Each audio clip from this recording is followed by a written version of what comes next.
Well, a very good morning and welcome to the opening day on the Almaty Grand-Prix 2016. And a very good morning to my colleague Mark Pickering. Good morning, IGF Sheldon. Media Manager. How are you doing? I'm doing very well, and yourself? I'm glad that you could join us. I'm well, thanks very much. Now, you've got some information about one of the top competitors here today, haven't you? Absolutely. Galbadrak, who's the top seed for Kazakhstan. Obviously, she changed countries for Mongolia. She debuted for Kazakhstan at the World Championships last year, which was in Astana. And since then, she's been on an absolutely incredible run. She's been winning medals throughout 2016. And instead of being on the verge of potentially taking a place, she's right up there now to be world number 3.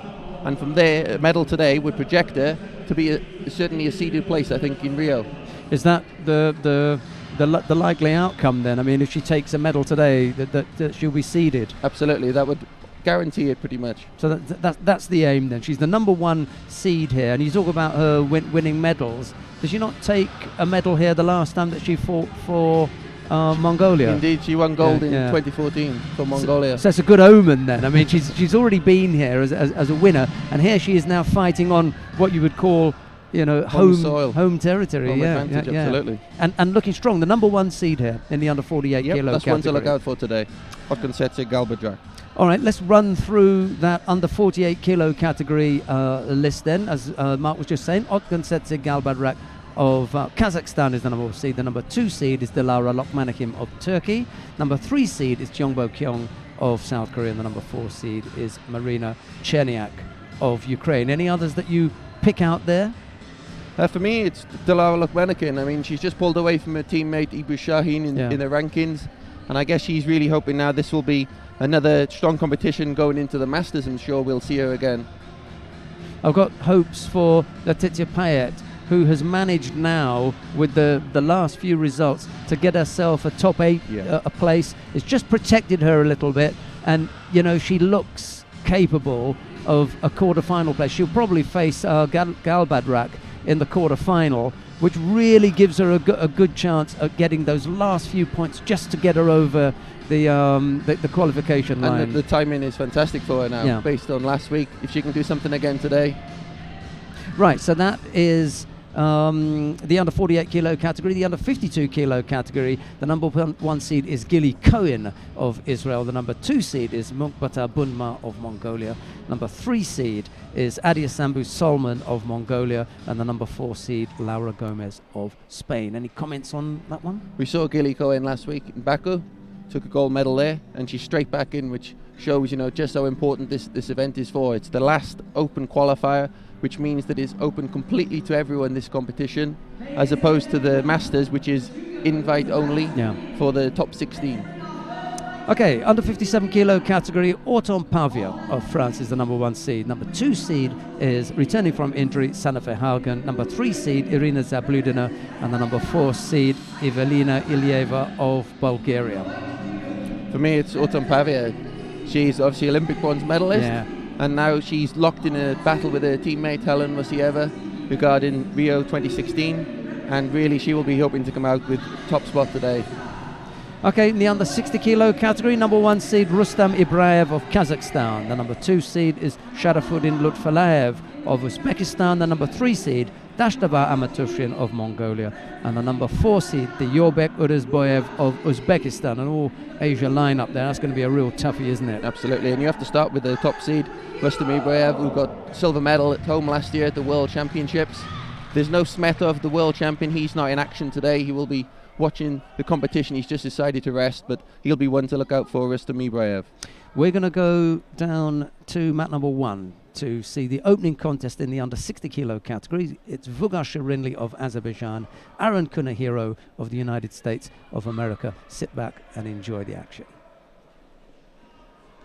And while we have a look at the opening contest in the under 60 kilo category, we'll just run through the last of the weight categories that we've got for you today. That's the under 66 kilo category. The number 1 seed is Rishad Sobirov of Uzbekistan. The number 2 seed, well, that was Arsen Galstian, but he has withdrawn, so he's out. Number 3 seed is Zhantse Smagolov of Kazakhstan, and the number 4 seed is another Kazakh fighter, that is Yeldas Zhumakanov.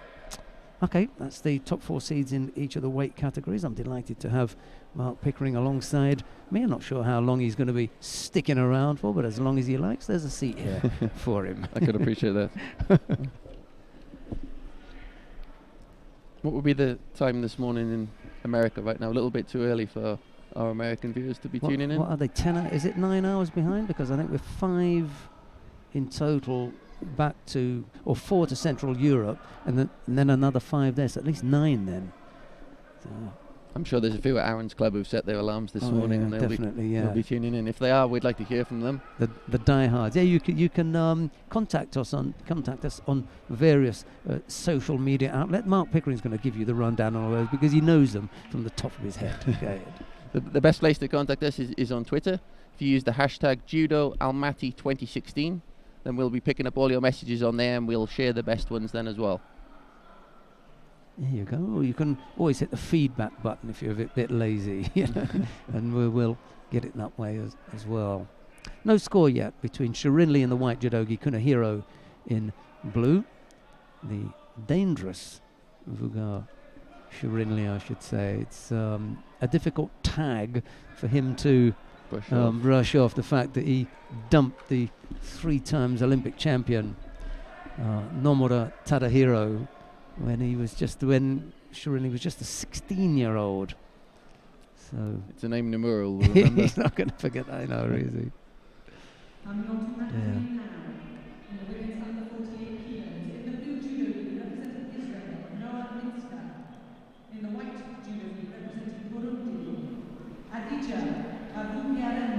Things are going to happen so quickly, and they're going to be so telling, because at this stage, I think the stadium announcer was, just letting everyone know that this is the last qualification event that, you can just enter.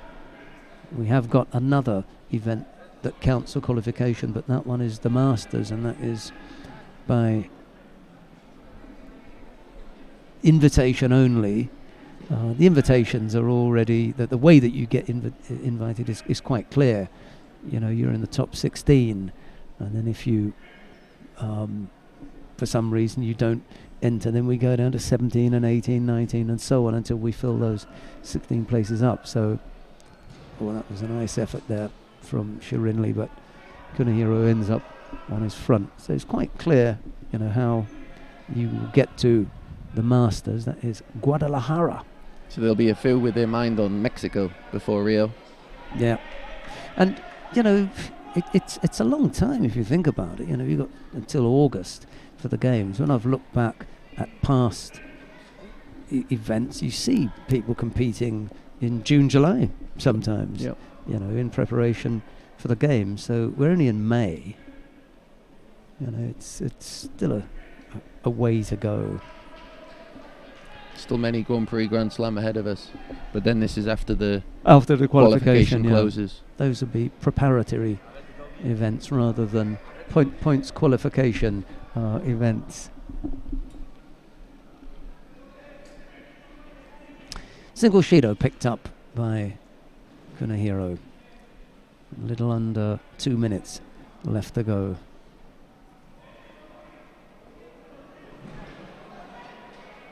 He's caught him this time now, hasn't he? Yep. Swazari. That's across the face. He stopped.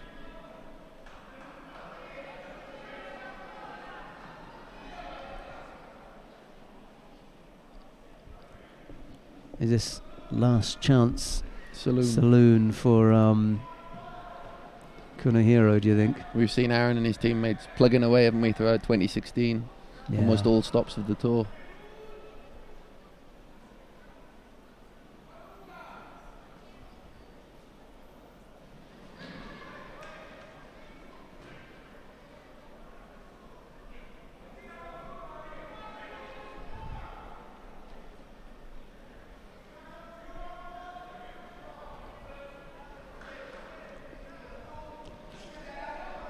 He was pretty close, from the cutoff. Kunihiro, a couple of wins here, and he's 2 places below the current continental quota. may have snuck in. I wonder where the continental quota for that is, because it could be that the US one will go to people who are higher up, and that's why he hasn't got it there. Postigos is above him at 502. He's down on 446. He's not that far off. A couple of wins here would have done distance. It. Yeah.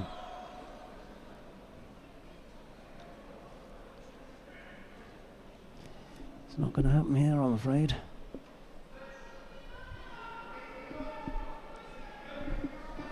Mind you, the complexity of some of the qualification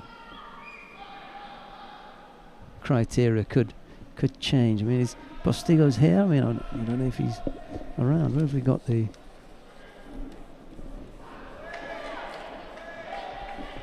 What have we done with our... 60s. Oh, here they are. Beg your pardon. I've got them. Destroyed the paperwork. They were under some other paperwork. Let's have a look and see where... I don't think he's here, is he? Postigos. So there was a real chance for... Kanehiro to sneak something. Didn't happen, I'm afraid. Didn't happen. It's Vugar Shirinli of Azerbaijan who goes through to round 2. And he will face the home fighter in the next round, Yuren Kopayov.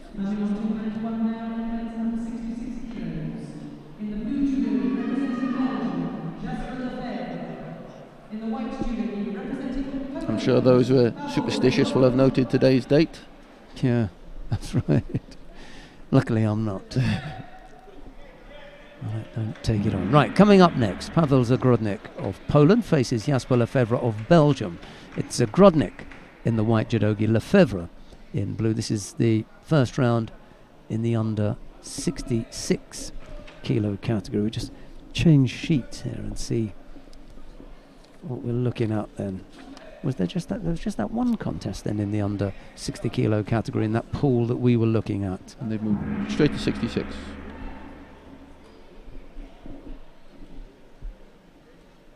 And that's down in Pool D, and we've only got the one there as well. 33 judoka in this weight category, and 34 in the under 60 kilo category. So we would only have had the 2 contests there, and then we would have been into that round of 32. All right.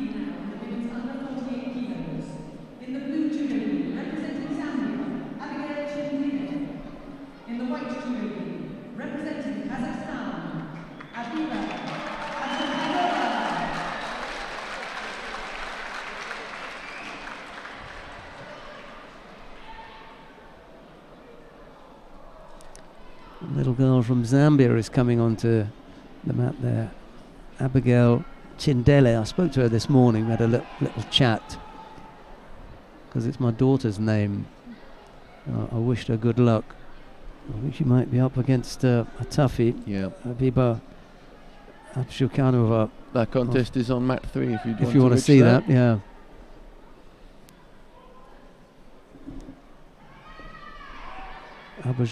Abujakinova of Kazakhstan.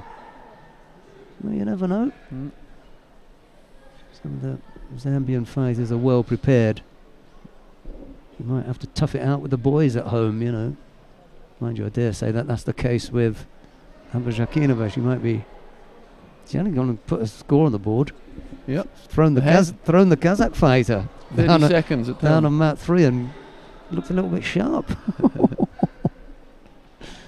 We'll stick with Zagrodnik and Lefebvre, and if you want to watch that contest, then by all means, go down to mat 3, put a second score on the board. Abigail, racking them up.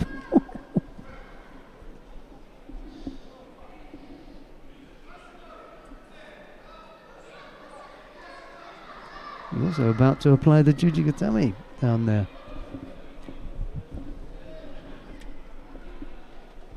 Nearly took the Kazakh fighter's arm off. That was again down on mat 3. If you want to watch that, there's a little bit of action taking place down there. On mat 1 so far, it's just a Shida against Zagrodnik for passivity.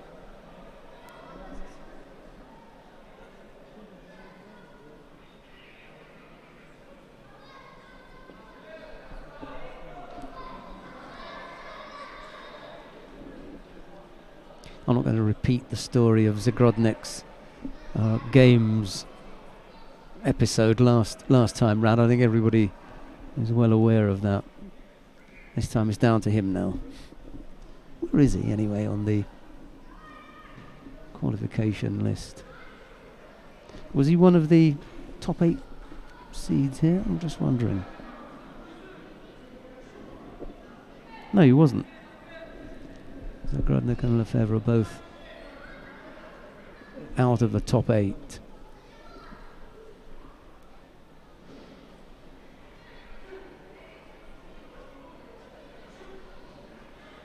He could be coming in under the radar once again.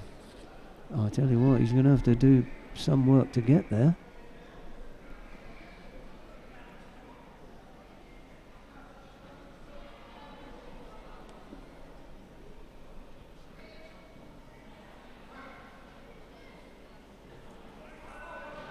All square with 2 minutes remaining. Shido apiece. Still waiting for our first score. Well, Lefebvre's up there at 37. So he's in touch at the moment. He's still got a little bit of work to do, hasn't he? Borderline. He's up to our Polish friend then. Zagrodnik, he's down there at 61. He's not going to do it. There's no way. No way he's going to make that, I'm afraid. You know, his Olympic experience is going to be limited to London.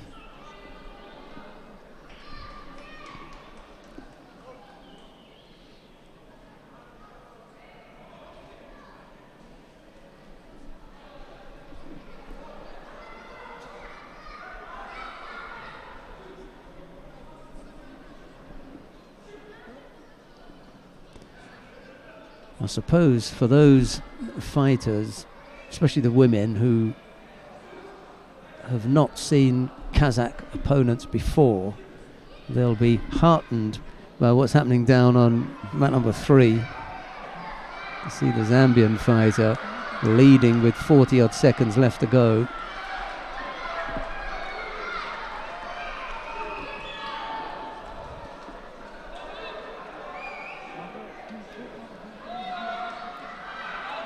If you want a clear picture of the Olympic qualification status, where we are right now, you can log on to judobase.org, click the world ranking list, and from there you can find the full Olympic qualification list.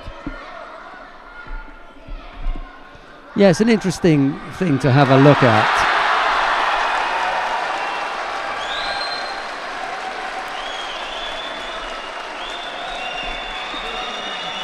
The crowd reaction, as you might have guessed, is from mat 3, the home fighter against the Zambian. 15 seconds were left on that clock. Chindele couldn't fight off the onrushing Abiba Abzukinova, and he was thrown with a huge Uchimata for Ippon. That got the crowd going first thing this morning. A degree of inexperience there from the Zambian fighter. Very credible performance all the same. She gave it the best effort that she could. There are certain aspects of international competition that take a long time to develop, and one of them is the tactics. With 15 seconds, you know, to be anywhere near your opponent here.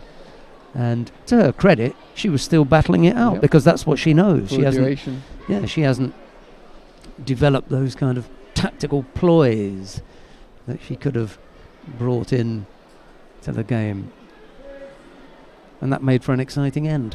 Unfortunately, that was the end of her. That's the way it goes. So Zagrodnik lost out, and on the mat now Anna Kazulina of Kazakhstan, and it's Ani Pandini of Indonesia. I haven't seen her before, so I can't give you any background information. on either of the two fighters. I'm going to have a quick look to see what's coming up next, and I think, well, I think that would be a good contest. Now, Timna Nelson-Levy of Israel and Lo Tongjen of China, and then immediately after that we've got the top man there, Sharafuddin Lutfilayev. He's up against Ali Khusrov. He's not a bad boy, you know, the Yemeni. He's okay. He's got some nice judo. So we've got a couple of good contests coming up on mat number 1. Those of you who are interested in qualification, then you may want to have a look at Valentina Moscat of Italy. She faces Meriyet Imangelieva of Kazakhstan. That will be down on mat number 3 in a couple of fights' time. And then there's Chloe Rayner against Xie. That's coming up on mat number 3. Let's stick around here, yeah? Okay, we're going to thank Mark Pickering, the IGF media manager, for dropping in to say hello. I know Thank you for the invitation. He's got 1,000,001 tasks. I'll still find time to listen into the commentary. Look forward to your company again at some stage. Have a nice Thanks day. very much. Thank Okay, you. Take care. That was Mark Pickering on his way back to his desk.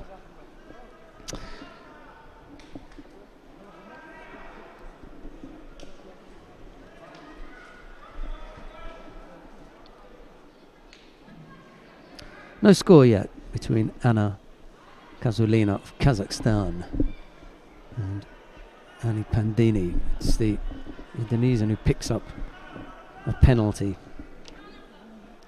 So the advantage with Kazulina is over. There's Annie Pandini for Ippon. Don't have to worry about the advantage with the penalty then.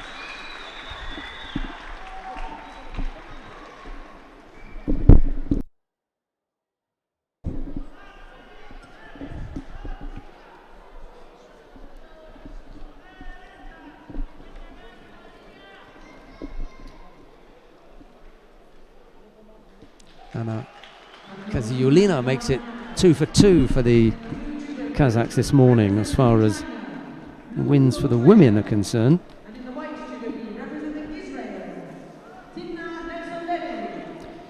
Right, well, here is that contest that we spoke about a couple of minutes ago. Timna Nelson-Levy of Israel. She's in white. And Lo Tongjen of China in the blue judogi. She's quite a handful. I think someone's mentioned that too. Well, I suppose Timna knows about that. Maybe went on with her at a training camp or something.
Nelson-Levy came up with Wazari there, and then the Osai Komi, but she escaped from that, did Lo Tongjen, so lives to fight another day.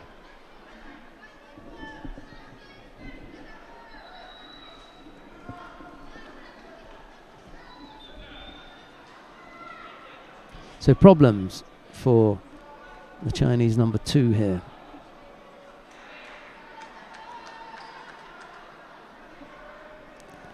Tough ask now with half the contest gone and trailing by Wazari. Just time enough to gather herself, catch her breath.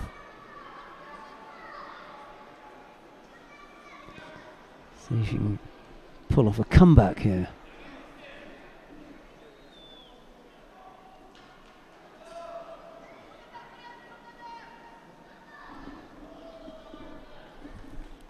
Be quite a comeback.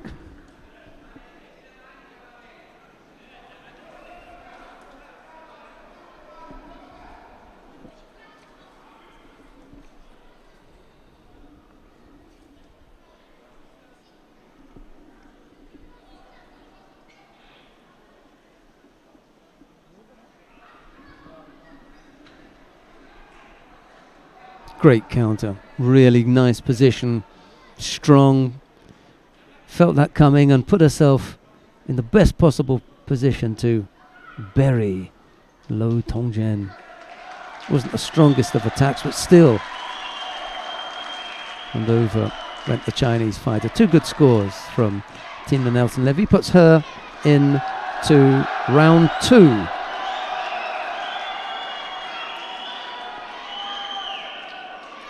Where she'll face Irina Zabludina of Russia.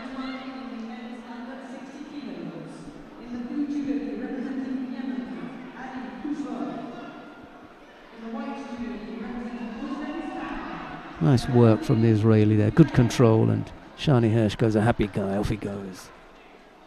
Seen enough.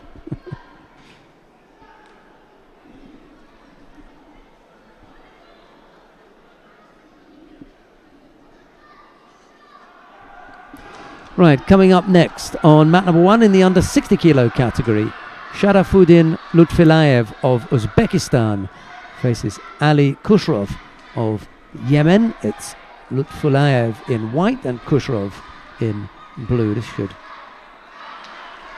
be an interesting matchup.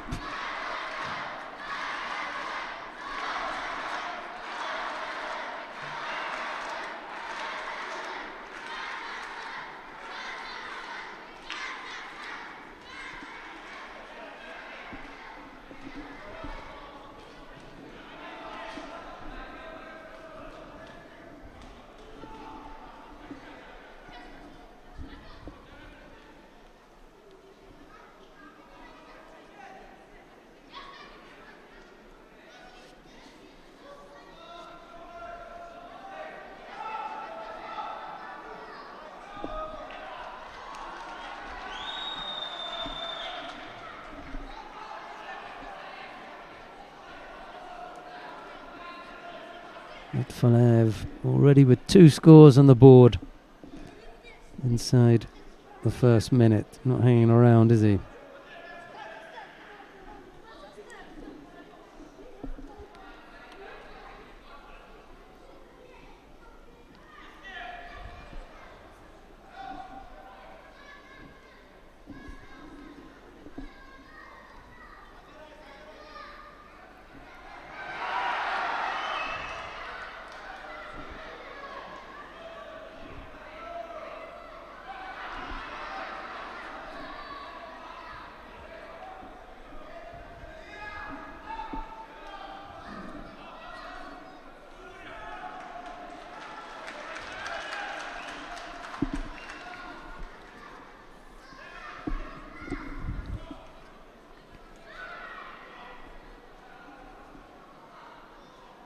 Nice Uchimata entry, couldn't finish it off, however.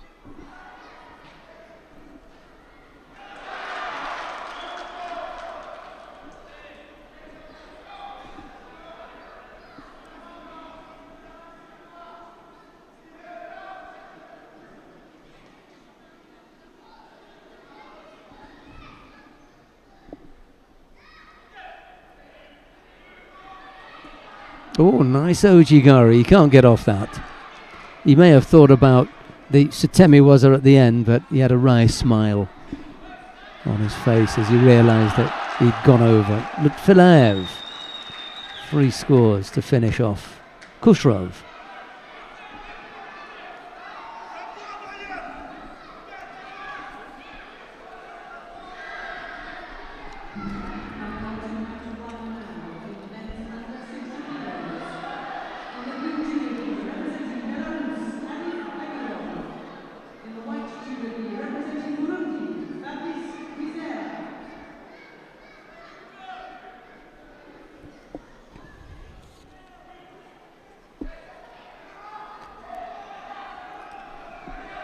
On mat number 1 now, second round of the under 60 kilo category.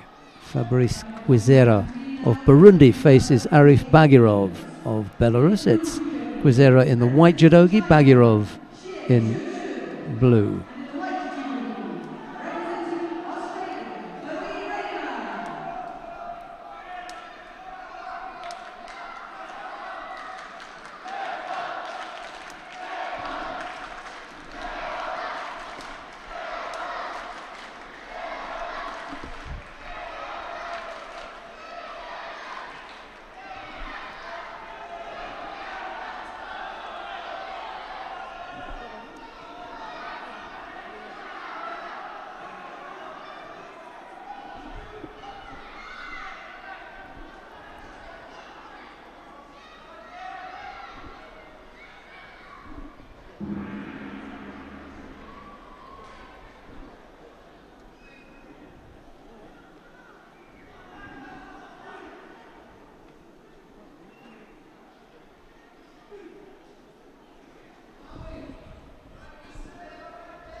Two penalties picked up by Quizera.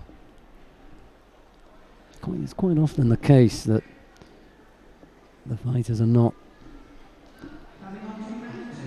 that up to it technically, and they pick up silly penalties.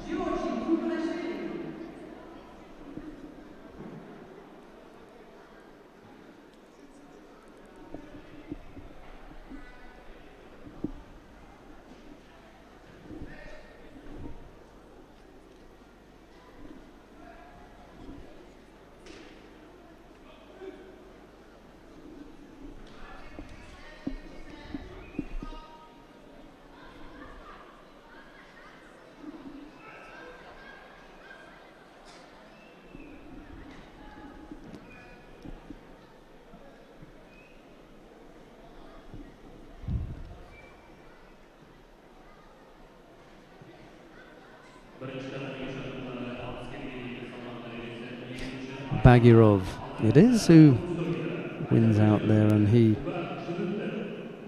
goes into round 3. He'll face Sharafuddin Lutfilayev of Uzbekistan in that round 3 contest.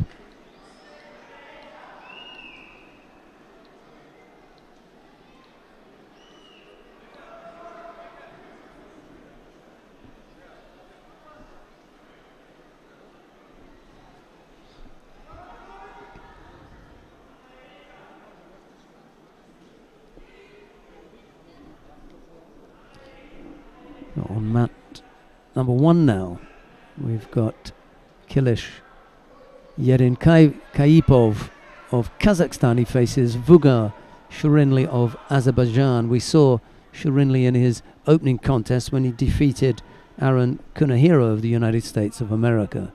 Now it's Yerinkaipov of Kazakhstan in white and Shurinli of Azerbaijan in blue.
We're going to stay here as well because we've got a really top draw contest coming up next between Dashtava Amatushinov of Mongolia and Francisco Garrigos of Spain.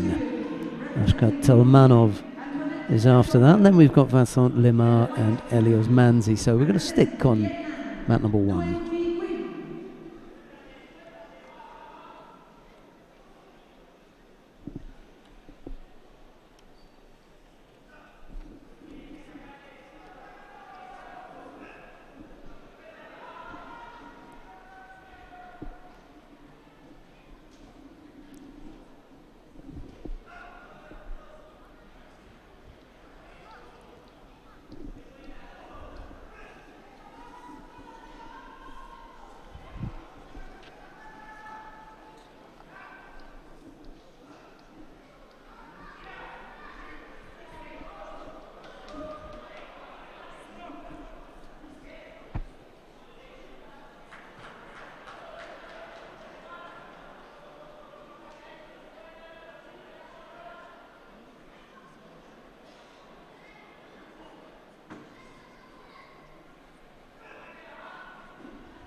Well, the Kazakh fighter eventually came up with a score there.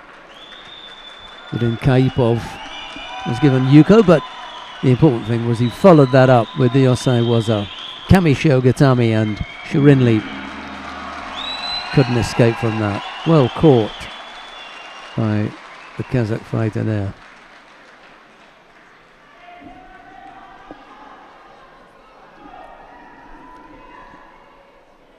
Yeren Kaipov coming up, the winner in that round 2 contest.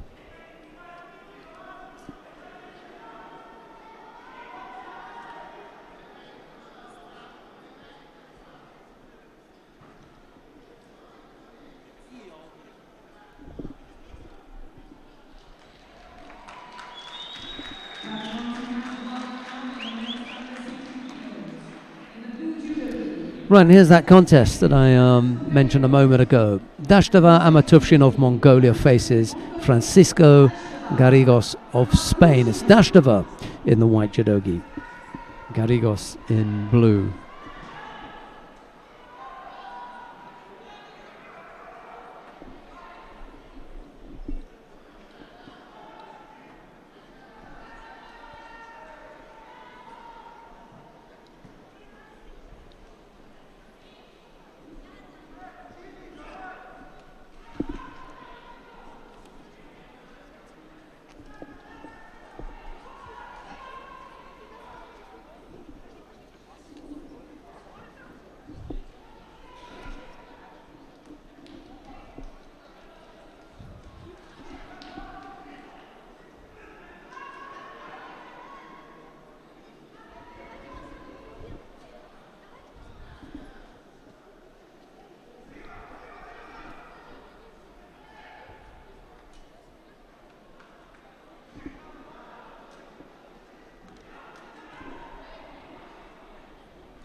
Dashtava, single Shido picked up there.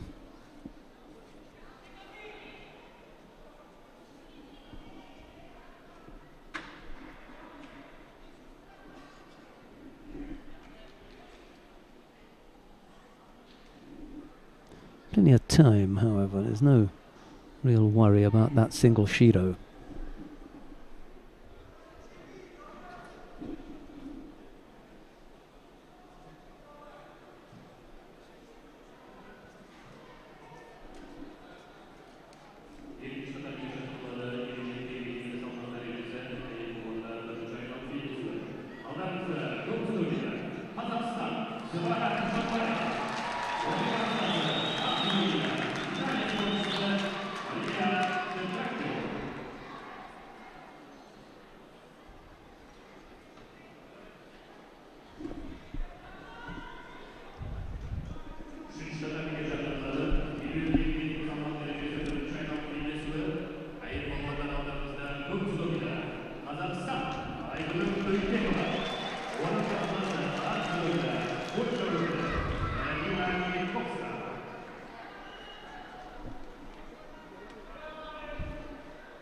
Little over 2 minutes left to go. Garrigos just edging out Dashtova at the moment on the back of that single penalty picked up by the Mongolian fighter. Just with the advantage.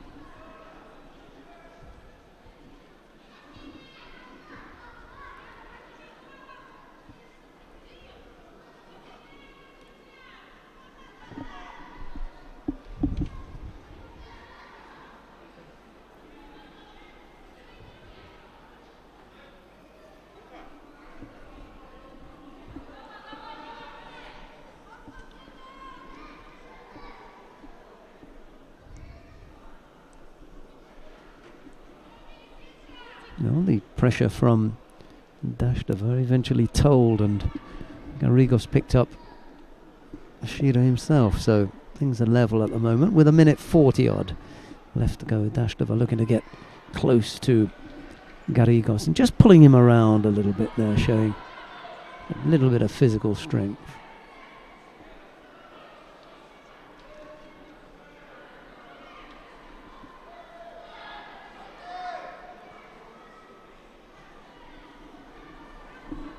So he does come up with the Wazari Dashtova.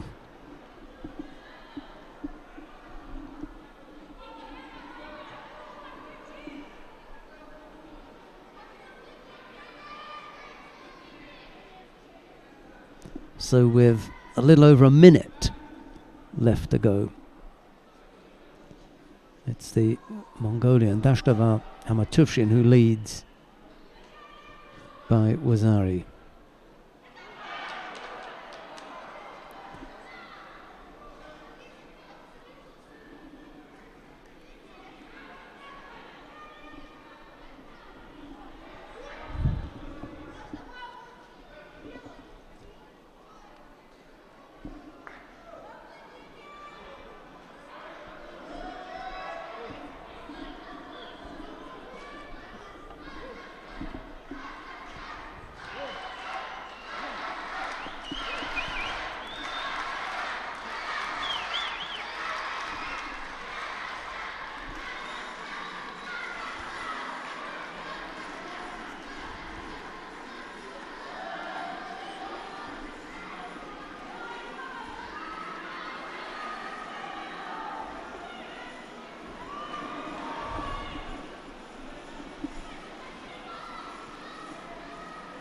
Well, Dashtova just throwing in that little Satemi Waza there. Not the strongest one I've ever seen, but good enough to keep up an attack. He'll avoid picking up another penalty, but not there. He just fell to his knees. So Anna-Maria Friedrich, the Hungarian referee, dishes out a penalty. Just a few seconds left to go. Satemi was her effort from Garrigos, but it fails, and Dashtova now covers up and looks to run out the last few seconds, which he does, and it's Dashtova who goes into round 3 of the under 60 kilo category.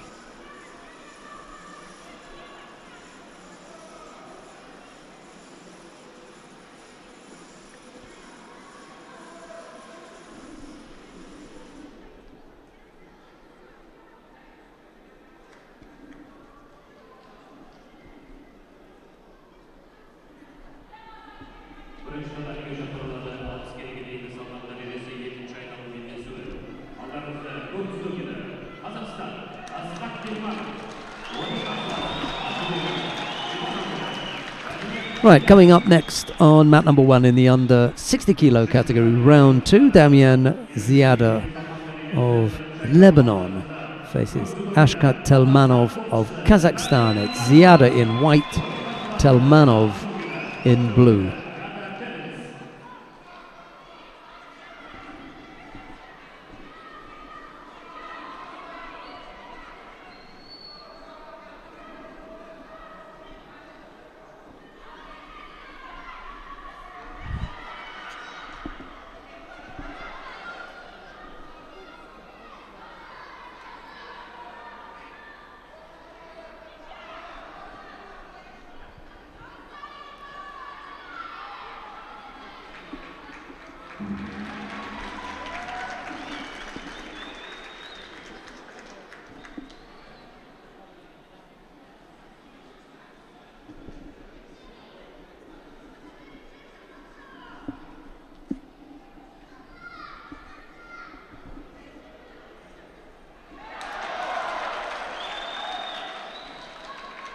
Telmanov on the board there.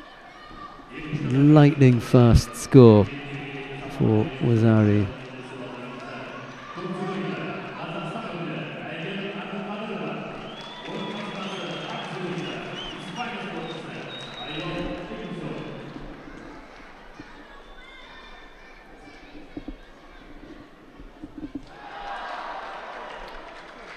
And the second score by Telmanov.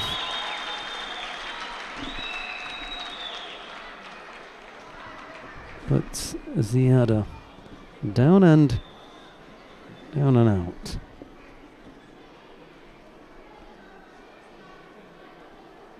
Well, it is a terrific contest in store in round 3. It'll be Dashtava Amatufshin to face Ashkat Telmanov. Look forward to seeing that one. Coming up next, Vincent Lemar of France. He faces Elios Manzi of Italy. It's Lemar in the white judogi, Manzi in blue.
Single Shido picked up by the French fighter Vincent Limar.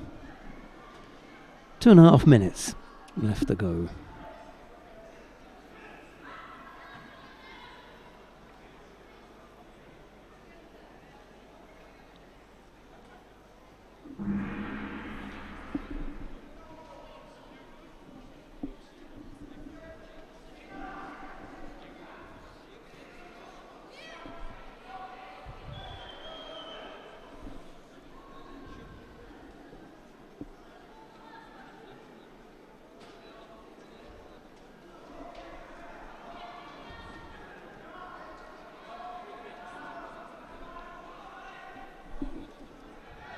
Coming on to round 3 now, in the women's under 52 kilos. In the blue judo group, representing Vietnam, Nguyen Duy. And in the white judo group, representing Korea, that's all. Well, we got some interesting contests coming up shortly.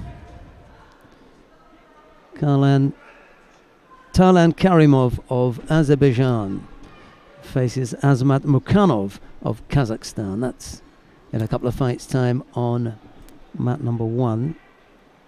That's where we are now. You can stay here and see that. Couple of fights' time. Elio Verde and Andras Yereb. Should be interesting. So 2 good ones there. And then on mat number 2 shortly, Rustam Ibraev of Kazakhstan will face Georgi Borolashvili of Georgia. Yanislav Gerchev and Anjan Chi. Aybek Imashev, Javier Geddes, that's on mat number 2, and then down on mat number 3 it'll be Otkontsetse Galbadrak of Kazakhstan. She's got her opening contest. Letizia Payet and Asha Gabanli of Azerbaijan is coming up. Maria Cherniak and Noah Minska. So we got quite a bit of action. It's a testy time here. Points up. Well, we reached that stage where it's now down to you a fight. Win it, and the chances are you maintain your qualification spot, or you sneak a qualification spot. Lose it, and well, that's it. It's all over, I'm afraid. Really is last chance saloon for some of these fighters.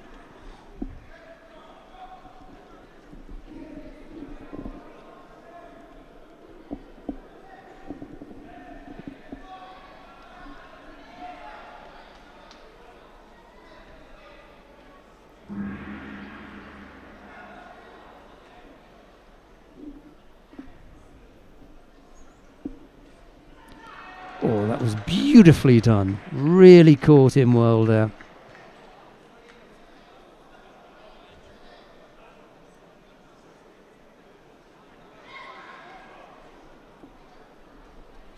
Caught him really well. Limar up there at 15. Doesn't really have to worry. Would have liked to have had a good result here to push him further up the ranking list, but going to have to settle with that, I'm afraid. It's Elios Manzi, the Italian, who does the job there.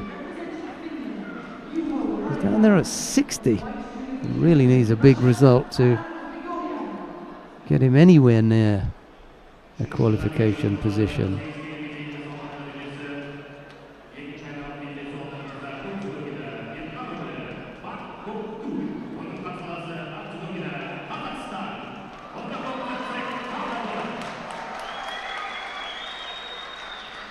As far as qualifying anyone in this weight is concerned, Carmen Di Loreto is a couple of places ahead of Elios Manzi, so it's not done and dusted, but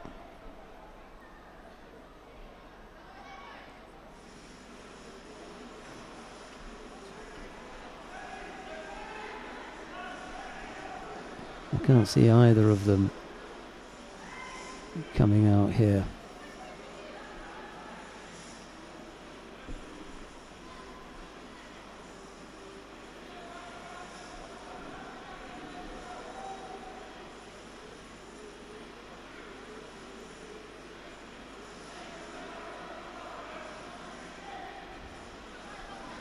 Di Loreto is up there at 58, so only one place ahead of Elios Manzi, but it would be such a big result here. They would really need something special, the Italians, in order to do this.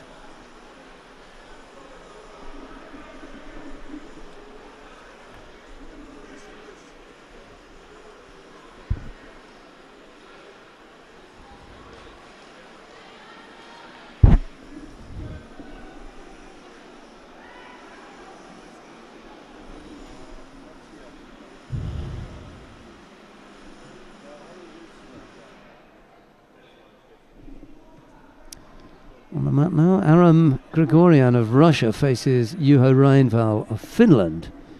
It's Grigorian in the white judogi and Juho Reinval in blue. Meanwhile, on mat number 2, Rustam Ibraev of Kazakhstan continues his battle with Georgi Brolashvili of Georgia. Single Shido against the Kazakh fighter there on mat number 2.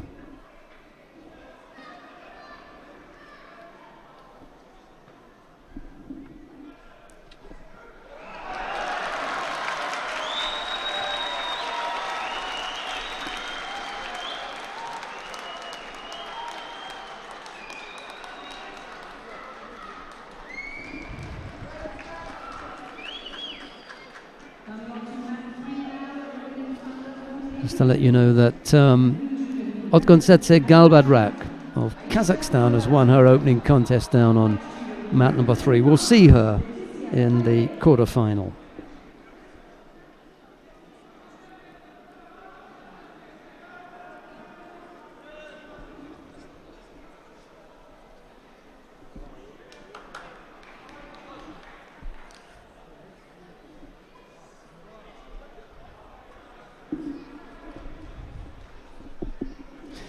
We're going to go down to mat number 3 because coming up on mat number 3 is Laetitia Payet of France. She faces Aisha Gabanli of Azerbaijan.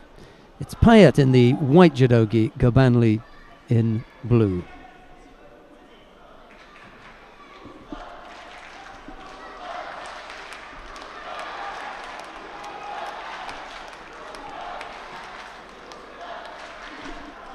As far as qualification is concerned, Laetitia Payet is just about there at the moment.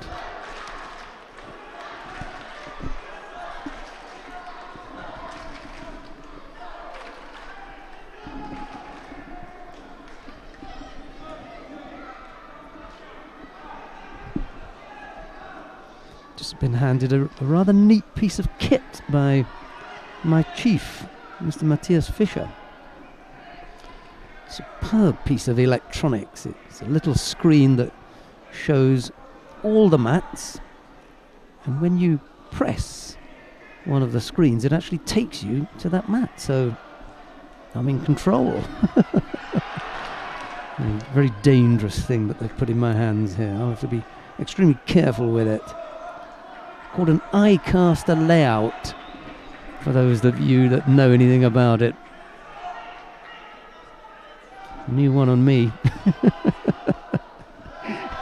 Completely lost on me, this piece of kit. I'll be very careful how I use it. No score yet between Laetitia Payet of France and Aisha Gabanli. I suspect that my chief got tired of hearing me ask to be moved from one mat to another, so he decided we'd do it yourself then.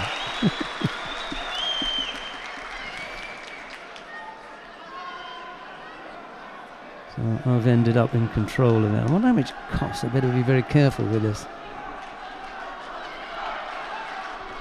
It's rather expensive, so I'll be careful. No score yet between Laetitia Payet and Aisha Gabanli. The contest on the adjoining mat appears to be a bit of a ding-dong battle. I wonder if I'll try for the very first time and see what's happening on mat number 2. I'm going to press it now and see what happens. Oh, look at that. Incredible.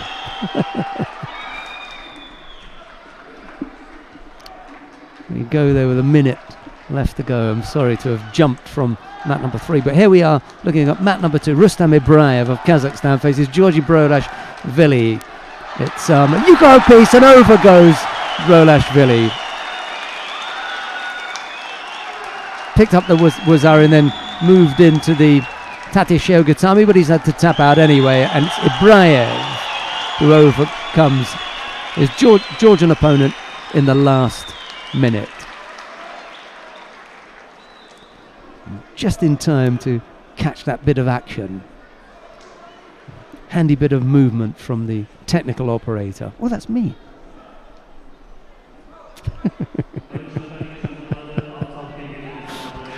I'm going to have to hand this back. I think the power in my hands is too much to cope with. Right, coming up on mat number 2, Yanislav Gershev of Bulgaria faces Anjan Chi, but we were watching the contest between Letitia Payet and Aisha Gabanli. There's no score in that one down on mat number 3. We'll keep an eye on that, but we're going to go down to mat number 1 just because we can. And coming up there is Taylan Karimov of Azerbaijan. He faces Azmat Mukhanov of Kazakhstan. It'll be Karimov in the white judogi, Mukhanov in blue. And just like magic, there you go. It's like magic.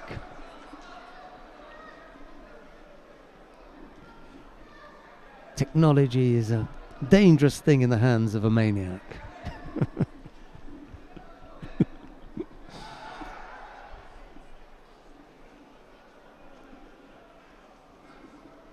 Right, we've had half a minute. The crowd are enthused, having seen a few Kazakh wins already this morning. They've been doing reasonably well. In particular, Otgontsetse Galbadrak, she won her opening contest down on mat number 3. We're going to see her in the quarter-final contest when that comes up. I shook hands with Karimov this morning as he went through the warm-up area.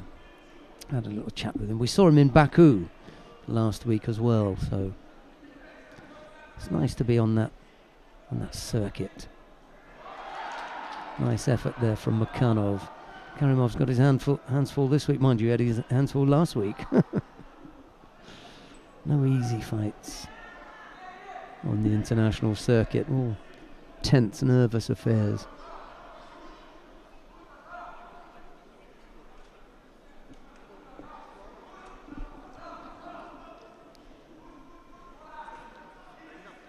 Karimov picks up single Shido. Mukhanov at the moment just shading it.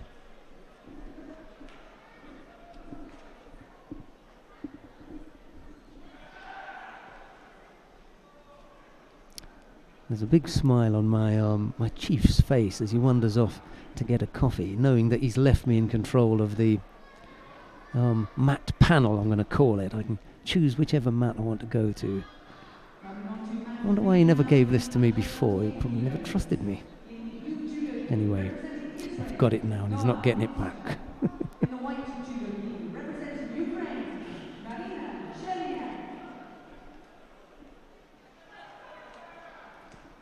Cherniak and Minska in the under 48 kilo category. Round 2 coming up on mat number 3. If you want to go down there, I'm staying here just because I can. But you can press 3 and wander off down there and have a look at that if you like.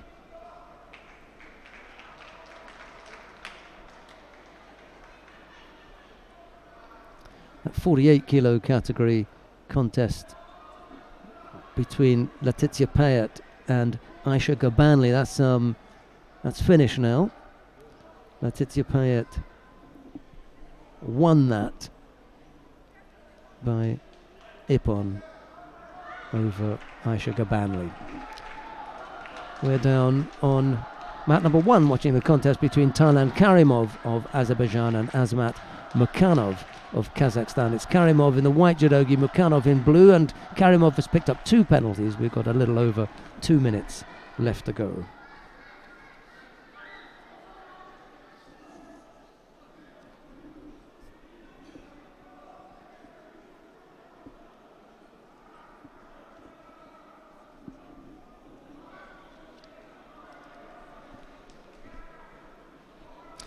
So, top draw contest coming up in the under 48 kilo category. The first of the quarterfinals will be Odgonsetic Galbadrak of Kazakhstan to face Laetitia Payet of France. I look forward to that one. Be a huge disappointment for the Kazakhs if Galbadrak loses out there.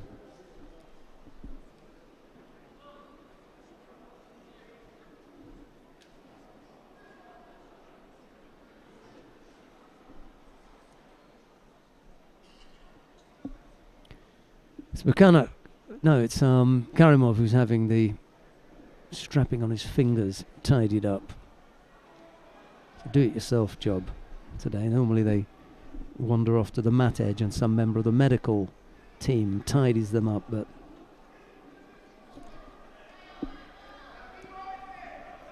Karimov decided that he could sort that one out himself.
Cherniak it is who scores Ippon down on mat number 3. You can see that in the top right hand corner of your screen.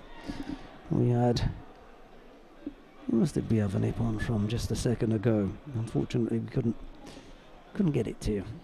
Cameron was just a little bit late in getting there. It's early days yet, so he doesn't miss out on anything else.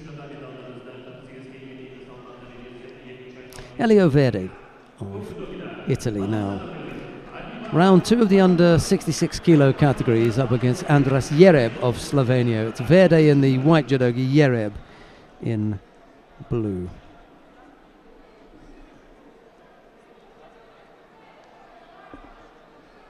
It was Karimov, wasn't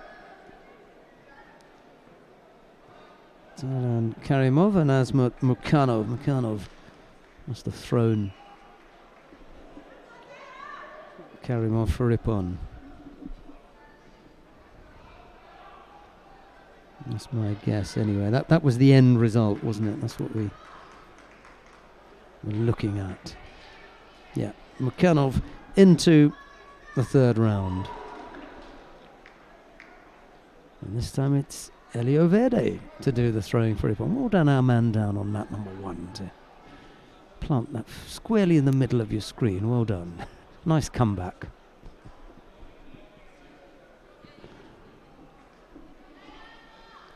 Elio Verde throwing for Ippon. Andras Jereb still looking a bit shell-shocked.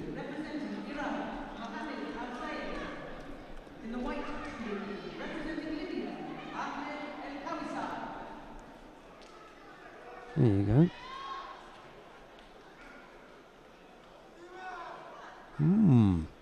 I wonder Jereb is a little bit put out.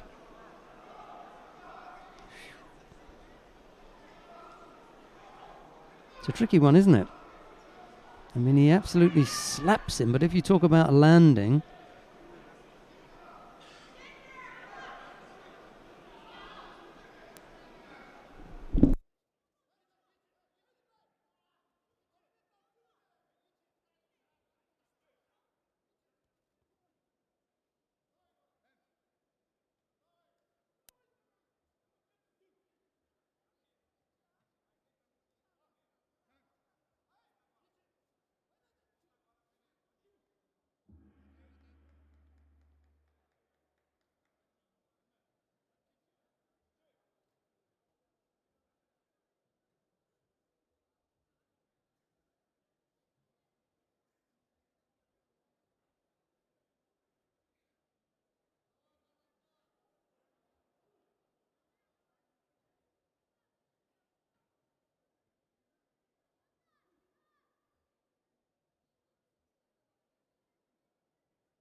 Right, on mat number 1 now in the under 66 kilo category, Ahmed Youssef Elka Wissa of Libya faces Mohammed Al Saidi of Iraq. Nice little piece of Ashiwaza there from El Kawisa.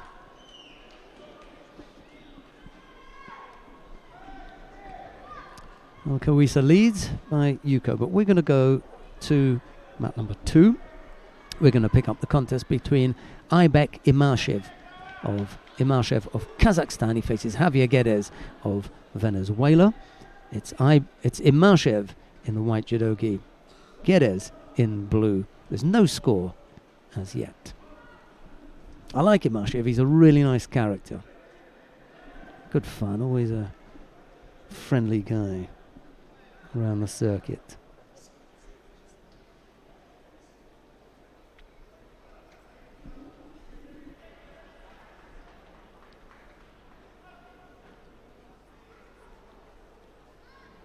Coming on to mat 3 in the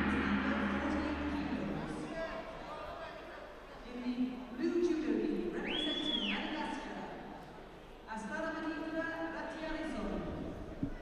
In the white judo gi, representing Turkey, Dilara Lokmanaki.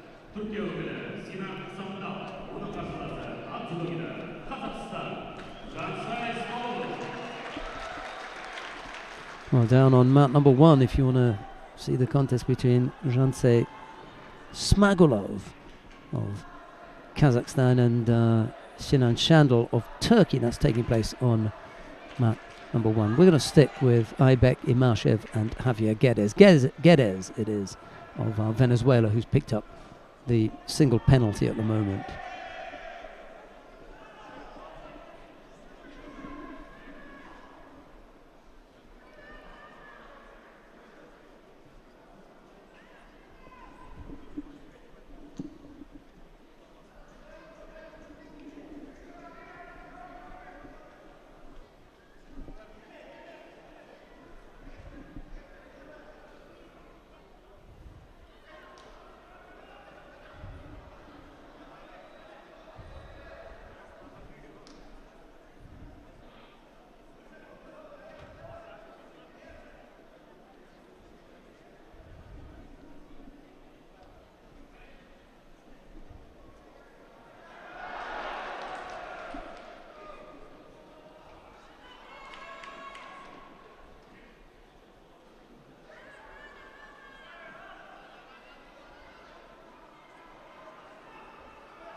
Imashev just caught Guedes on the lip with a hand, purely by accident. And they're back underway after, well, a little pause in the action.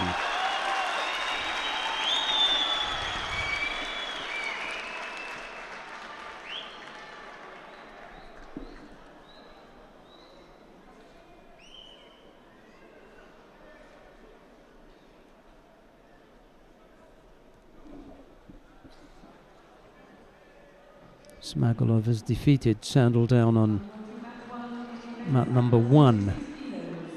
I heard, oddly enough, that yesterday that the Kazakhs and the Turks can understand each other, their language. I didn't know that. But apparently that is the case.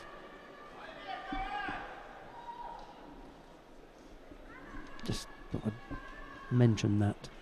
Imashev it is who has the advantage, Geddes having picked up 2 penalties.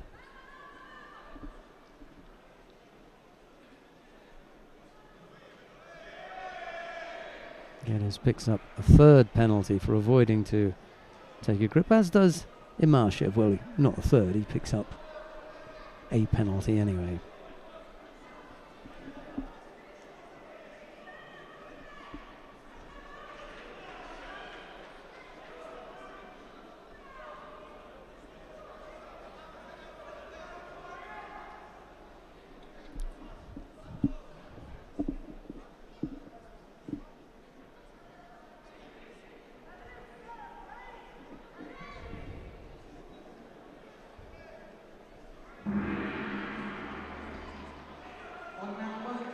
Imashev now with a chance just to cover up here and make things difficult for Geddes, who wants to get to his feet as quick as possible.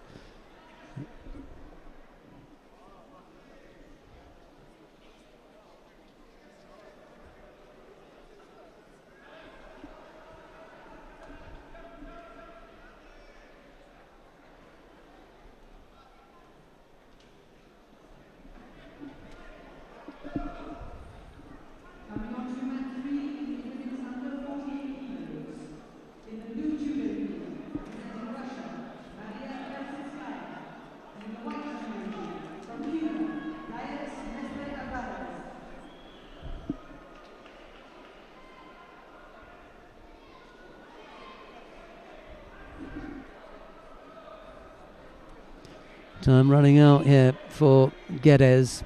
Imashev just happy to see out the clock here.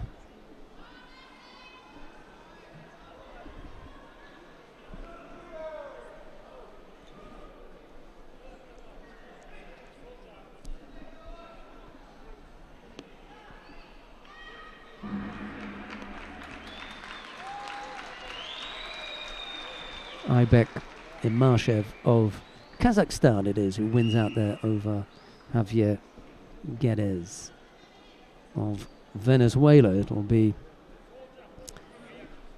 Imashev who we see in round 3. He's going to face the winner of the upcoming contest here on mat number 2. That's between Sakhavat Gadzhiev of Russia. He faces Gavin Mogopa of Botswana. This will be Gadzhiev in the white judogi, Mogopa in blue. I wonder if there are people in Botswana watching on, maybe somewhere, and then Gaborone up nice and early. Well, if you are, a very big hello to you. Had some very enjoyable times in Botswana. Nice place to visit and extremely welcoming. Here's Gadzhiev in white, Mogopa in blue. Tall and slim fighter, Mogopa. Gadzhiev, an exceptionally accomplished and difficult fighter. He's a real prospect for the Russians at under 60 kilos, and that's why quickly into that. A little bit untidy at the end. He throws for Wazari, but slightly untidy at the end.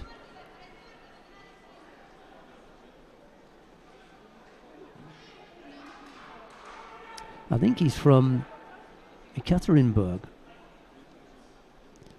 He was there a couple of weeks ago and met Sergei Kolesnikov, and I think that was his club. I visited one of the clubs there, and I think that's Gadziev's club. The other fighter that I recognized, and there was Yevgenia Dementseva. She was at the club training. Both of those fighters had picked up some finish there. There you go. Caught twice. You knew that. You could see it on Mogopa's face. He knew that he got caught there. He probably doesn't realize who's at the other end of his hands.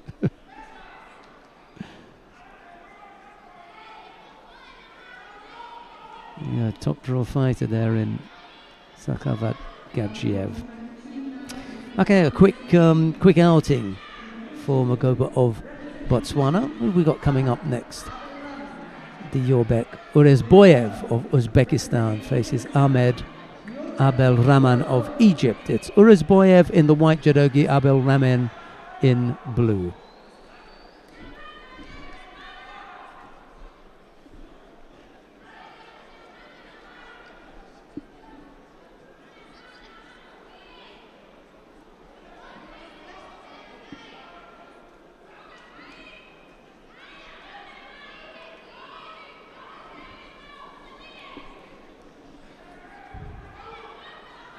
Three or four contests left in the second round of the under 60 kilo category.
Right, we're having a look at here. This is a reasonable little contest actually here. Ludovic Chamatan, he's a useful little player, a Swiss fighter. He's up against Nuno Cavallo, and just in time to have a look at this one. I'll call it useful. We'll see if we can get Neil Adams to join us. A very good morning to you, Neil. Yeah, good morning, Sheldon. Good to be here. Just in time. Yeah, this a useful pair of players here. Well, he's been on the circuit some time, hasn't he? Chamatan he's got a nice Uchimata, Chamatan.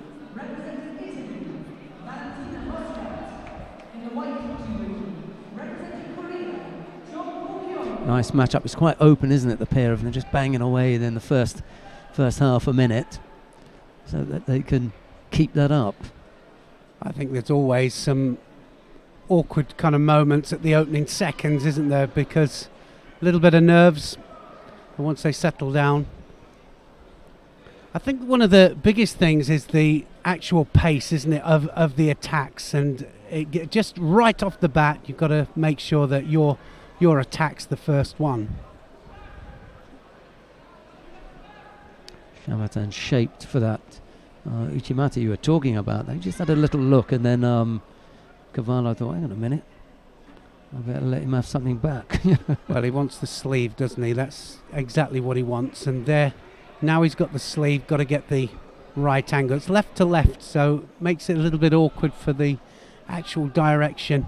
Just getting the slot into the Uchimata, and he's got to be a little bit careful. Cavallo's got that Cianegi.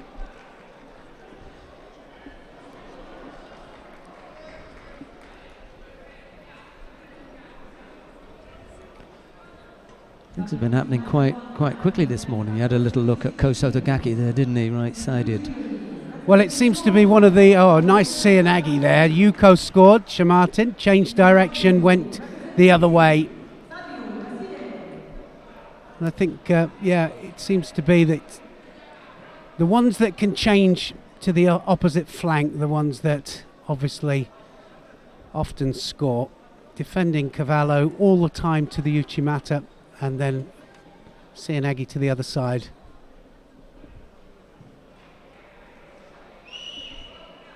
I suppose a little bit, you could kind of compare it, couldn't you, to the boxing equivalent. You know, we got a southpaw, and then you get some of the boxers and they change from southpaw to orthodox all the time. Got to be the most awkward. mixing it up, I think they call it, don't they? Well, it just makes it awkward well, in boxing terms, it makes it awkward to get the punch in to hit the target, but it's exactly the same for the judo. Makes it difficult to hit the target. That's why attacking both flanks is so important. Swiss fighter Ludovic Chamartin leading here by a Yuko with after contest still to come. Down on mat number 1, Jungbo Kyung of South Korea leads Valentina Moscat of Italy. She really needs a win here, Moscat. Interesting one there as well, Basil and Tatilashvili. Yeah, Basile is really on a steep climb, isn't he? At the Yeah, moment? we've He's seen him out good a boy. couple of times and doing well every time. Interesting, isn't it, that you get, with these Grand Prix Grand Slams, and you get different fighters at different stages of their career. And you get the youngsters coming up, you get the ones trying to qualify again. And then, of course, and then the odd ones that are trying to qualify for a third time.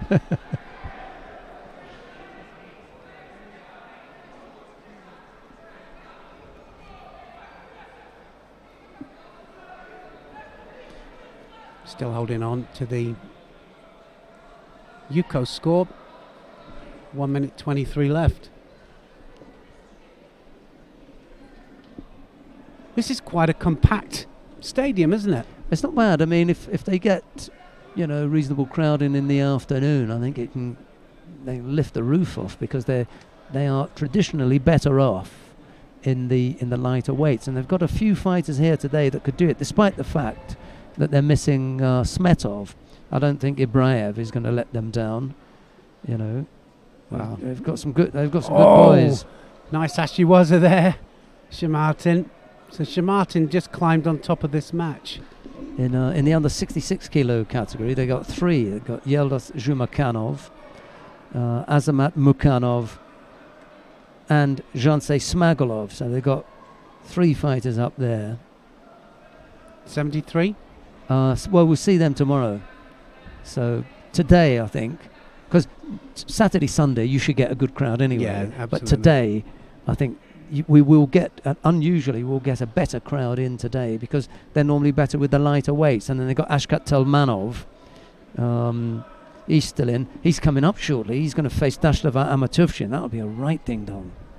I'm looking forward to that, because you could be looking at the winner there. Well, I was just talking to somebody about, it's strange, we've got some really good matchups, so some of the fighters that's still in here, still going for points, world ranking points, of course, for Olympic qualification, and then you've got others that are here, I think, just to gain experience. But 1 or 2 very nervous people. So 2 Yukos there for Chamartin in the end. He does the job on Nuno Cavallo. We'll see Chamartin then in the next round. 3 rounds, a quarter-final, semi-final, and then the final. So, a good long day if you're gonna do something here. It's Urezboyev of Uzbekistan, who will be Chamartin's 3rd round opponent. He had a bye in the 1st round, and then you've just seen that 2nd round win over Nuno Cavallo. Right, who have we got coming up next? We could take a quick look down on mat number 1 to see what's happening with Fabio Basile and Tonika. That is Tonika Tatarlashvili. Let's have a look down at mat number 1. Basile, yet to score. Tatarlashvili leading by a Yuko with 1.5 minutes left to go, and there's the old question, isn't there, as you come in towards the last minute of a contest, where the Georgian, has he got enough to fight off an oncoming opponent? Basile is a pretty strong fighter. Tatarlashvili takes a knee there, picks up a 2nd penalty, and here's Neil. Well, it's all about timing with the talking to the referees about people running away, and they're running away too early. So they get the score, and then they start to back off. And of course, then it's too late for them to get 3 Shidos. Or 4 Shidos for them to be disqualified. But, the question is, do we reduce it to 3 penalties? Look at that. He's got the hip on there, Basil. Good lad he is. He really is a good good prospect. And he's telling everybody, I was thinking about that one. I used my loaf, didn't I? I used my brain there. There's a minute and a half left to go. He's got Yuko on the board, but he's got a Georgian flag next to him. And to me, there's a signal there. He's not going to last. He's not going to go the distance. Well, this is the thing, and he's struggling there. He's bent over and really struggling to do the full 5 minutes, like you said. They've fallen back into that trap, haven't they? Well, we had that a lot, didn't we, with them? And they, 4 minute mark, it was a different contest altogether. Yeah. Then Seisenbacher was there for a while, and they could go for 6-7 minutes. Yeah. And now it's just beginning to wane, some of them. Well, he certainly ran out of gas there, and the young Italian, goes through to the next round. Good win for him. Yeah. Well, he needs it, and I'll tell you why. Because Elio Verde of Italy just threw Andras Jereb of Slovenia for Ippon. He looked nice and strong. He's got a contest against Ahmed Youssef El Kawisa of Libya next, so you might want to put your money on the Italian. Basile is going to face the winner of this pair. It's Ferdinand Karapetian of Armenia. He faces Ali Reza Khojaste of Iran, and you never know with the Iranians. They produce some good quality fighters. Normally they bring them over from their wrestling program, because it's a wrestling and judo federation. I think there are a couple like that. And yes, it's a strange one, isn't it, with the Iranians? It's like you say, they don't come in there and not perform. And they've always got something, and quite often we haven't seen them before, or not very much of them. Anyway, Karapetian in the white judogi. Khojaste, beg your pardon. Khojaste of Iran in the blue judogi. Left against right stance. Khojaste trying to get that sleeve on, but Karapetian as well. You can see there just trying to catch. They'll have to grip up and go though, otherwise the Shidos will start to come.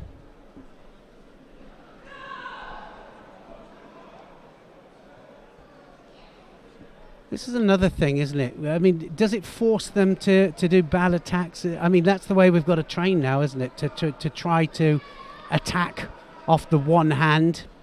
I suppose we've all got to become Kogas to a degree. Ali Reza Khojaste picked up the penalty there, just for that gripping infringement, or was a negative gripping, really, isn't it? Well, if you have a look at them, I mean, they're both exactly the same, so both should have received it, I think, but nevertheless, one given. Yuko scored there. He was lucky to get that.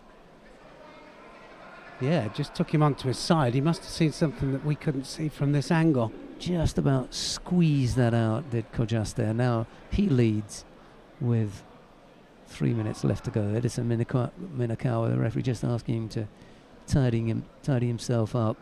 And the reason for that, now you know why he was asking him to tidy up. Just so he could hold the clock a little bit, give the mat officials a chance to look at the video replay, and then they said no, Yuko. Exactly what they've done.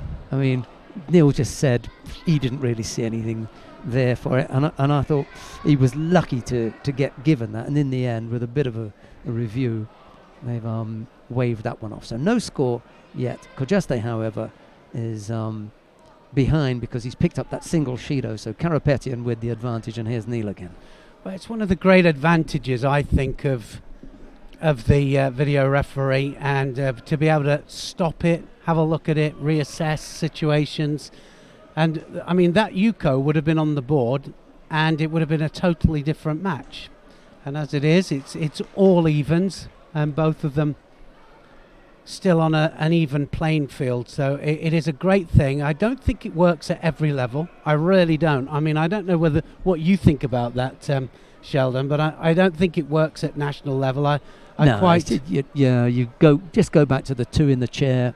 You know, you don't need overkill at the really lower levels. I mean, I'm sure you could go to a Q grade or a mon grade open event in some sleepy village and they'd beg you for a video replay. You'd have some dad or mum screaming for it. Come on. Yeah, but the thing is, who can operate it? Well, well that's the point, isn't it? Who could assess it? And of course, people would be stopping, looking at the screen every 10 seconds.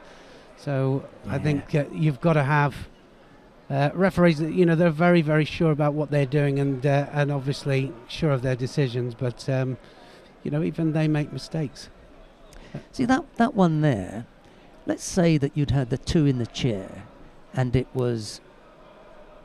They gave him the benefit of the doubt. They give the referee the benefit of the doubt. Unless they see something that they think that's wrong, they're not going to change it. So that one would have stayed.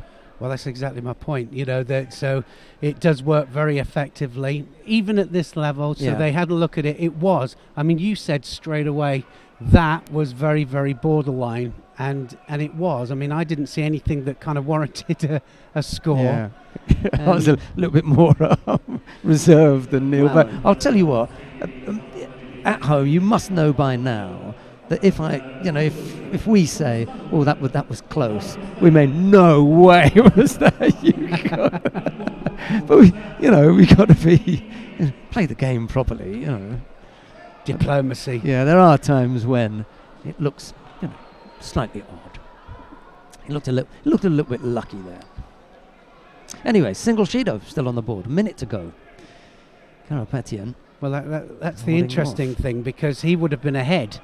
And now he is a Shido down, so the contest's completely different. Into the last minute of the contest.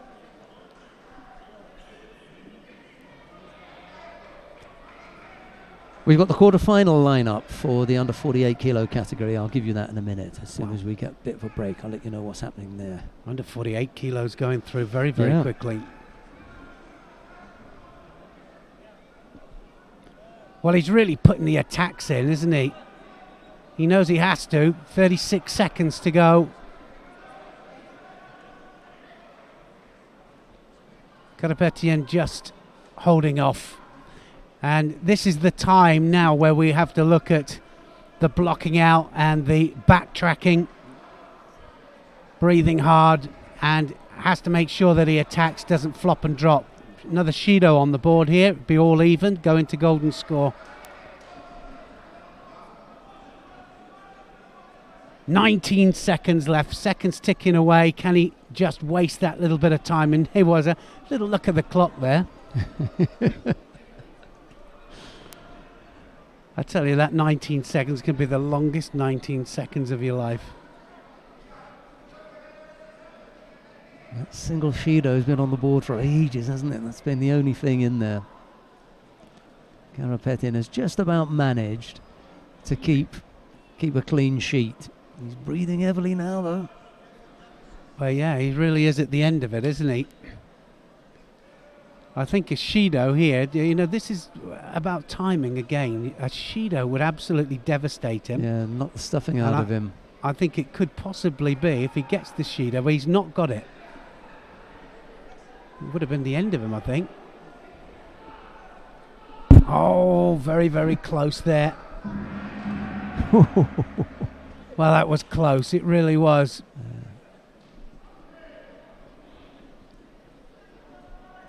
Kojaste kind of put his hands up, said, "What more could I have done?"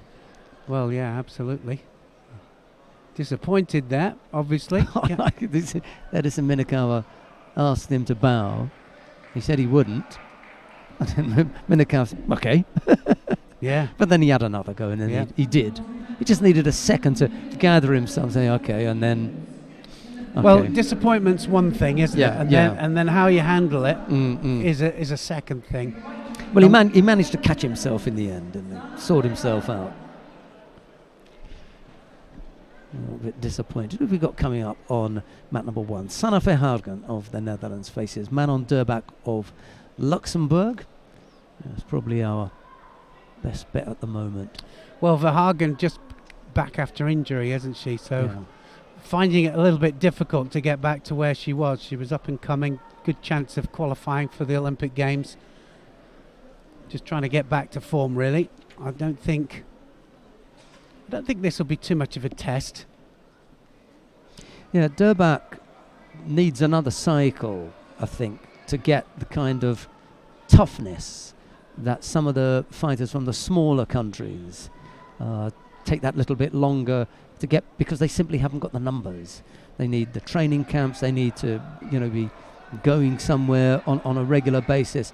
And maybe Durbach, the next time round, will give an even better account of herself. But she's had one or two useful little wins that just show a glimmer of the possibility that something could be there, but it's still a little bit early for her. Well, I think you're right. The training camp's so important. I think for every one of them as well. Training camps in between the competitions and just getting their unders, really. I think that's what's lacking with a lot of the smaller countries. Gilly Cohen, the number 1 seed in the under 52 kilo category, has won her contest down on mat 3. That's in the under 52 kilo category. She's through to the first of the quarterfinals. Not sure what Vostrikov was looking up, but they stopped the contest and they told him in his ear to penalise Durbach for stepping out. I think they've got to be really strict on the edge play they have, just to keep it inside. The harder they are and sharper they are with the penalties for dropping out. Oh, look at that. Beautiful Cianagi right the way underneath. It was just a matter of time for Hagen setting it up just to get the angler, and then right the way through the legs there for the Cianagi. Beautiful stuff. Finished that off well, didn't she? Did Fed Hagen. Strong looking fight. I think she's going to come through strong, Verhagen, and I think it will be the next cycle, the next Olympic cycle, we'll see the best of her. Well, she's the number 2 seed here. She'll face the winner of the upcoming contest. That's between Arleta Podolak of Poland in the white judogi, Anna Kaziulina of Kazakhstan in blue. Podolak and Kaziulina. Great advantage, isn't it, having a contest, a competition like this on home ground. You can put all your national squad out in every one of the weight categories if you can fill the spots, but it gives them chance to fight all of the Olympic hopefuls. What about this Polish team? I mean, did well, didn't they, in the European Championships team match? Yeah, we were chatting with Shani Hershko last night about the power that you get from that collective and how sometimes the results can lift the team of, with the greatest respect, fairly mediocre group into a winning team. They all bond together and they just lift their performances. Well, I mean, they've been picking up medals, haven't they, at Grand Prix, Grand Slam tournaments, and then final of the European Team Championships, of course, against Russia. Close match, but came out ahead, and I think you're right. It is that collective team effort and actually fighting as a team, and I think that's very important. I can't wait until it's an established part of the Games programme. I really think that's going to change the nature and focus of international competition judo. It's a big statement to make, but at the moment we rest on individual competition. But when the teams come, I think it's going to make a change. Well, I think people will be amazed on how exciting the teams are, and they're always the most exciting part of the whole competition. We've often said that, haven't we, for team matches, whether it's World Championships, European Championships. Club Cup. yeah, amazing stuff.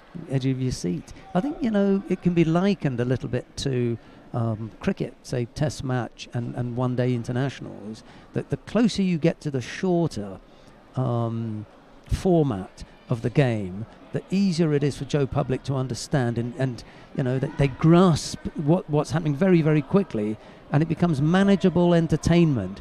And teams, I think it's got that kind of feeling. you know, national teams always, you know, easy to identify. Well, it is, isn't it? There's 5 fighters, and it's, you know, 3-2 or it's 4-1, and that's quite easy to understand. Even we can understand that. Can't I've we? got that. No score yet. Kazi Ulina has picked up a single Shiro. Podolak then with the advantage as far as that is concerned. We've got 1 minute and 40 odd left to go. There's some closely fought matches, aren't there? There's a lot going to time.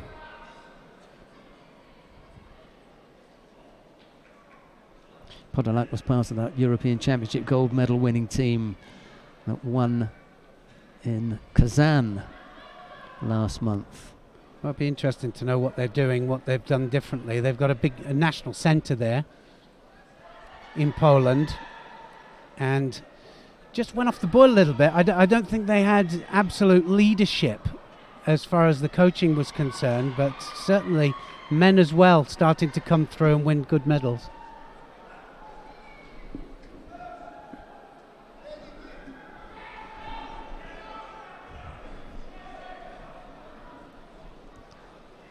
Well, if you want to continue watching the contest between Aletta Podolak and Anna Kaziulina, stay on mat number 1, but we're going to move to mat number 2 because there's quite a tight contest taking place on mat number 2 between Rishad Sobirov of Uzbekistan. He faces Kilian Leblouk of France. Sobirov has picked up 2 penalties, Leblouk 3, but has Yuko on the board. He just changed up from Wazari to Yuko, and there's a little over 2 minutes left to go. Here's Neil. Well, he had a great performance in the Paris tournament. Leblouk came through, and I thought, oh, he's going to be good. And of course, he's fighting the 2-time world champion at under 60 kilograms here. Sobirov, of course, struggling just a little bit, isn't he, for former? I mean, he's here obviously for world ranking points, but we haven't seen him out that often, certainly not of late, but struggling here now. He's a Yuko down. Leblouk trying to keep the attacks up. He's got to watch himself. Every attack that he does, Leblouk has got to go in strong. It's funny because every time I see Leblouk fighting, he looks very much like a guy that I used to fight as a junior, a guy called Brian Coruscant, just exactly the same. He's got the same stance. He's just, I was like watching him, I thought, oh, is it him?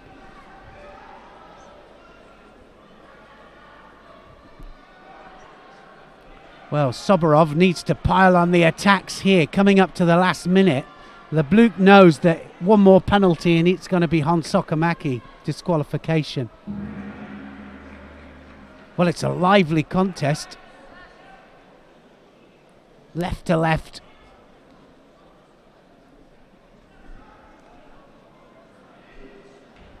Well, it could possibly. Is it going to be? Yep, I think you might be right. Somebody's going to get it. Someone's going. Yeah, is it going to be Sobirov? I mean, I think they were both trying to attack there. You see, this is a situation when I think that they have to be a tiny bit lenient. You know, both of them are trying to get in there, but the gripping strategies are so strong. But anyway, I think who's he looking at? Well, he's facing towards Sobirov, yeah, isn't it is. he? It's going to be Sobirov. Sobirov's yeah, going to go. He's going to go here. So Sobirov's out, and wow, he probably really needed those points as well. We can have a look. I'll go back and have a look at the updated Olympic qualification list and let you know. But before we do that, we're just going to have a look at the upcoming contest. Kenny van Gansbeker of Belgium. He faces Mohamed Abdelmagoud of Egypt. It's van Gansbeker in the white judogi, Abdelmagoud in blue. Here's Neil. Van Gansbeek is one of my old students when I was in Belgium, and he's really having a run of good form. Semi-final last week.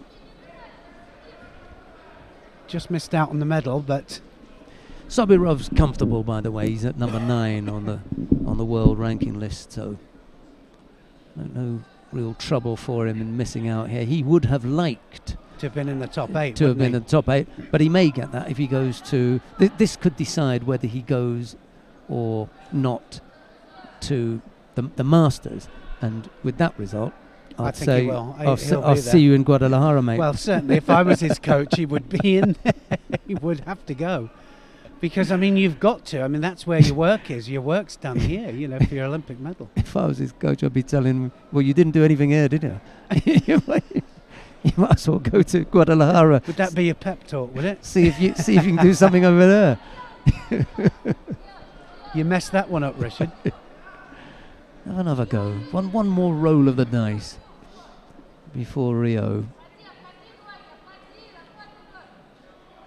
Van Gansbeek looking for the transition into Newaza. Gets very, very nervous. He gets so nervous, and it does affect his performance sometimes. He has to just calm himself down, and I think certainly the second part of the contest is always better, the Belgian.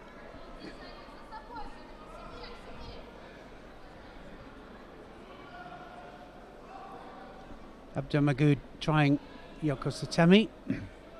Everything he does actually is sacrifice, dropping onto his side or back. Take advantage of that. If I was Van Gansbeek, just kill it dead, make sure that you're in a good position. Extreme right to right, and Van Gansbeek is going to get a penalty here. So he knows it.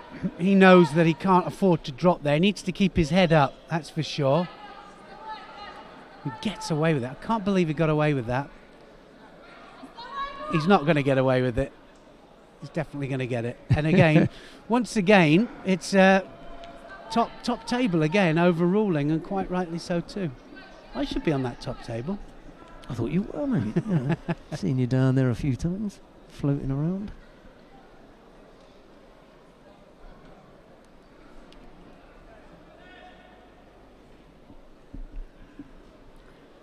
I see an Aggie needs to be on his back now. Got a beautiful strangle. Shimmy was last week, Van Gansbeek. It was like a Koshi Jimmy, but Sangaku with the legs at the same time. I'll have to ask him the name of it.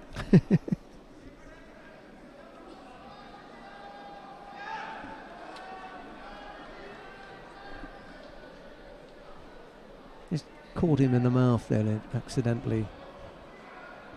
Happens a lot, doesn't it, with the strong gripping.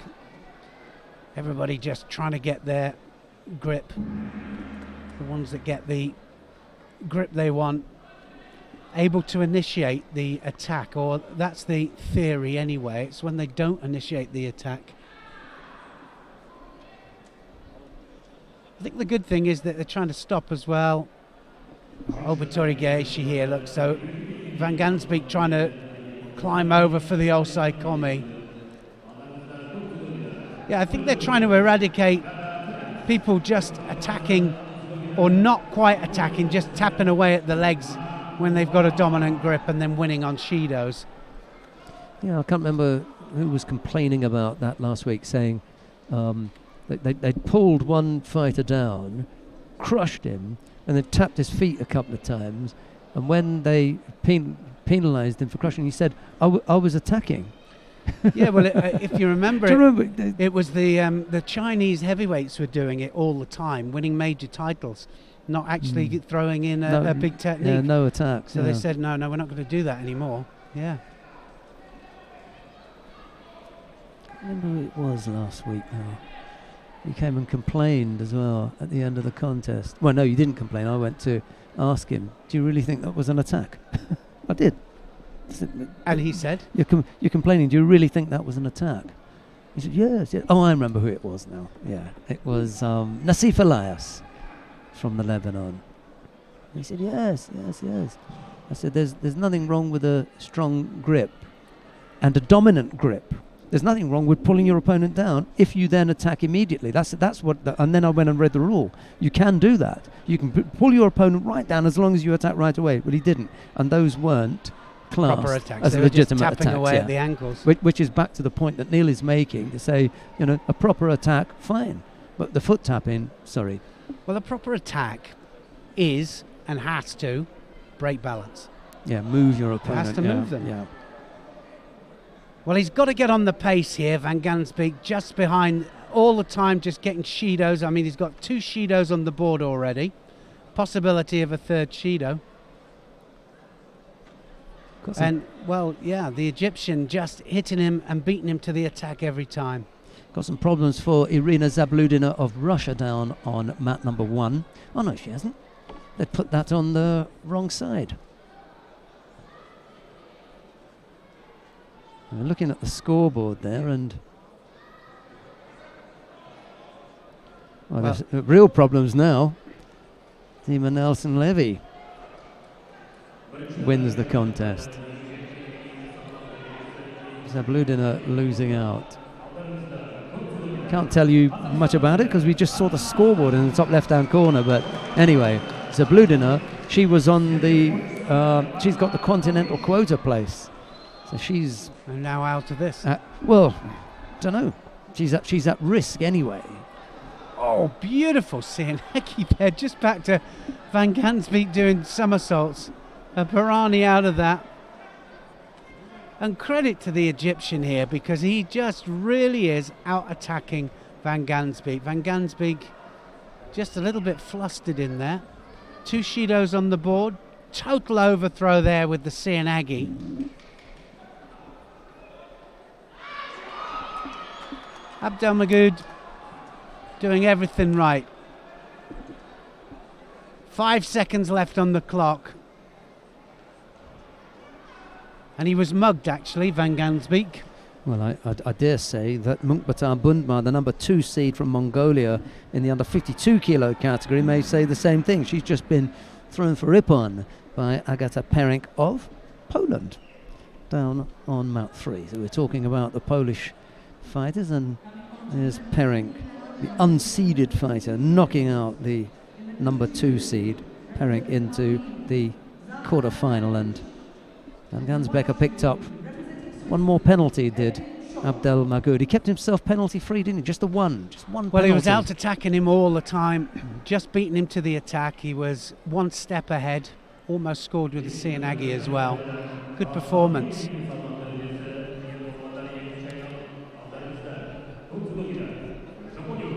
Now, this is my first look at Maruyama Joshiro of Japan. He's up against Janero Chanling of Madagascar. It's Chanling in the white judogi, Maruyama in blue. Is Neil. I don't know if you've seen him. I can't remember. I was just about to ask. Of course, the Japanese putting out different people all the time. They've already decided their Olympic team. So a lot of these guys are out to either stop people getting points or to give them international experience. They'll tell you the second one. Oh, sorry, I have seen Maruyama before. And I recognise his face, yeah. Uchimata! Oh, my goodness. Wow. Complete overthrow there. I have a sneaking suspicion we might see the same again. Yeah, don't turn away. Beautiful Uchimata. What an entry. Talk about classical. And attacking the front leg as well. He'll just want to get hold of that sleeve. And, of course, Xiaoling just will not want him to catch that sleeve. Felt the danger now. Shido immediately. His job now will be to stop Maruyama catching that sleeve. I'm suspecting, though, that Maruyama will go off the other lapel in a minute, any second now. Either that or cross it over and change it to the other side. Sneaking suspicion he's got a Sienagi there as well. So second penalty just about to happen, Xiaoling.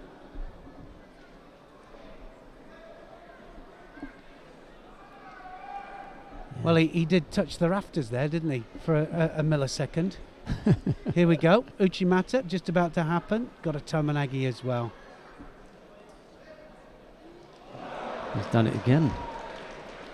Complete overthrow. Yeah, just needs to control it with the hands, doesn't he? What beautifully executed. He's got a strong Uchimata. leg, hasn't he? That's the thing. He Yeah. whips him over the leg, and it gets to the point where he'd like to stop, but he hasn't completed. Yeah. And that's where the overthrow comes. He's still going up as he's going over.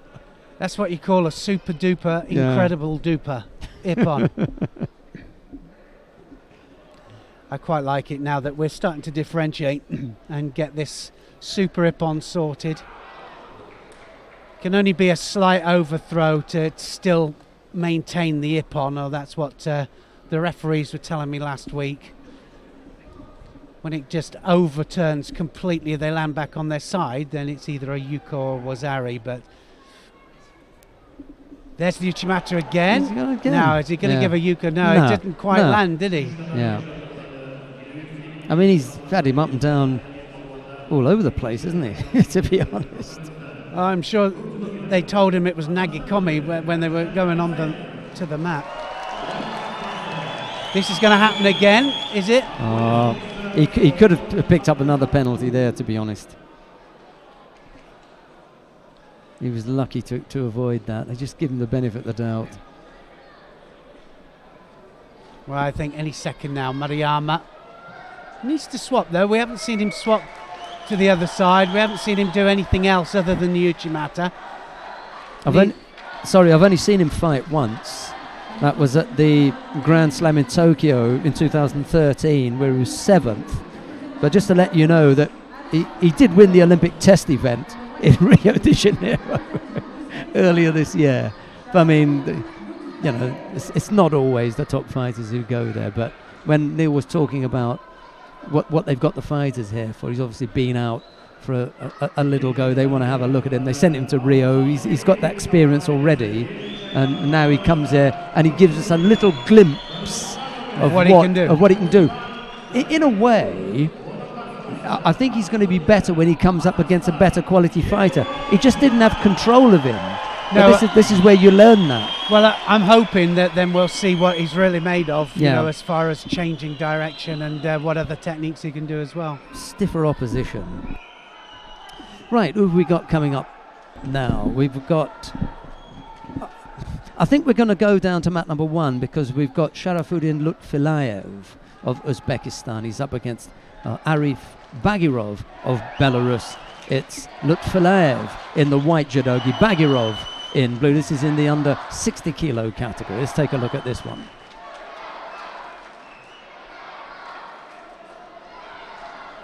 Well, he's all action, isn't he, Lutfilayev? Yeah. He's the number 2 seed here.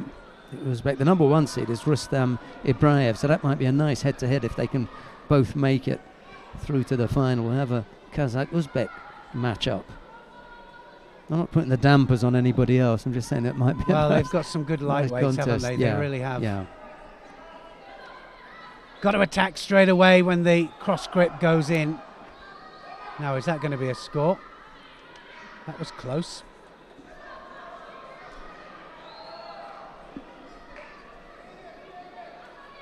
Shido, Bagirov, ducking under the arm. You remember his dad, the little Natik Ah, that's Bagirov. that's That's his little boy. Little boy. You want to see my little boy? 2 meters tall. Yeah, They kind of grow up, don't they? this one didn't fall far from the tree though, because he was. I mean, I think he was 5'4", Bagirov. He's only a little fellow. Natik. Hey, he was good as well, Bagirov. Yeah. Excellent. He then coached for Belarus as well. Excitable little fellow. Why did you say that I would know his dad? Same age bracket. Yeah. Yes, he was just a little bit after, but you'd have remembered him from your time coaching, because he was in the coach's chair as well, you know, it was around then. So more from the coaching angle, I think. I think, if I'm not mistaken, he was at the Sydney Olympics as a fighter, so that's the kind of time. And then he was immediately into the coaching, which is your coaching area, isn't it? 2 penalties picked up by Bagirov. Lutfilayev with the advantage at the moment. He's got that kind of stalking mode. Because he's comfortable. That makes him even more comfortable. A third penalty picked up by Bagirov, and a poor-looking scoreboard because you've got 2.5 minutes still to come. Well, he's going to have a job to hold on to that, isn't he? He really is. Filiev. I mean, I talk about sometimes feeling the danger. These guys, when they're out there, they're just breaking the grips off. What we can't see from the commentary position or when we're watching from home is the power of the grip and the danger felt through the grip. And I think that's one of the biggest things. I think it's there, yeah. And he does, look, he's just dropping there to stop being thrown for Ippon. So very, very close, Bagirov, to going on Sokomaki in disqualification. It's all over, I think. Yeah. Last drop. I think he knows it too. So an easy match there for Filiev. Didn't have to do a great deal, did he? He's got gifted in the contest. 4 penalties, inside the 3 minutes. But I think Neil's right. There are times when you've got your hands on someone and you think, oh my God, I'm going to go here, and then you just freeze. You can't come up with your kind of judo. You're just trying to fight to keep them off, and you just end up picking up the penalties. He picks up 4 there. Yeah, I think when they shout "do something," it's easier said. Right, who have we got here now? Another Belgian. Sen wins. This time he's up against Kilish Yerenkaipov of Kazakhstan. He wins in the white judogi. Yerenkaipov in blue. Well, Senna is he was one of my full-time students in Belgian team, and he's got great technique, left and right, does some very unusual stuff, but just lacks a bit of power sometimes. Going for the shimiwaza there.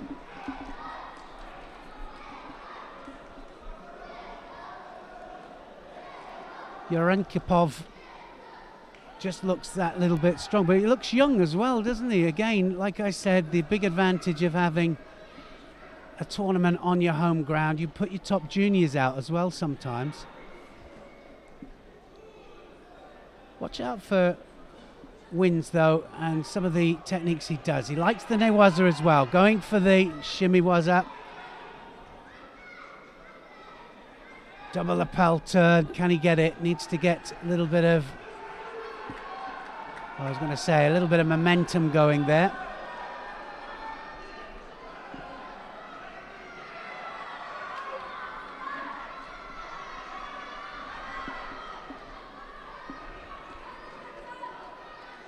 Needs to get his head up as well.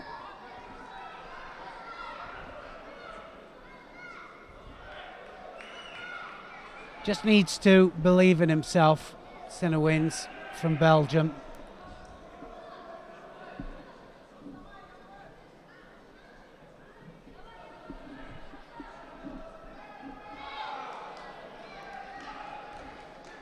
So fairly evens so far, no score on the board, minute and a half gone. First penalty up to Wins. Said he needs to keep his head up, really does need to keep his head up.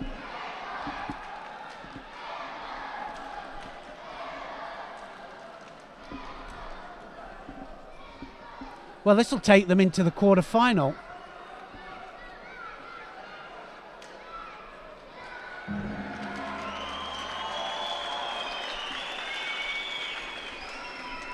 Applause for Zhumakanov on mat 2.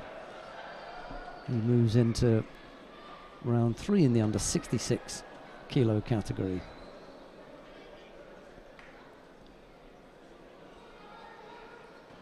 Well, Wins knows that he's got to go forwards. He needs to use very unusual ways of attacking. Shido there to the Kazakh, just breaking the grip off with his leg. You can't do that.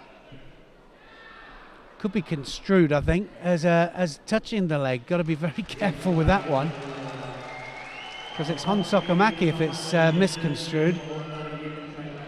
Trying for the Sangaku turn there, Wins. Now it's all evens now, different playing field.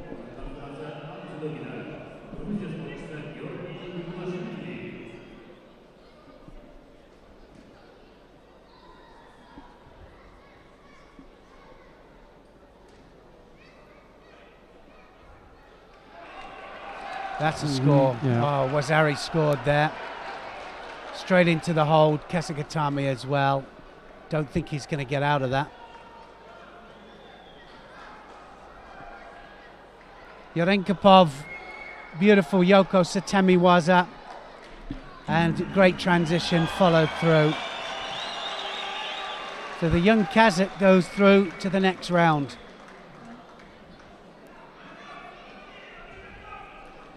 Well, that's the end, isn't it, for Senna Wins, because you have to get to the quarter-final stage to come through and have any chance of a medal.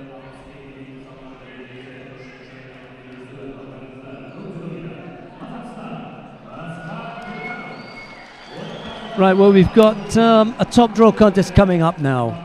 Dashtava Amatovshin of Mongolia faces Ashkat Telmanov of Kazakhstan. It's Dashtava in the white judogi, Telmanov in blue, and here's Neil Adams. Big thrower, Dashtava. He has some beautiful upright judo. He's got a mix of the Mongolian wrestling and just stand-up judo as well. He's a real mix. 3.2 million people in Mongolia, and they're contesting virtually every weight for a medal at the Olympic Games. They've got such depth, it's unbelievable. The other thing is they've got a good women's program. They're in there as well. Yeah, I was asking them about it. I said, well, how, where do you get your people to train with? They've got 120, 130 people every day. They mix their cadets, their juniors and their seniors all in together. Oh, look at that. It's gone over. Now then. Oh, it's an Ippon. He gets the Ippon. He'll get it for two reasons, I think. Well, it's because of the bridge, wasn't it? As well as the Tomonagi. Telmanov surprises everybody. And Dashtava can't believe it.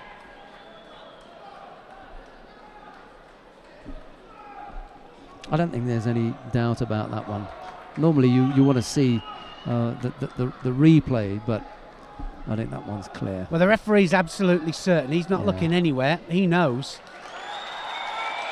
Yeah, there is, you can see it. Yeah. Yeah, it's a little bit sad in some ways, isn't it? Dashtava looks at the top table, doesn't look at the referee, because he wants it to go to video referee, but definitely any kind of bridge is an Ippon, and that's it. Beautifully executed Tomonagi. There's no doubt that he's trying to spin off his head here. He's using that leg and flick off and... Well, for anybody out there that's not quite sure what the rule is now with that, any kind of bridge, any bridge, is given an Ippon. What we're trying to do is change it so that it's a contest awarded to the other one. It's not actually Ippon awarded, because an Ippon is actually when your back hits the ground. So if it's a bridge situation, what they're going to talk about is just awarding the contest to the other person. And so I think that's right. Not scoring Ippon. Yeah. Okay. Right, well, if you want to see the contest between Elios Manzi and Juno Reinvald, stay here on mat number 1. We're going to go down to mat number 3, because it's the quarterfinal, first of the quarterfinals in the under 48 kilo category. Otgontsetse Galbadrak of Kazakhstan faces Laetitia Payet of France. Galbadrak is the number 1 seed here. She won this tournament a couple of years ago when she was competing for Mongolia. She competes for Kazakhstan now, having made the change. Both fighters were picked up a penalty apiece. There's no score yet, and we've got 2 minutes and 20 odd seconds left to go. Here's Neil. Interesting story, isn't it? Galbadrak started representing Kazakhstan with a completely clean sheet within less than 12 months. She's world ranked, what now? I think she's up in the top 5 world ranked. Came in here as the number 1 seed. Yeah, and the interesting thing, talking to the Mongolians, saying that she probably would have. I mean, Munkbat kept her out of the team, but the last 3 times she's beaten Munkbat in major tournaments, and probably would have gone. So world rank number 3. See, for me, I think that's just talk. You've got the former world champion and world number 1. Yeah. You're in front of a court if you choose your number 3. Yeah. in front of her. And I don't think they would have done it. I think they would have sent Munkbat. It would have been unfortunate. Look how many times we've seen it with Japan and top nations where you've got absolutely top draw fighters. They've got to send one of them. Yeah. You know, it was close, and No. she did the right thing. She thought, I'm not going. They're not sending me. I'm going to make my own way there. And now she's not only on the brink of simply getting there, she's going to do something when she gets there. Oh, she's going to be a serious medal contender, Galbadrak. Because she's, on that steep climb, isn't she? I mean, it's just my opinion that they would have chosen Munkbat. What's Munkbat done wrong? I mean, you're the world number one. Yeah. What more can I do to get selected? She has to be the most consistent in the category, doesn't she? She really does. Yeah, and guess what? Munkbat's strongest case would have been Galbadrak, because she's only lost 3 times, and she's lost to Galbadrak. And guess who she's not going to fight at the Olympic Games if she stays in Mongolia? Galbadrak. Yeah. So the only way that she was going to fight her is if she became, foreign opposition. And now that she is, she's out the equation for Mongolia. So it's a tricky one, that, isn't it? When your teammate beats you consistently, and it's the only person that beats you. It's an interesting one, it is, because it's fire under her butt, and that's certainly what has happened. Yeah. Got a work cut out here. Pie was very happy, wasn't she, with her medal last week? Pie just working her way up, trying to qualify, obviously, for the Olympic Games, but I think she is going to qualify now. I'm just looking at I think she is, yeah. She's just squeezing in there. The thing is this, every round now just pushes her that little bit further up. So she's got to the quarterfinal. It means she'll have another fight, because she's going to lose this one. She'll have another fight here, and she just needs to win that repechage contest. Give herself a bit of breathing space. Hey, she could be on the podium. She takes a medal here. She can get the suntan lotion out. So that's semi-final, another semi-final there, Galbadrak. Yeah.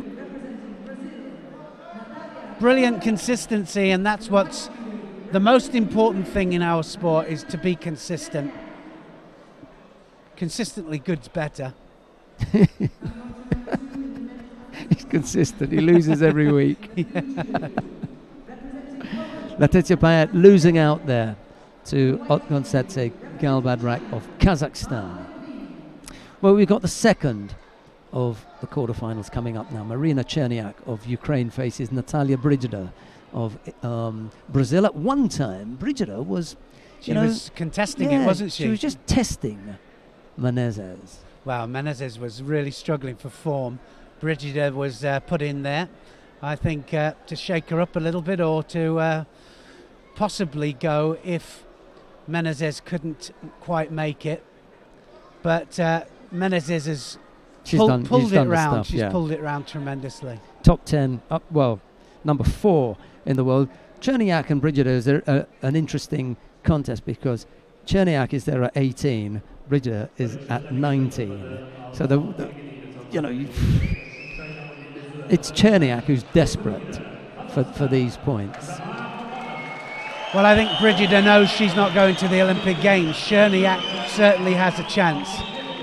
Probably means that much more to her. Big right hand, that's what she wants over the top, Cherniak. I think she fell on her hand just a little bit wrong there, Cherniak. Yeah, she just gave that a little rub there.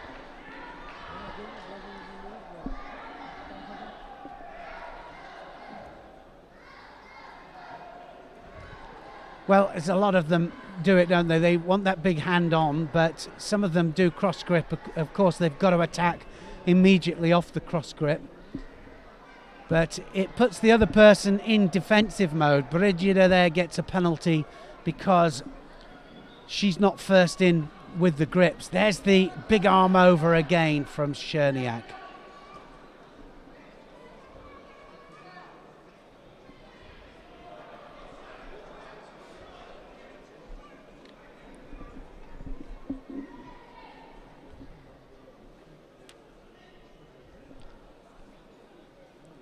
Needs to get that Cianagi. She's got a Cianagi on the left, Brigida. Not quite the right angle though. That leg going up there from Cherniak is just stopping her every time. Doesn't want a knee in her back. Second penalty going to go to Brigida. And he does pick up another penalty. Cherniak proving a bit of a handful. Having a little go on the right-hand side there as well. It just brings Brigida down onto her front.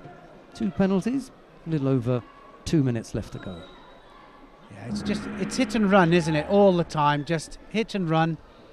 And so far, Cherniak just doing what's required. Halfway through the contest. Ma Duanben of China has just lost his contest in the under 66 kilo category against Alexander Beta of Poland, the Polish fighter, through to round 3.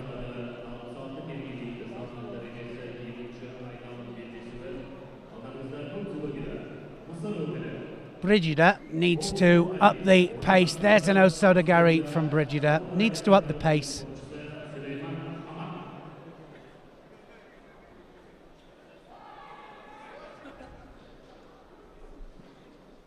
Certain sports have got certain restrictions when it comes to attack rate.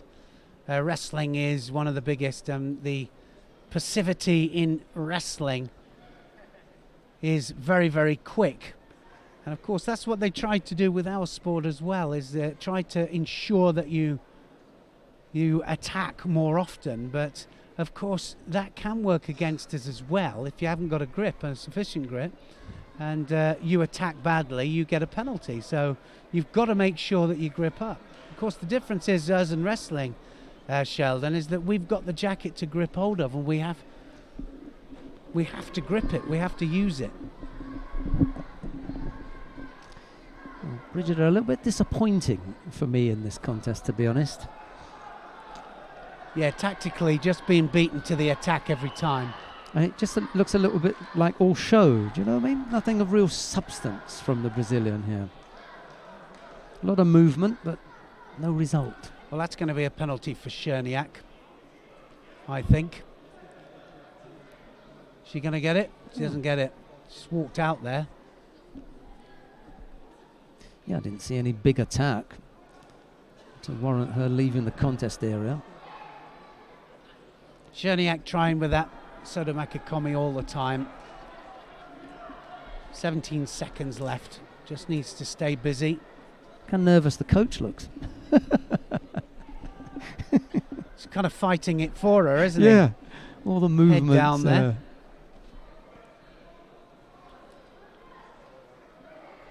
So this to get to the semi-final. 3 seconds left. Just picks up that gripping penalty. Negative gripping. Well, it's defensive play, isn't it? Again. Just did what she had to do. Nothing more. Cherniak it is who will face Galbadrak in the first of the semi-finals.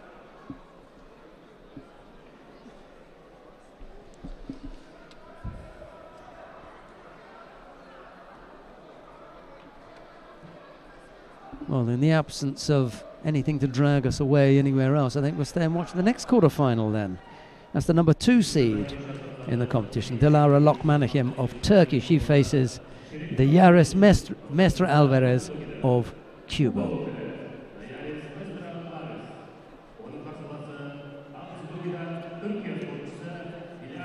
Well, that's an interesting one, isn't it? Mestre Alvarez here. Cubans don't go to every tournament.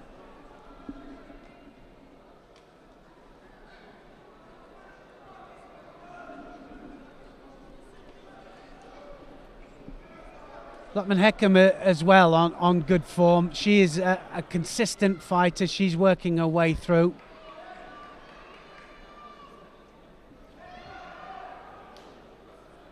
So I think this is going to be quite a scrap.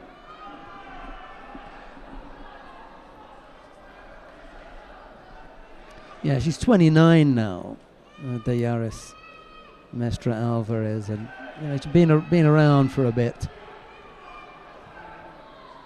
Nice drop C and Eggy. Well, this is her last chance, isn't it? This Olympic Games, it'll be her last Olympic cycle. Yeah.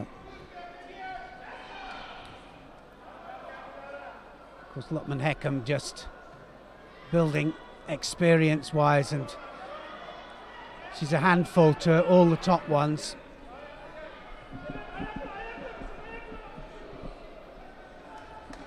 So aggressive, aren't they? The Cubans have their own particular style, don't they? But every one of them hard fighters. Well, she can't say that she hasn't been given, opportunities. As soon as Yannet Burmoy had moved up, she took the slot, and it's been, pretty much hers ever since. Hasn't had the same kind of results that her predecessor had Yannet Burmoy Acosta. She managed to reproduce that kind of quality, when she moved up from 48 to 52. Just on top of this, Lotman Heckham just behind on attacks. Coming on to Mat 1, women's under 66 kilos. In the blue judo league, representing Libya, Ahmed El Khabisa.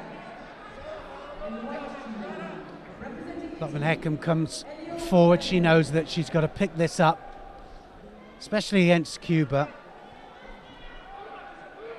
They're not going to stop right to the bell. They're just going to keep coming forwards. I was talking about Mestra Alvarez following on from Yannet Burmoy. Yannet Burmoy had gone in there as a real youngster in that under 48 kilo weight category. She ended up picking up World Championship, 2 Olympic silver medals at different weights, 48 and 52. She's a real star, and 2 World Championship silver medals as well. So she really did the business for Cuba.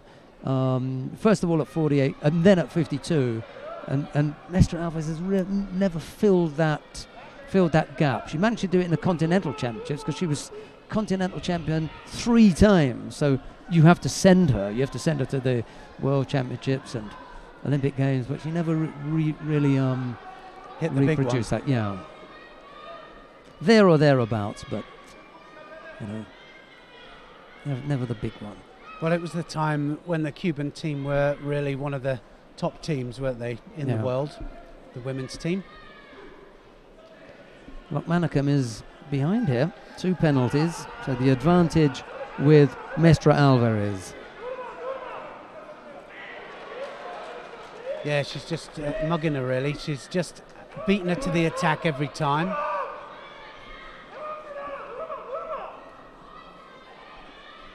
They've had round 2 in the under 57 kilo category. Autumn Pavia has just thrown Emily Amaron of Switzerland for Ippon, having been Wazari down.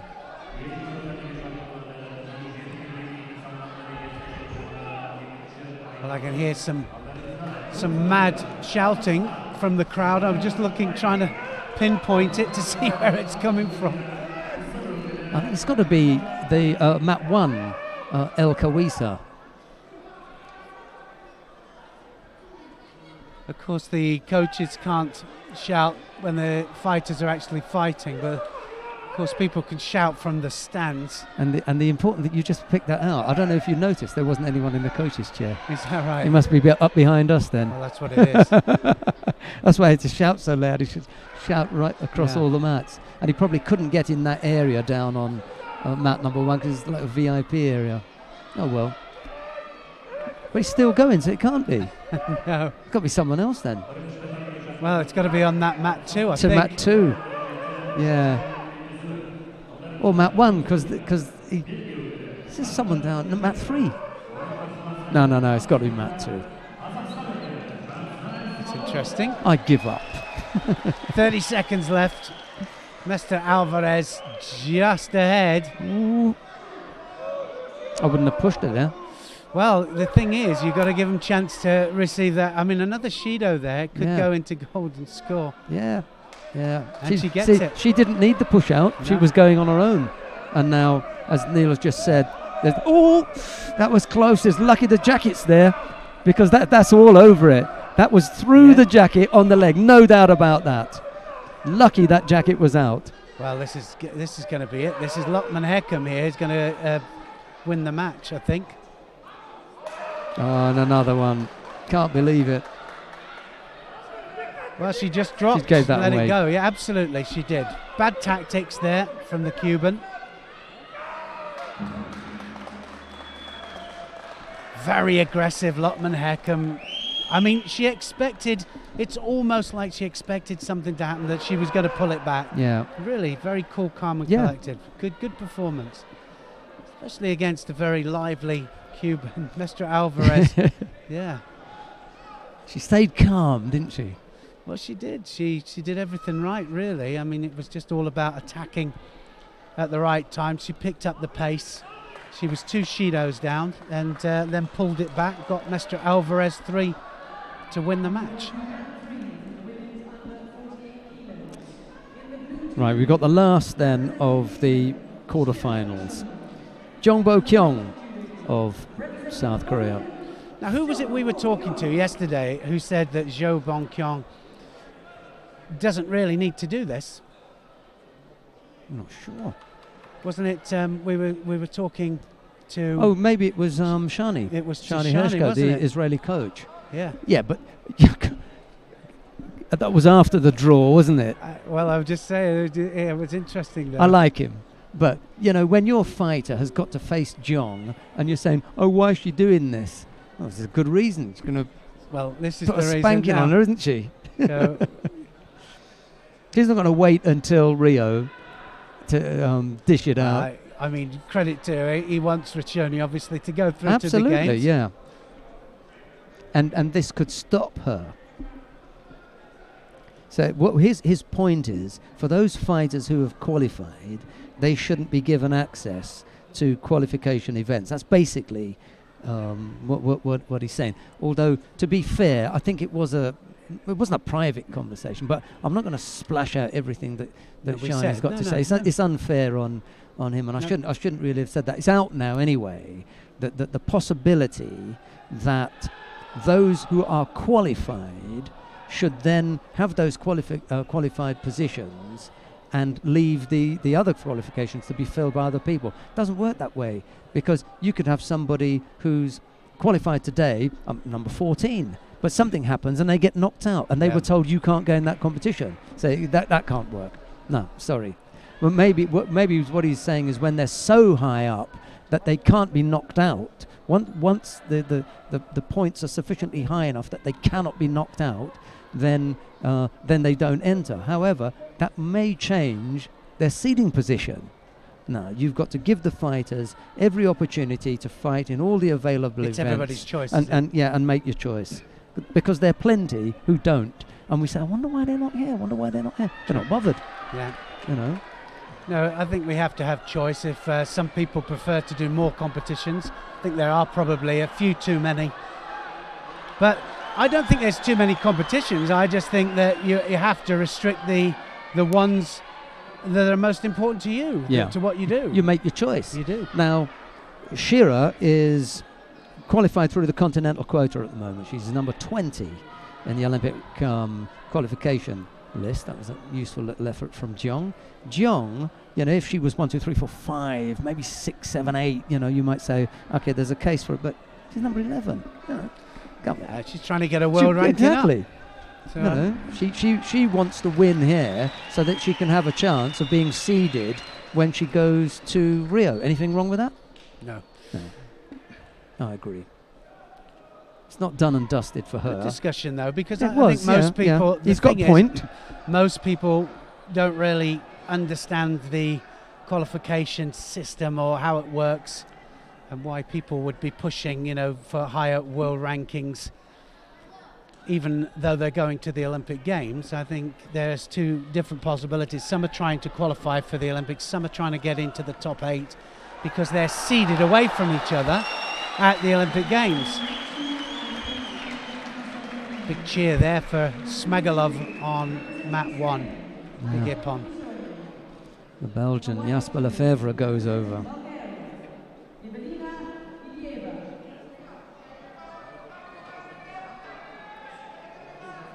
Well, this is a tough match, isn't it? One Shido just given to Rashoni there, coming into the last minute, so she's going to have to come forwards.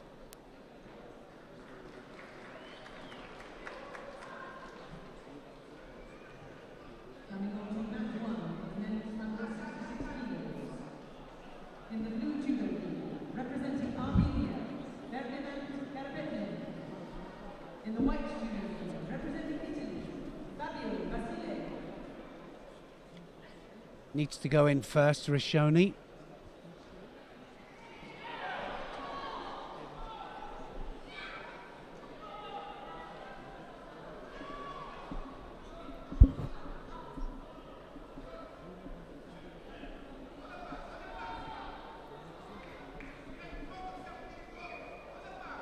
Zhang doing everything right, 25 seconds left. There's nothing we've seen really that's going to throw for Ippon. Zhang has certainly been the closest to it. Frustration there from Rashoni.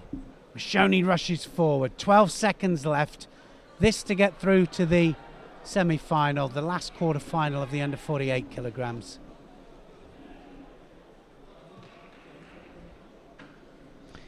A lot of this has to do with the draw, you know. I mean, I've seen a few here that are just unlucky. I mean, really unlucky draws. And then you get a few that are lucky. Shani's shaking his head there because it's just confirmation of what he was saying to us yesterday.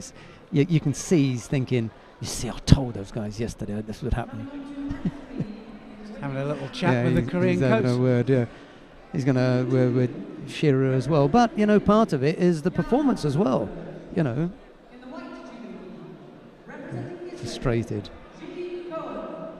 Passionate coach. Yeah. He's hard, isn't it? That was harsh. Well, I mean, she's got to go now into final repechage match and then hopefully to fight for third, but there's no peace for the wicked. Look, he's back in the chair now, this time with Gilly Cohen. He just moves from the blue chair to the white one. Shani wow, two quarterfinals back to back there. One in the 48 kilograms, one in the under 52s. My heart bleeds for him. You know, yesterday he was belly aching about all sorts of stuff. Here are his players in 2 quarterfinals. He's got a good team. He has got an amazing team. Hard taskmaster. He just wants better. He is. He's just very passionate about it, like I say, and he has his own ideas, and he's getting a lot of success with his women's team. The first of the quarterfinals in the under 52 kilo category. Gilly Cohen of Israel faces Jana Sundberg of Finland. It's Cohen in the white judogi, Sundberg in blue. And here's Neil. Well, she's going to be in trouble here if she's not careful, Cohen. Just that double lapel turn from Sundberg. Sundberg was on her like a flash in Newaza. The transition was terrific.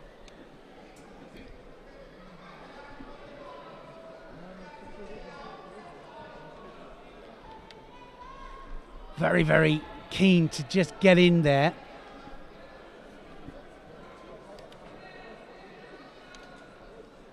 Sundberg has won some good medals in the Grand Prix Grand Slams.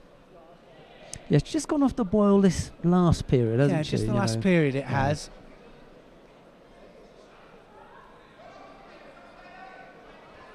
Did have some good results, though. But here she is again.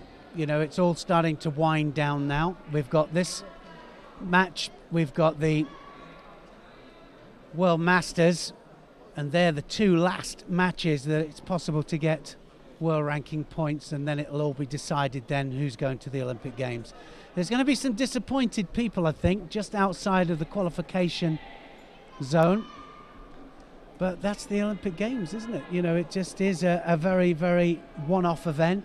Again, this was something we were talking to Shani about, the methods of qualification and the numbers that go to make up each of those different qualification groupings, if you like. How much should be given over to quality, how much should be given over to the inclusive nature of the game, so it's universal, and then how much should be given over to, you know, these tripartite places, the wild cards, as we refer to them, that would bring in people for whom the games would not normally be a possibility. Well, it's about bringing in, isn't it, the inclusion of the different continents and getting people representing those continents. And I think that's what people have got to understand, is that is a directive from the IOC. Yeah.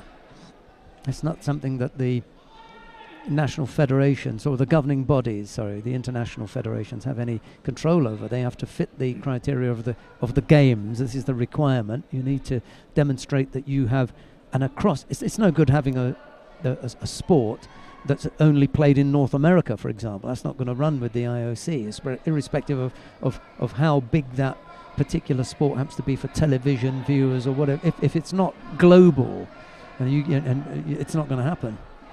Be interesting, wouldn't it, to know how they do that with ski jumping and with things where it's a particular group of countries that excel at it.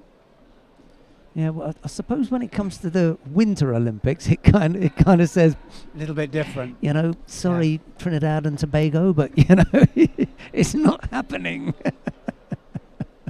It did that one time, didn't it? Jamaica, yeah. Yeah. Cool running. Not much skiing going on in Trinidad. Yeah, maybe water skiing, but... Well, 1 minute to go. One Shido up to Sundberg. And just looking at the adjoining mats, Grande Fabie Wazari down on mat 1. The Yuko, as Neil just pointed out, the Gilligan picked up that score there, and then the Bulgarian picked up 3 penalties against the Spaniard in the under 57 kilo category, Evelina Ilieva. An unusual scoreboard there. She's not normally that penalty prone. Picked up 3 penalties against Ione Ecosian of Spain. It's the Spanish fighter who goes through, but we've got 40 odd seconds left to go here. Gilly Cohen has picked up the Yuko. Jana Sundberg trails. She's also picked up as Shido. Did you see what the score was? It was Kochi and a driving Kochi Gak, and just drove her backwards, rolled her onto her side. It was one of those that was could have could not have been, but anyway, it was. I think it was just on the side.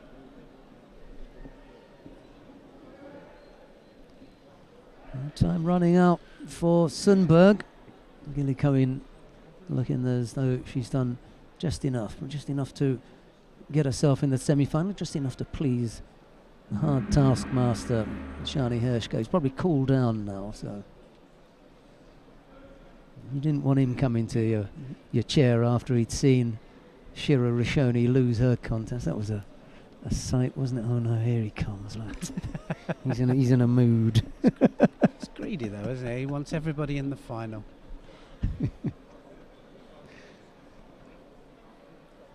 Well, Sundberg will be disappointed with that. She will be.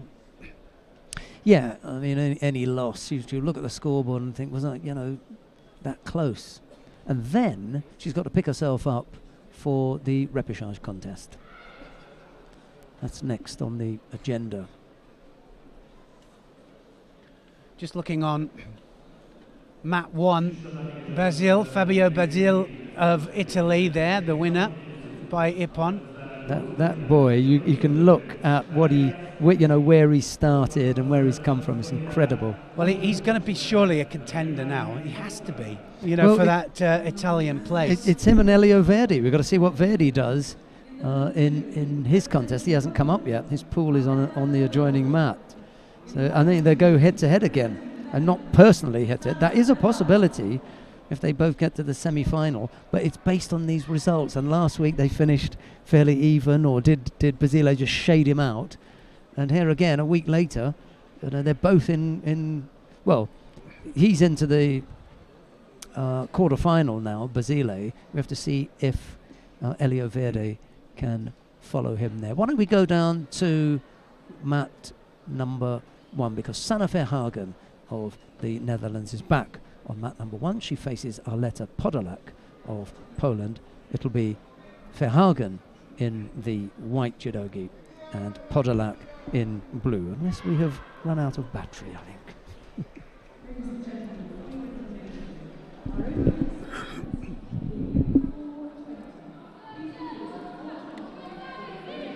Podolak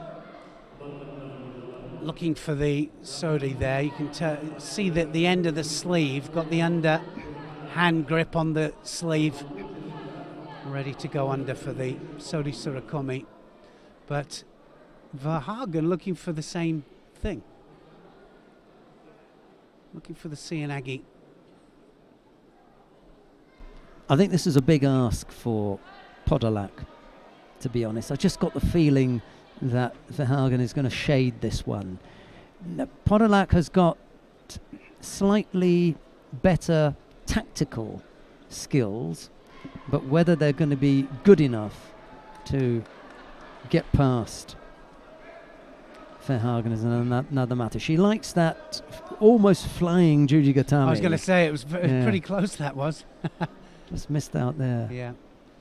Seems to be one of the vogue techniques at the moment. Tomonagi into the Juji, or flying Juji, certainly from the Brazilians.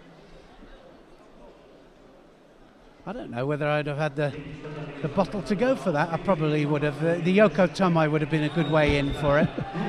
I'll tell you what, it's just as well you didn't. You were, dangerous enough on the ground. They don't want you flying through the air with it as well. Yeah, it would have been good. It would have opened up a whole new thing. A whole group of people say mercifully that didn't happen. Surprised it never occurred to you. Yeah, it's funny, isn't it? I had a particular way in. I added to my repertoire all the time. Seeing this, seeing the way that they go in from the Yoko Tomai, it would have opened it up completely again for me. If Podolak can stay penalty free, there's the possibility that Verhagen will get frustrated. Well, I think she is, and I think that's what's happening here. Podolak just dropping underneath her all the time. 1.5 minutes left of the contest. I think Verhagen's got better and stronger throwing skills, but those little efforts there that never really look as though they're going to catch Verhagen. Just, that's an attack. You're falling behind, misses out. They're almost a chance with the Sukeshi, but not quite. And this is just where Podolak wants to be, on the ground, eating up some of the clock.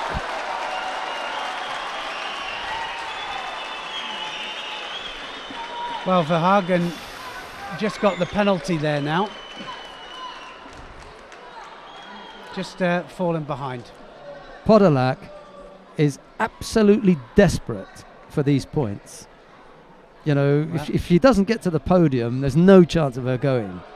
So she's desperate. Whereas Verhagen, she's already in the quarterfinal.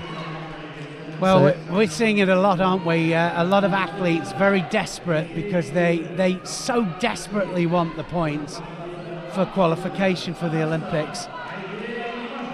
This then, the last real event for her. Just sticks that little Serenagi in again, at the right time as well, because she was just building up there. See, that will just frustrate Verhagen again, because that was the last attack. They're not threatening her. Verhagen's got those attacks covered, but they are genuine attacks. She moves her opponent, and he picks up a second.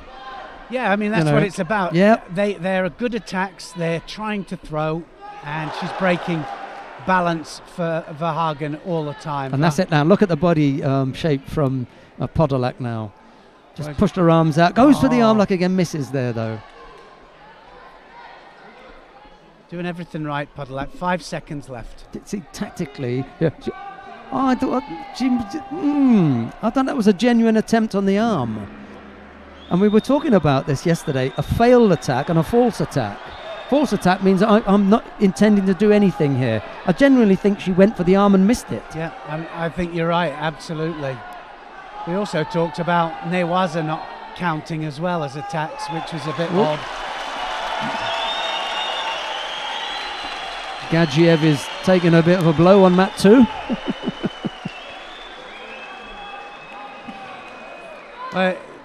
He's back. He's just back now, yeah. Having a little rest there in the middle. Yeah. Mashiev making sure of that. He's an absolute hard nut, is Gachiev. A real hard nut. He's back on his feet now. Yeah. That was on map 2, anyway. And it's as I say, that she was tactically superior. She didn't look that pretty, did it, to be honest? But she did exactly what she had to do. Kept up the rate of attacks just at the right time and shaded out the better fighter with throwing skills, but she had a good defense, did Podolak. Right, we've got the last of the quarterfinals, I think, in the under 57 no, beg your pardon. We've done with 52s? Oh no, last of the 57s. Tamina Nelson Levy faces Jovana Rogic of Serbia. Tima Nelson Levy in the white judogi, Jovana Rogic in blue. Here's Neil. Well, again, Rogic is one of these kind of lively fighters. And I'm sure that the coach for Israel there will be just as passionate as he was for the other two quarterfinals. I don't believe it. I mean, is it, Shani? Well, that's what I said. Is it the Shani show today? I assure you, it is purely by chance, because we've got to show where we've got more advanced contests anyway, and this is the last of the quarterfinals. We can always pick up the 52s because we've got quite a few of those left. Oh well, Shani's in the chair again. No score, single Shido against Rogic.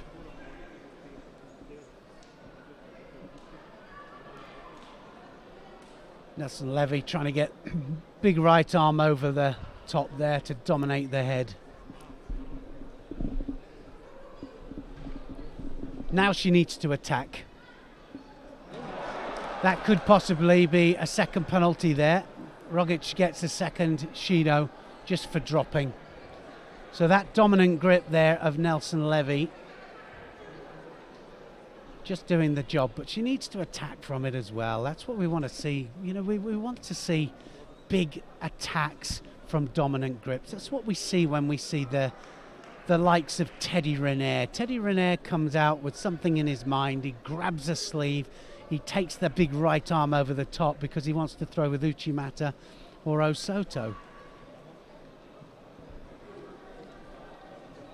Drops Sodi Surakamigoshi there from Rogic.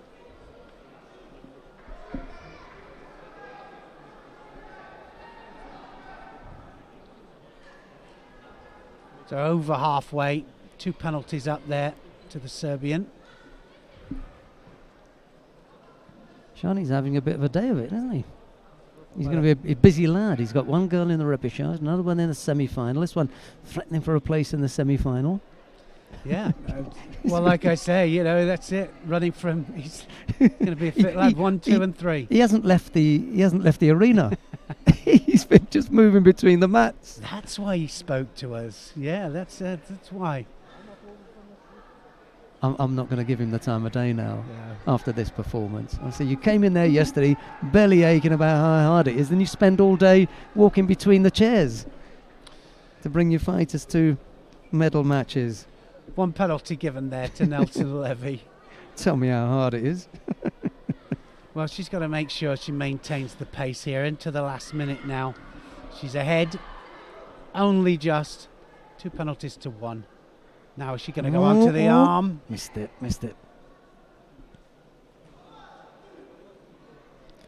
Busy little fighter, isn't she? Well, she is, and she's wasting time here in Newaza.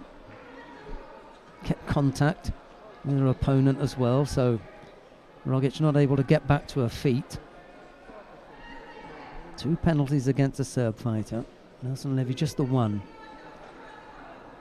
They're not dissimilar in stature either.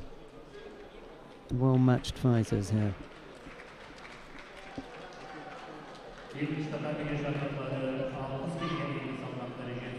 Could possibly be second semi-final for the Israeli women's team.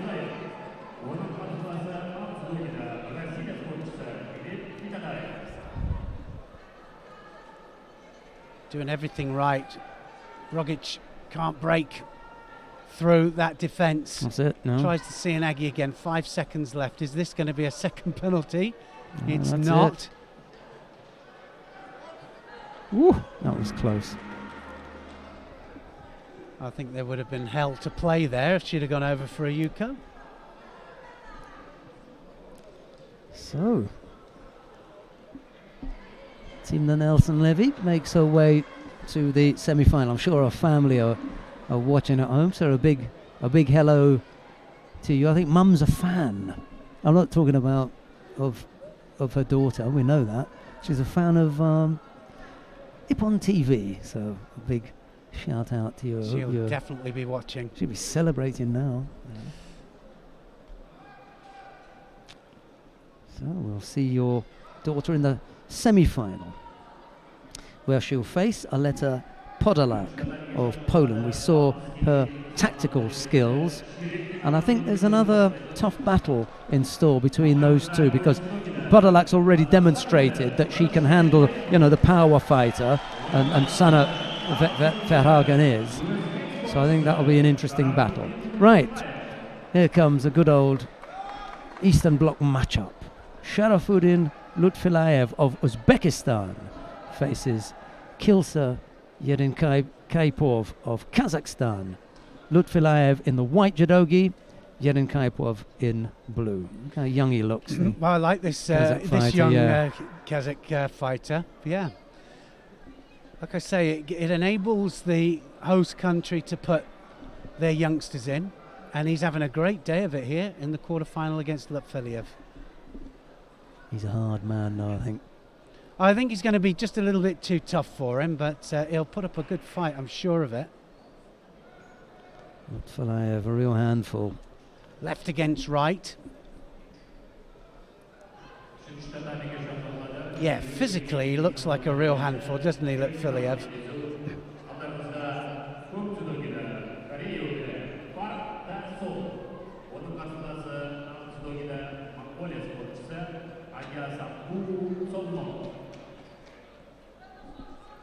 And he certainly looks just that little bit livelier at the moment. Yerinkaipov catching the sleeve the odd time, and you can see a little bit of frustration there from Lutfilayev.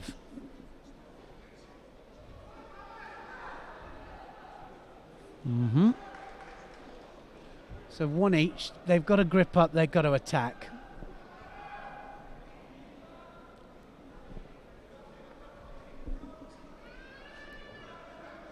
Shouldn't be long before we see Maruyama again. Maruyama Joshiro of Japan. He'll be on mat 2 against Iskander Talashinsky of Azerbaijan.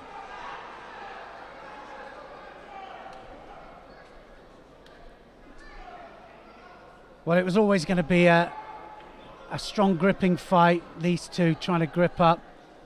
And of course, the youngster doesn't want Lutfilayev just gripping up. And that's why. Massive Uchimata there, brilliant stuff there, well avoided there. Yerinkaipov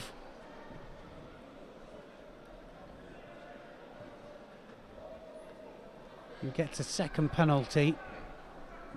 Just to tell you that in the bottom half of the draw, the quarter-final lineup is Azamat Mukhanov against Elio Verdi, and Zanchay Smagolov against Fabio Basile. So the two Italians are in that lower half quarter-final. Fighting each other? Not yet. Oh, that's gone over. So it was Ari. Lutfilayev catches him. Just kept working that, didn't he? Well, he was at it all the time. I mean, he just was a bit frustrated. He couldn't get his two hands on.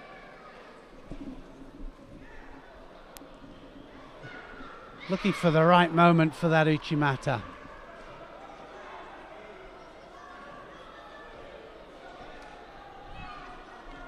Second penalty, Yerinkaipov.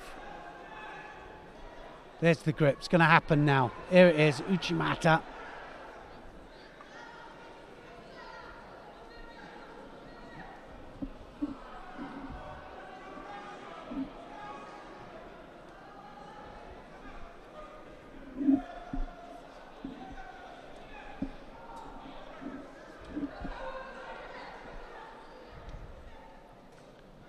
Well, now it's up to the young Kazakh to start to attack. Look, Filiev doing all the attacking here.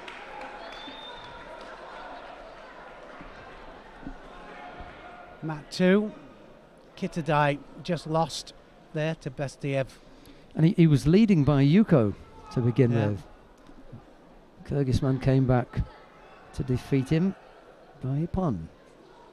Felipe Kitadai out in round 3 there. I was just looking at the referee there on our mat, and I was thinking, well, that's an unusual hand sign. I didn't know what that meant. And I was trying to think, well, clean up it's time. a new thing. I maybe missed something at the referee's conference.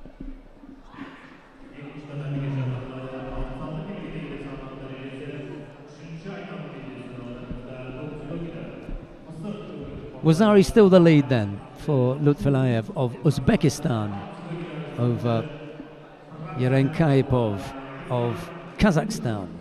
Minute and a half left to go.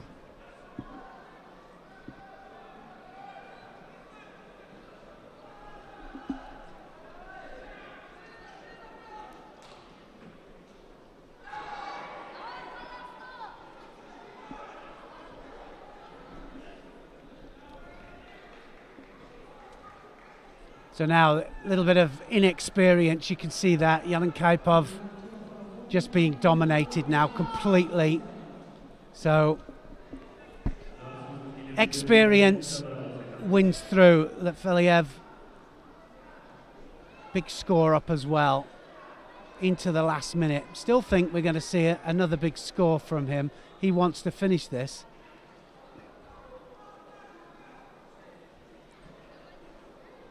"43 seconds. Is he going to put it in? Looking for the Uchimata. He's looking for the line for that Uchimata. Doesn't want to get countered, that's for sure.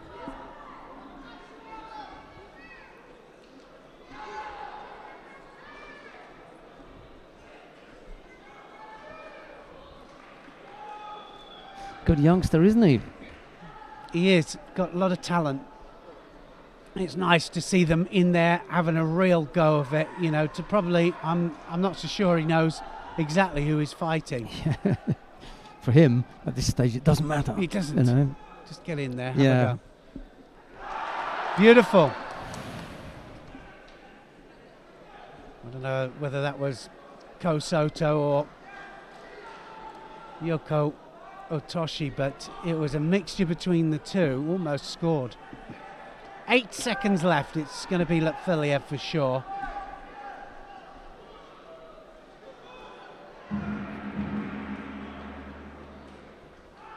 Wow, it's a lively contest, and he screams out there, Filiev, because he knows he's been in a fight. Yeah, he was in a tough one.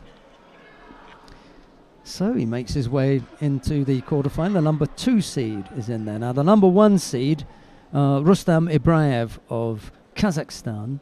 He's already defeated Brolashvili of Georgia and Janchi of China. He'll be up against his teammate Aybek Imashev in the first of the quarterfinals, but Lutfilayev has made his way through to the third of the quarterfinals. The second quarterfinal is Diorbek Urezboyev of Uzbekistan. He'll face Otar Bestayev of Kyrgyzstan. So it's all Stan all the way through. All the way. So far.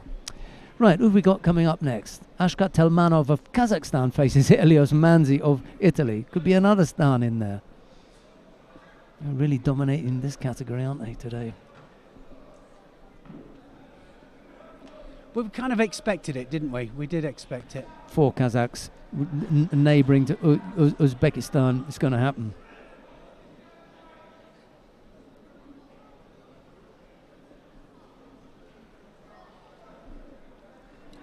Well, started off really lively to Malnov. Just a matter of time, I think, here. Manzi needs to get onto the pace, because he's a step behind. It's going to go a Shido down any second now.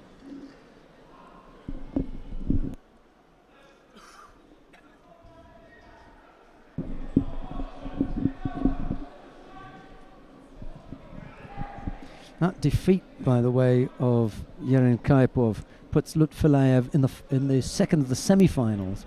We haven't had the top half quarter-finals yet. So Lutfilayev is in there. Got an interesting one coming up immediately. When is that Dashtova and Telmanov one? Oh no, it was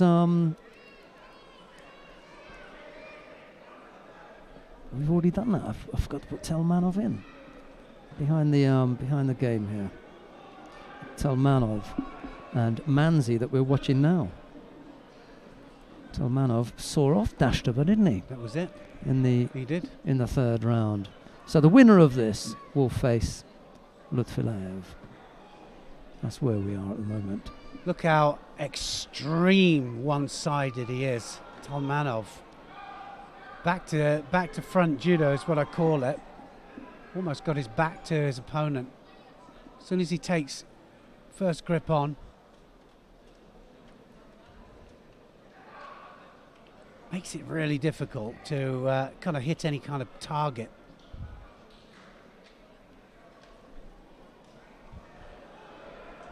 Well, really lively. Manzi's going to go here. I feel that Manzi is going to just line himself up. Telmanov on the hunt for the opportunity to throw.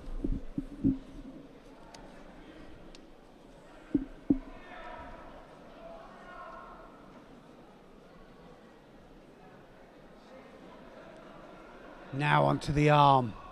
Just manages to pull it in, Manzi.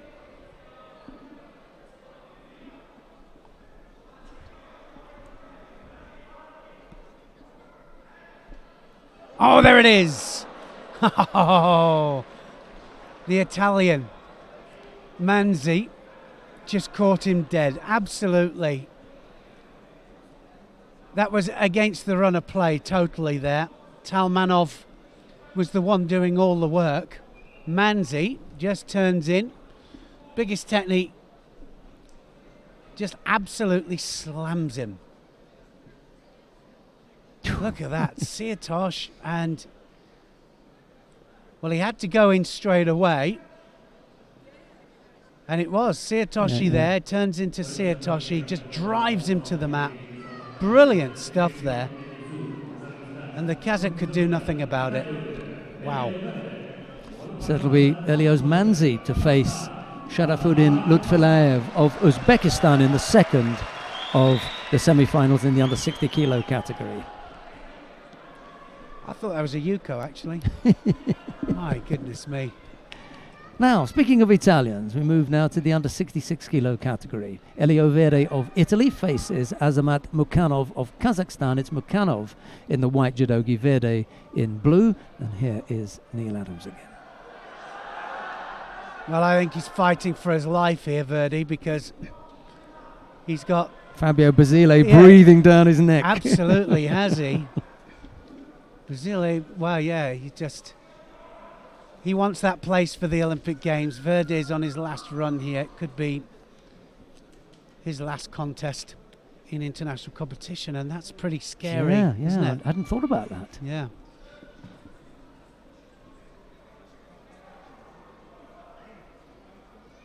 Well, I think there's a lot of situations like that in different weight categories, and I thought that discussion we had last night, parts of that were absolutely true. People, it's their life. Well, he doesn't get it, does he? It was we're just indicating there that possible penalty for Verde didn't come. Can't just drop onto your knees, even if you feel in danger of being thrown. You have to do something to get out of it, but not drop on your knees. Mukhanov. He has to attack as well.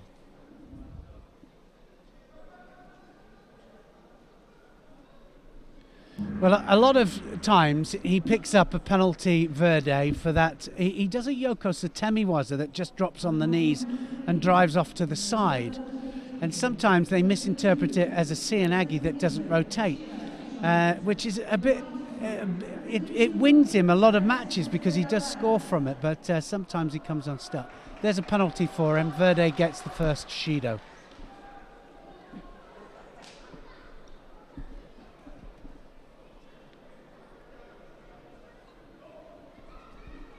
Letizia Payet, by the way, has lost her repechage contest down on mat number 3 to Natalia Brigida of Brazil. So Payet finishes with a seventh place finish. It may be just enough to squeeze her in.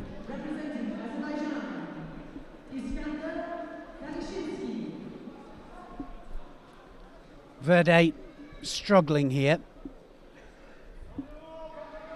Whilst Neil is bringing you commentary on this quarter-final between Azmat Mukhanov and Elio Verde, I'm going to take a quick look myself and see what happens with Talashinsky and Maruyama on the adjoining mat. If you want to see the Japanese in the under 66 kilo category, he's about to take to mat number 2.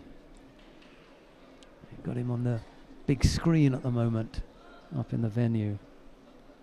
Well, it'll be interesting to see if he can add anything to that left Uchimata that he has. Well, we'll have a look at Mukhanov and Verde again, because this is for a place in the semi-final, whereas the contest between Talashinsky and Maruyama, that's still in round 3. He almost catches him there, Mukhanov. Yeah, I mean, it is. It is one of those contests, isn't it? It's not the most exhilarating of judo contests, but it means such a lot here for Verde. Verde is fighting for his place in the qualification zone and to represent his country, really, because he has a youngster in there that's pushing for the place as well. Second penalty goes up to Verde. 1 minute 40 left, still plenty of time. And that youngster pushing for the place is standing about 10 metres away, 12 metres maybe, watching on. Keen as mustard he is. Well, I mean, that's it. You know, it does. It means such a lot, and it's so many things in different ways to the two fighters. Maruyama's finding his range now. He's just thrown Talashinsky for Wazari with that Uchimata. And Verde goes over here. Mukhanov well ahead now, just took him over for a Yuko.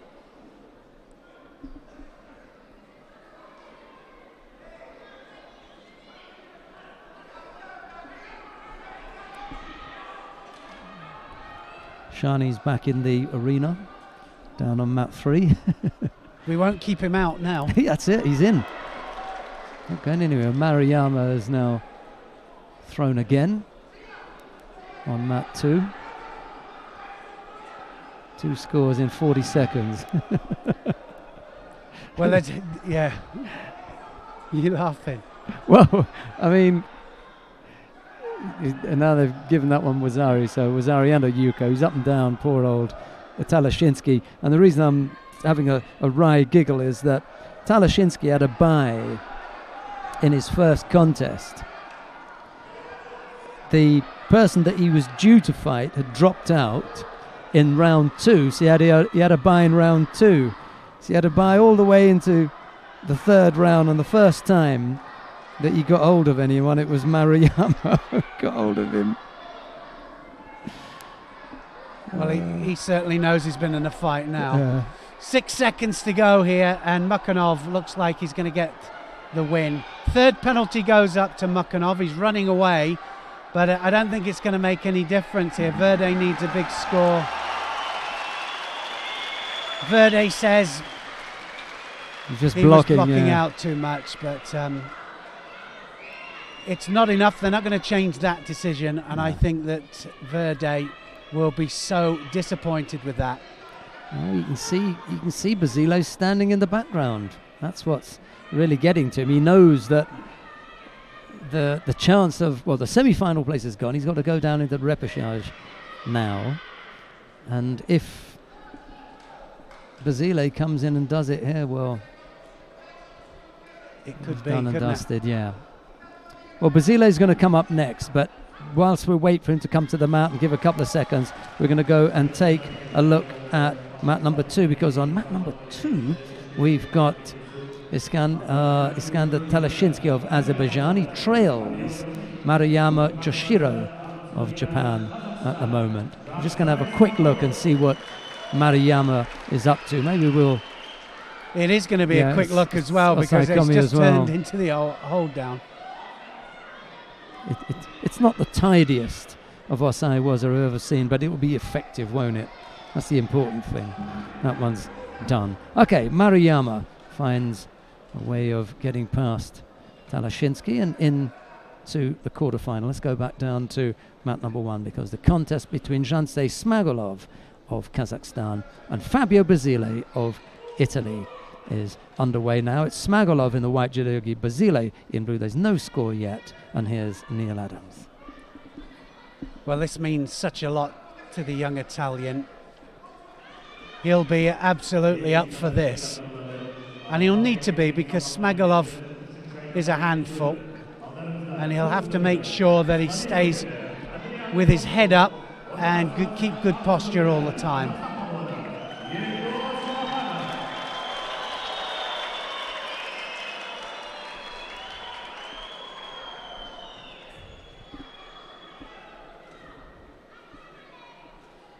A lot of gripping on the sleeves as well at the moment. We've seen a lot of pinning of the sleeves, which is not good. That could be a possible penalty there for Smagolov. Just dropped on his back, didn't do anything. Yeah, there you go. And I was going to say, a lot of it just stems from the sleeve gripping. They dominate, they push the sleeves down, but you've got to push the sleeves down, come back up again immediately for a throw.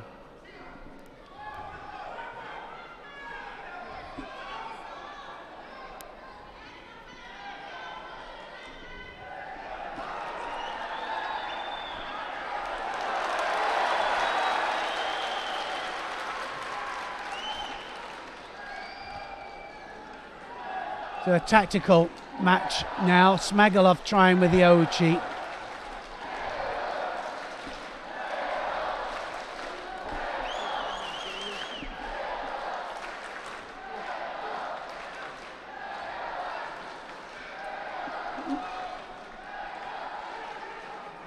We haven't really seen what we call an ippon technique yet.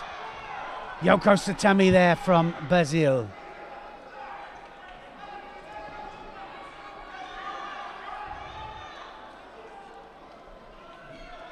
Yoko Satemi is a general term for anything to the side sacrifice techniques. Yoko Toshi was the actual technique that Basile did. Second penalty goes up to Smagolov. He's giving this to Basile here. You know, he's got to press him harder than this. Yeah, I mean, he really is a fighter. He's quite tactical as well. I think you were right. He is a tactical fighter. He just plays the game. He knows he's got somebody who can throw here. So the Ouchi keeps throwing in, just attacking at the right time, but only halfway through the contest.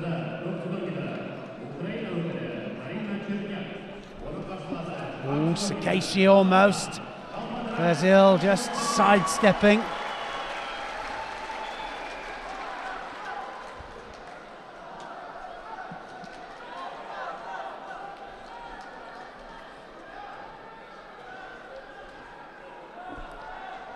Oh, beautiful Tayatoshi. Wasari scored there. And now for the arm lock. Can he get it? Well, that's opened it all up again, hasn't it? Nice piece of skill there. Beautiful Tayatoshi that was. Very, very low. Cianagi this time. Now Basile on the back foot.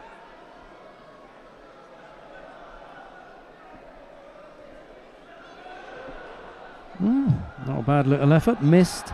Put himself a little bit of trouble, but manages to get out of it.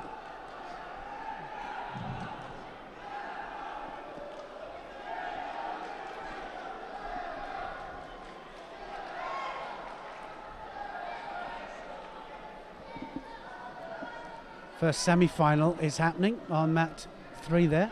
Galbadrak Yeah, and against Cherniak. we'll go down there to have a look at that after this one. I think given the closeness, all missed with the Koji there. Smagolov going on to his front. We've got a minute and 17 left to go. We had a look at Verde, didn't we, Elio Verde? And there's his teammate. And he needed this win just to, put some distance between them. And unfortunately for him, Well, they say it's never over. yeah, tough ask now. The only thing that you might say is that Smagolov could burn himself out. There's still a minute left to go. I don't know what his fitness level is like. Well, it looks to me as if he's breathing heavy. Watch out for Brazil, because Brazil will really come forward. Yeah. He'll look for the Ouchi as well. Cianagi. Definitely another penalty going to go up to Smagolov. Didn't give it. Here's your prime example of somebody on the run now. Just manages to get his hips round for that Cianagi, just. The difficulty for Basile is he hasn't got a great deal left in the tank either. He'd love to be able to put in 2-3 attacks here and just draw that third penalty. It's not going to happen though, and he didn't have enough for the Tomoe Nage either. I think the big thing is that he possibly could get the third penalty against him, but he won't get the fourth. No, and the other thing, there's only 17 seconds now.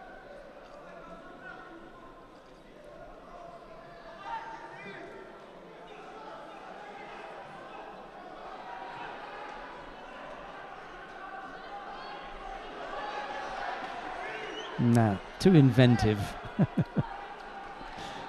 little bit over-ambitious there.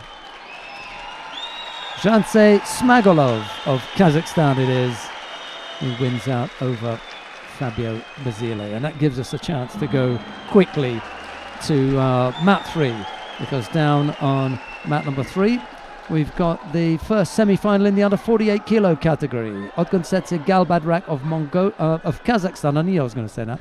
I did it all the time. Of Kazakhstan is up against Marina Cherniak of Ukraine. It's Galbadrak in the white judogi for Kazakhstan and Cherniak in blue. There's no score as yet, and there's a little over a minute left to go. Here's Neil.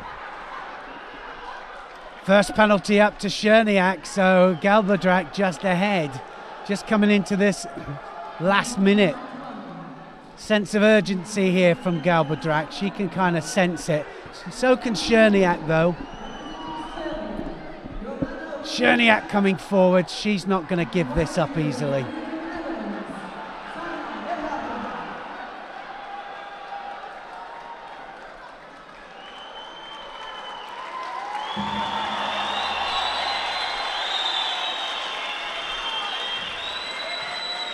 Well, wasting a little bit of time now in Newaza Galbadrak. Has she got it? She was attacking there for the Shimiwaza. Wasn't quite there. 34 seconds left. Cherniak comes forwards. She really can't afford to run all the time, Galbadrak. She'll have to attack at some stage. Obviously just wasting time now. Oh, she's got onto the arm. Look at that. She's onto the arm. That's why the referee's letting it carry on. 8 seconds left. Cherniak is going to come forwards.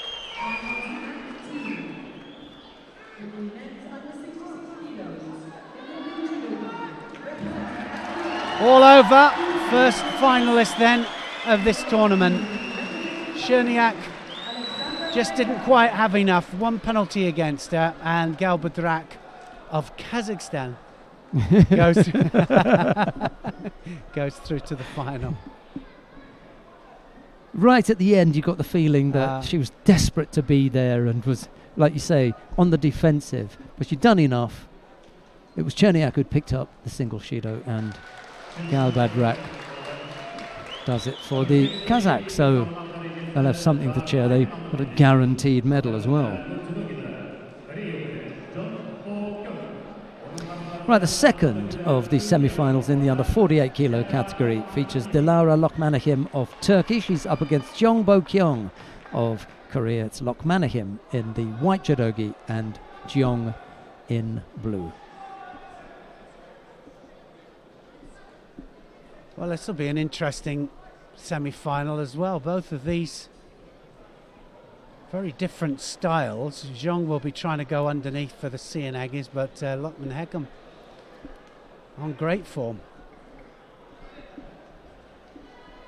Much taller, rangier, Lokmanahim of Turkey.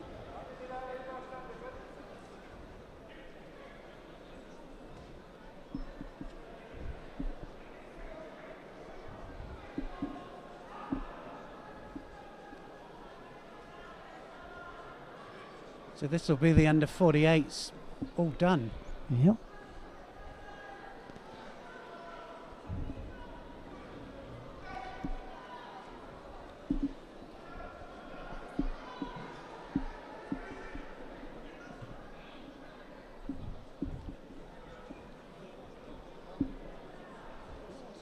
Left-handed fighter, Jeong.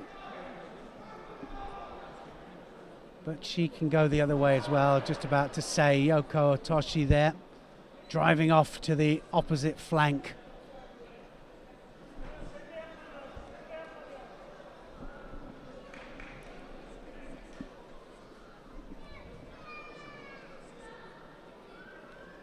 Lokmanahim has to grip up. She'll have to come forwards. She doesn't want to get any penalties.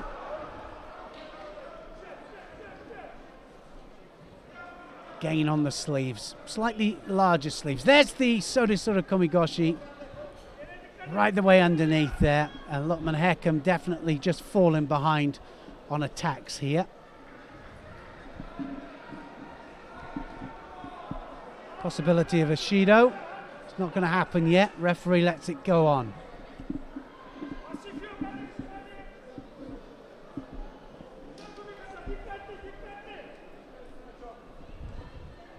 Sianagi again, beautiful Sianagi. Well, I said it would be the Sianagi against the range of Lokmanahim. She gets the penalty. She is behind on attacks.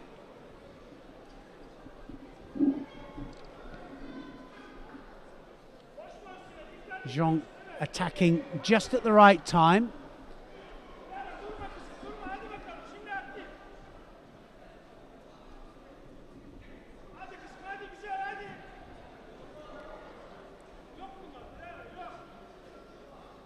I don't see Lokmanahim as being disturbed by the situation.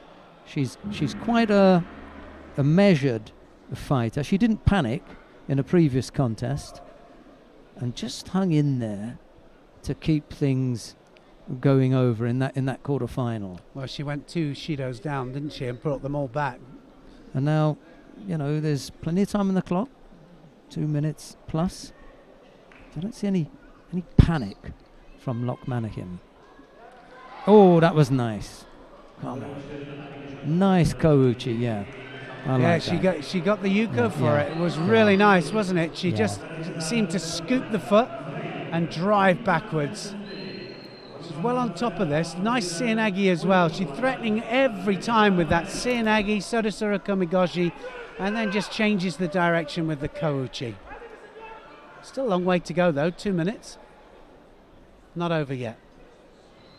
Nice effort. She looked as though she was going to go over on the right side for Ko Sotogaki and then miss that. And then there was almost the point where she got wrapped up with the leg, but I don't think so. That's what they're looking at. Yeah, I didn't see anything untoward there. I thought that she avoided. Yeah. I'm not sure if that's what they're discussing here. Yeah, it's whether nothing. Yeah. she touched the leg, but she definitely didn't for me.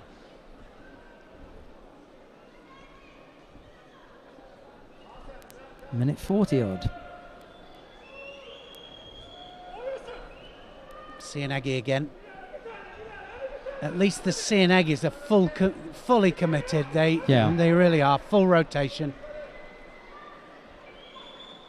What a terrific Korean team coming up to the Olympic Games. My goodness. The last World Championships, they had such amazing form. They really did. And here they are performing at all weights. Shido there to Zhong. She may pick up another. Mind you, she did come under attack from the Ashiwaza, but then took a drop, so takes another. 2 penalties all within very quick, about yeah. 10 seconds. Isn't this what Lokmanahim did the second time around? Just put the pressure on and her opponent just crumbled. Yeah, well, and last minute, opposing styles, like I said, got to be... Oh, that was close. Big ouchi, and we were talking about her execution of the ouchi, Yeah. but there was so much of the upper body going there that she got away with that, because she still leaves that leg behind. But she threw herself at that. There's too much gap, isn't there? There's too much... Not able to drive forward as she'd like, but she needs to be just a little bit careful she doesn't run onto that Sianagi.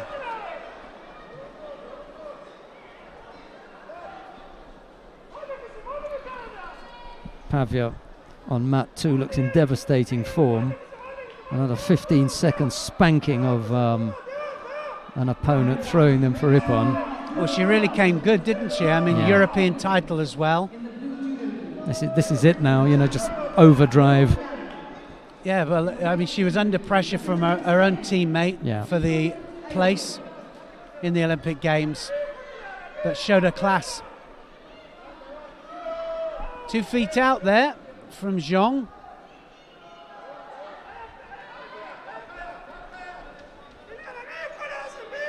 "19 seconds left of this semi-final.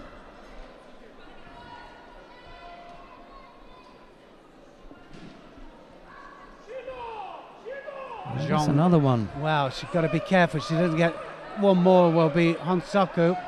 Got to get up from there now, Lokmanahim. Can't afford to spend any time on the ground.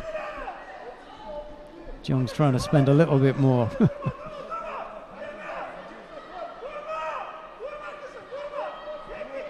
Needs one more attack, I think, Zhong. And there it is. Yeah. Good attack, just at the right time. Zhong goes through. Good little battle, wasn't it? Yeah, it was. Well, it'll be Zhong in the final of the under 48 kilo category. She'll face Galbadrak. Right, what have we got coming up? A repechage contest. We've got a quarter-final between Yanu Ekozian and Liu Yang of China on mat number 2. But we got the semi-final between Sharafuddin Lutfulayev of Uzbekistan and Elios Manzi coming up on mat number 1. That'll be in a moment or so. So it's just a question if we go to 2 or 3, because Rustam Ibrayev of Kazakhstan will face his teammate Aybek Imashev on 2. But I fancy mat 1 is likely to give us something a little bit better. Well, we just saw a Awazeti upon there. Beautiful Yoko Tomanagi. Right, we're going to go down to mat number 1, because the contest to come on this mat will be Sharafuddin Lutfulayev of Uzbekistan. He faces Elios Manzi of Italy. It'll be Lutfulayev in the white judogi, Manzi in blue. And just out the corner of Neil's eye, I think he caught the Wazari Awazeti upon from the previous contest. Lutfulayev in the white judogi, Manzi in blue. Here's Neil. Yeah, beautiful it was. Yoko Tomanagi did one before, but he'll have his work cut out here. Lutfulayev did a good job in his quarter-final. Oh, look at that. Ashiwaza there from Manzi. Italian team doing well. Yeah, 3 in and around the medals. Missed out with Moscow, one of the women, but oh well, you can't win them all.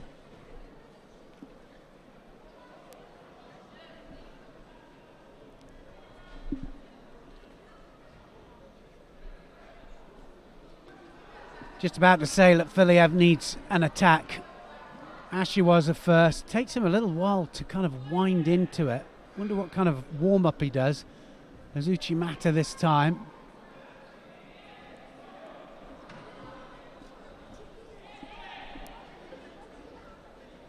So ducking under, Manzi gets Shido.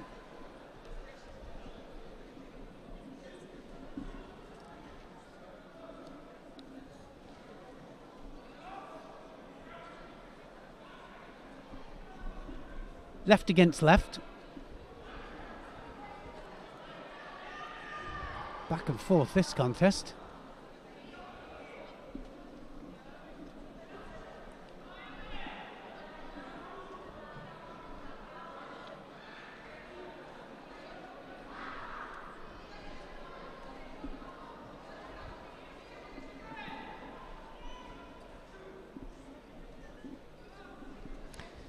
Also watching this contest between Lutfiliev and Manzi, I can give you the lineup for that under 48 kilo category, the medal contest. Galbadrak will face Jiong for the in the final, and the bronze medals will be between Natalia Brigida of Brazil and Dilara Lokmanahim of Turkey, and it'll be Diaris Mestra Alvarez of Cuba to face Marina Cherniak of Ukraine. Those are the medal matches that we'll see in the final block.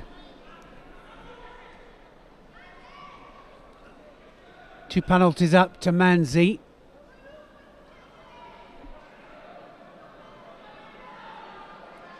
Quick look at the clock, Lutfiliev.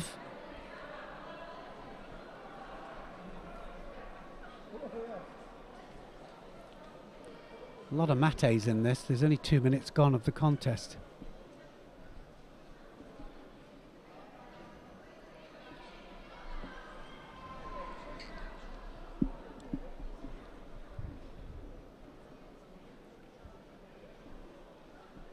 Dominating the grip, Lutfiliev. It's going to be another penalty there, and I think it for blocking out. I was going to say it could have gone either way. That Lutfiliev gets it, so one penalty up to him. Manzi has 2.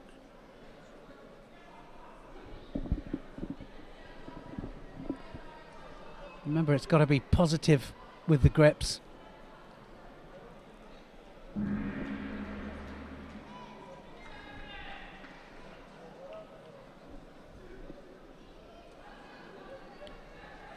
Tries for the Uchimata, Manzi.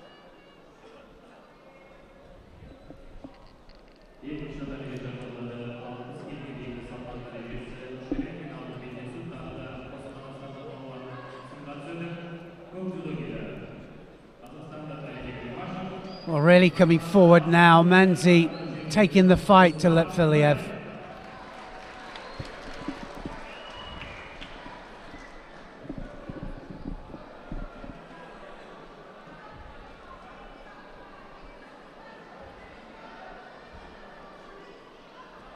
Still 1 minute 40. Very close to the belt there, Lutfiliev. Oh, nice Ouchi. Was that going to score? Wasn't quite. That could have really thrown this contest into a spin.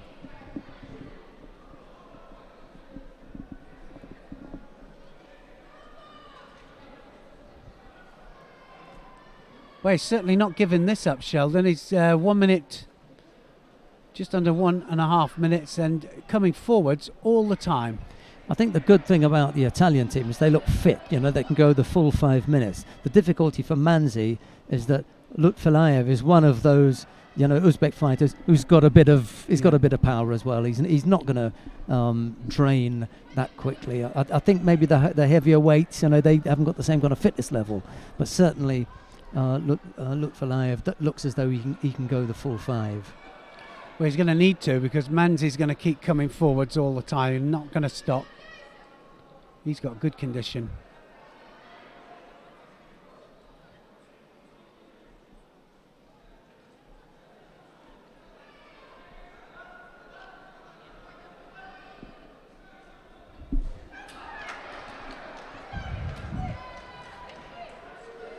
Drops Cianaghi this time from the Italian.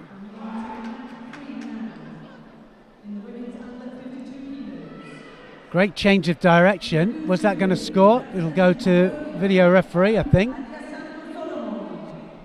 the white judo league, representing Poland, Agata Perez. 40-odd seconds left to go. It's finely balanced, despite the fact that Lutfulayev has the advantage, having only picked up one penalty. Manzi has picked up two. No, they're going to give another one, though. Sure of it. No, they give Manzi a Yuko. Well, it was a great technique, it was, really, but now it's really turned this on the head because he was putting him under so much pressure there, Manzi.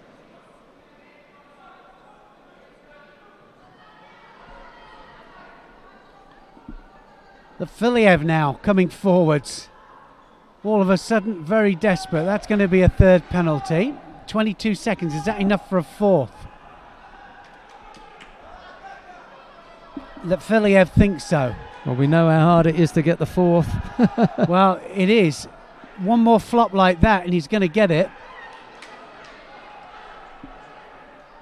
Lutfulayev needs to make him drop. He's running away all the time now. Manzi, quick look at the clock. And that was better. Probably just yeah. saved him there. Yeah. 1 second left on the clock.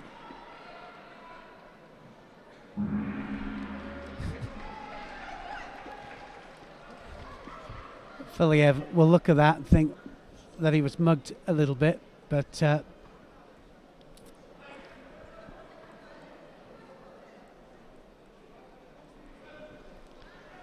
Oh, turn up for the book. I thought Lutfulayev was in the driving seat for that one. He was for most of the contest, wasn't he? he was. It went against the run of play there.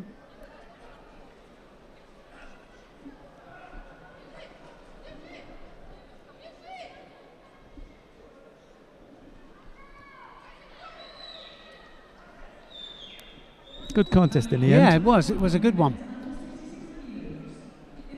So final will be. Well, we've got the other half to sort out first, haven't we? Ibraev and Imashev. Where are they? They're on mat number 2. So let's go to mat number 2 to take a look at that. It's Rustam Ibraev who leads by Wazari with a minute, just under 2 minutes left to go. Ibraev in the white judogi, Imashev in blue.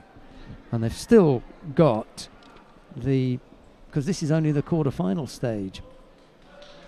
We've still got a bit of work to do to find out who's going to make it through to that final. They're slightly further behind. Lutfulayev down into the... I was going to say they've got similar styles, these two. That's obvious, isn't it? Think they train together?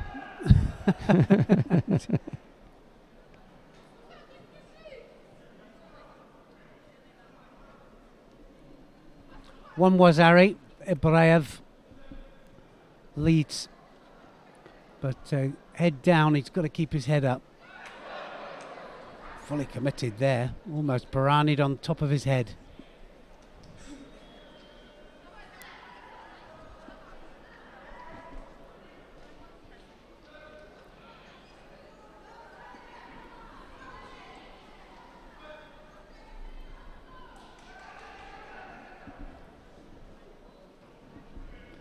Well, it looks to be Ibraev that is really looking for the opportunity for attack. He's the one pushing forward. Imashev realises he needs a nip on here.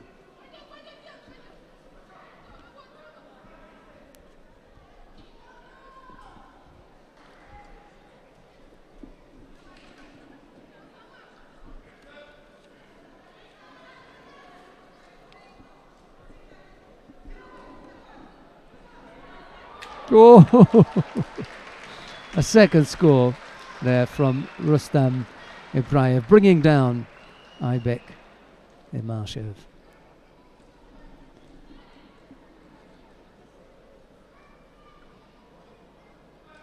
We could see both of them on the podium still. Well, it can happen like that, can't it? Somebody they've beaten or have beaten them. Of course, they go on the other side. Yeah.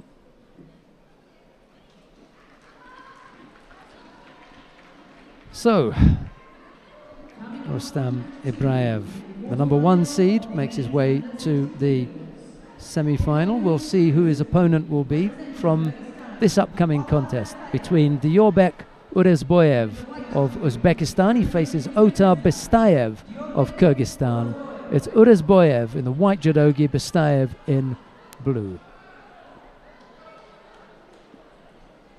Wango Chiao, the referee in the middle for this one, inviting the two players to take their spots. Well, we've got Kilian Lebluch and Maruyama Joshiro after this. That should be a nice contest.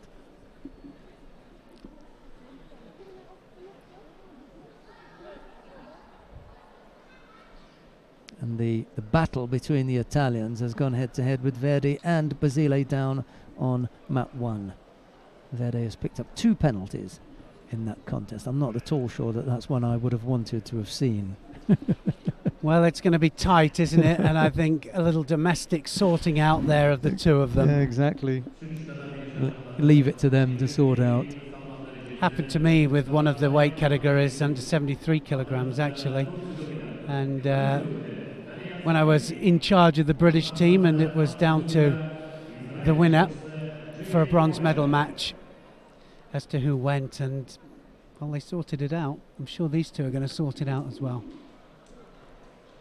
We're on the mat though of Urezbayev in white, Bestiev in blue. A couple of seconds ago, Shani Hershko was walking past in the background because he's taken his seat up at the far end of the competition hall on mat 3. He has 3 seats. Yeah, he's got booking where Gilly Cohen is on mat 3 in the semi-final of the under 52 kilo category against Darius Skepnik of Belarus. That one has just got underway.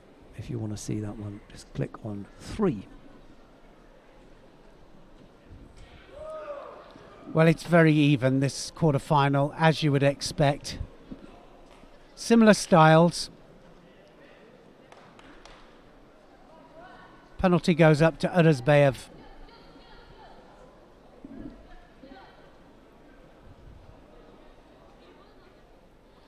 Both of them looking for the Yoko Satemi off to the side, off the sleeves, so attacking the flanks, the different flanks, the opposite flanks, but off the sleeves.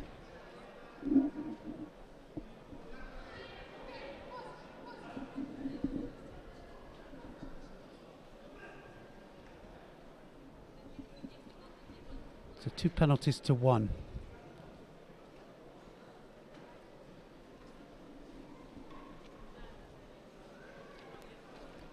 Nice seeing Aggie this time, Urezbayev.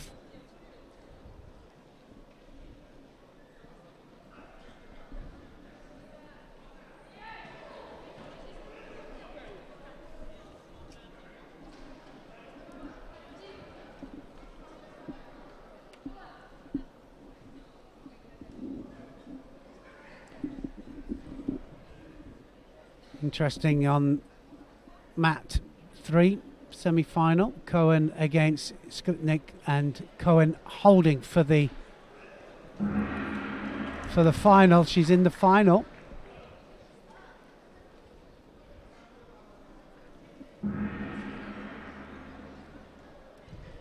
Back to this one, just over. You do know what halfway. that means. Sorry, you do know. You do know what that means, don't you? What? We're going to see Shani. Yeah, he said. Well, he said he wants to have a word with you anyway. That's what he said. So Bestiev going into the attack now in this because he's down. He is a Yuko down and he needs the score, needs a big score. Still plenty of time, still 2 minutes to go in this quarter-final.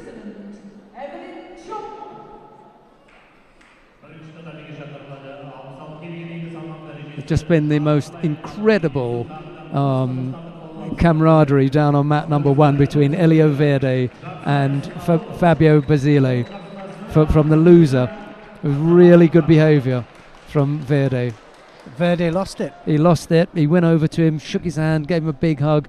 Basile bowed like in reverence to the older guy. He rubbed his head, tapped him on the back, had him to stand up, shook his hand again, and off they went. That was really good, and they've been in such a big battle against each other. Always nice. No coaches. Yeah, you know. Always nice when you get real sportsmanship there. Class. 1 minute 23. This match is a closely fought match. Bestiev just behind. Rozbaev just wasting time, really. And just to finish on the two Italians, they went out there and they thrashed it out for 5 minutes as well. There's no sort of, oh, well, you take it or whatever. No. The coaches left it to them.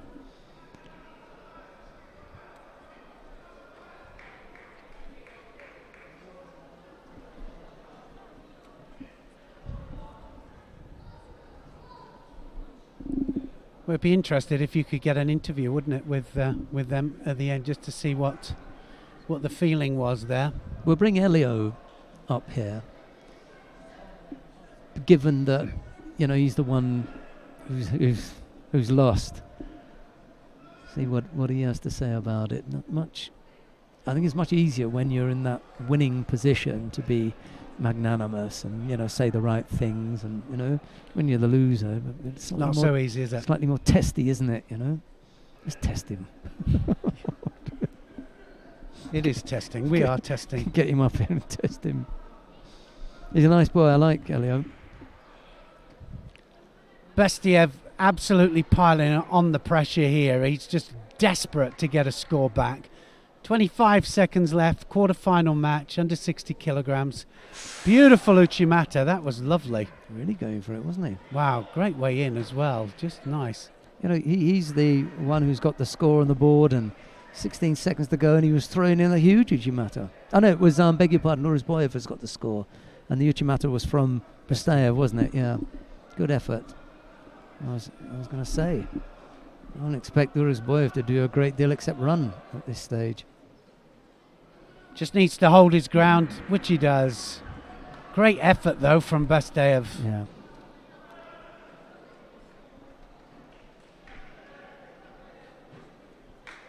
Helps him up as well.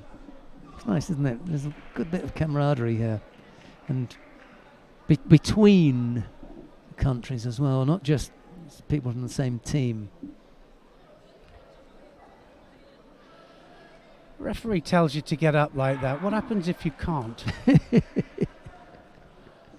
Well, I suppose he'd do what Minakawa did. He just said, okay, you can't get up.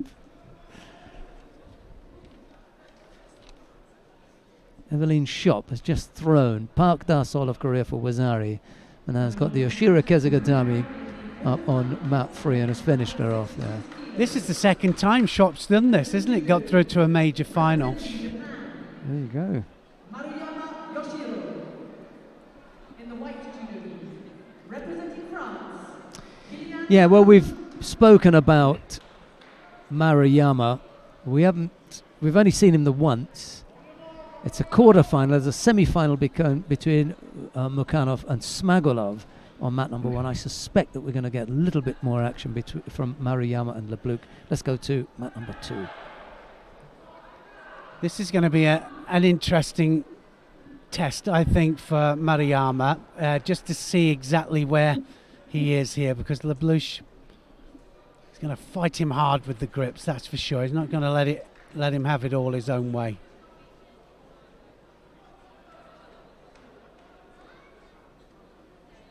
Always to do with the kumakata, getting the grip you want.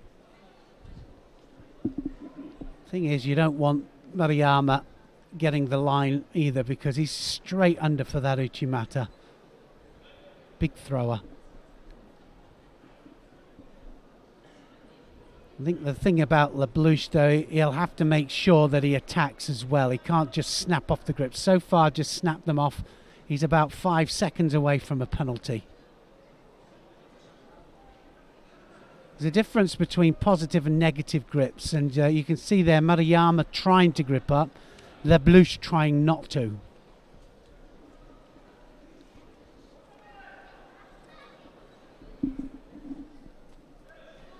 Well, we've got judo just on the 2 mats now. We've finished on mat number 3, so we're quickly coming to a close. There's just a few more contests to bring you. Mukhanov and Smagolov down on mat number 1, a semi-final in the under 66 kilo category. 10 to 2 here. I suppose we'll be wrapped up by 5:30, and then we'll be back at 5 o'clock for the final block. Single Shido against Kilian Leblu against Maruyama Joshiro. There's Neil again.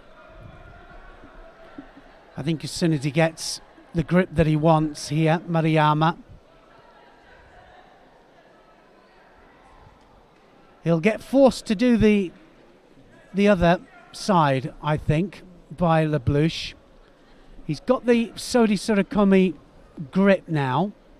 Maruyama, is he going to put it across? They change the bottom sleeve grip before they do the Sodi on the other side. They have to do it, otherwise the grip just pulls straight out.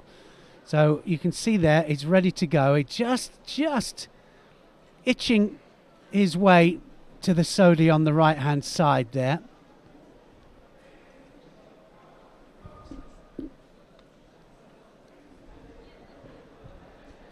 Second penalty to Leblush, first one to Maruyama.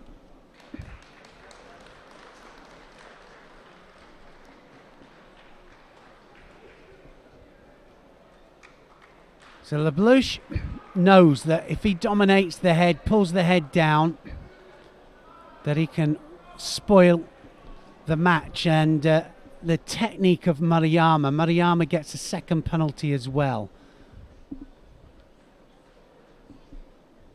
Wants that big right arm over, that left arm should I say, over the top, Maruyama. And Leblush having nothing to do with it. Nice Yoko Tomai there, Yuko. Beautiful stuff there. So quick. Now, has he got the shimiwaza? Has he got it?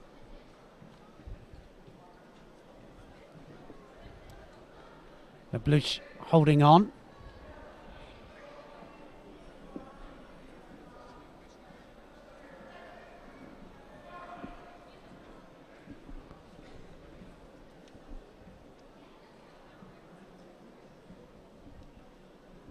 Wants that big arm to land first. There's the Sodi, just building up to it all the time. Knows that the left Uchimata probably isn't going to work because he hasn't quite got the angle of approach, the angle of attack.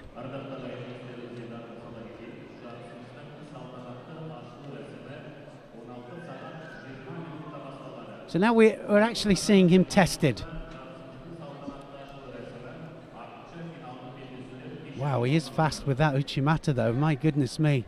A nice footwork, isn't he? Light. Third penalty to Leblush.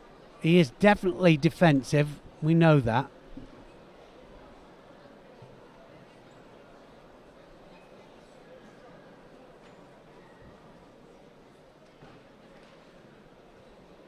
Oh, Soto, this time, Maruyama.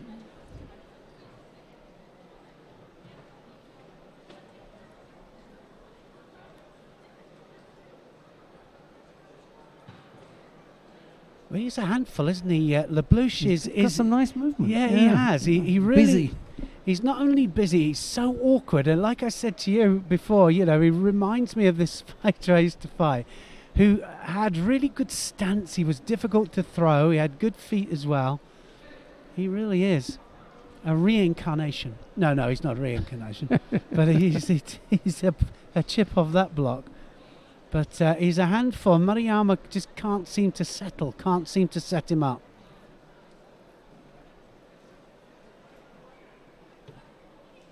He's shut up shop now, Maruyama. That's it now.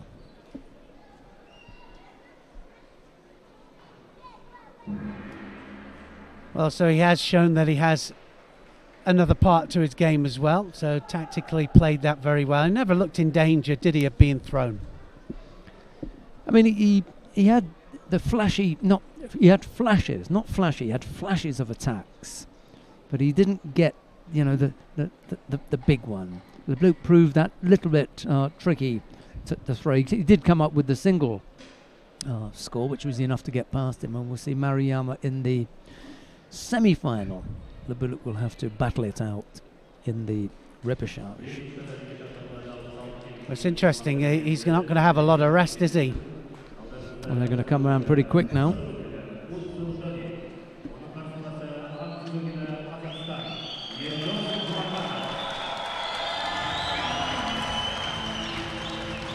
Right, coming up next then. Quarter-final in the under 66 kilo category. Yildiz Zhumakhanov of Kazakhstan faces Hud Zordani of Algeria. It's Zhumakhanov in the white judogi, Zordani in blue.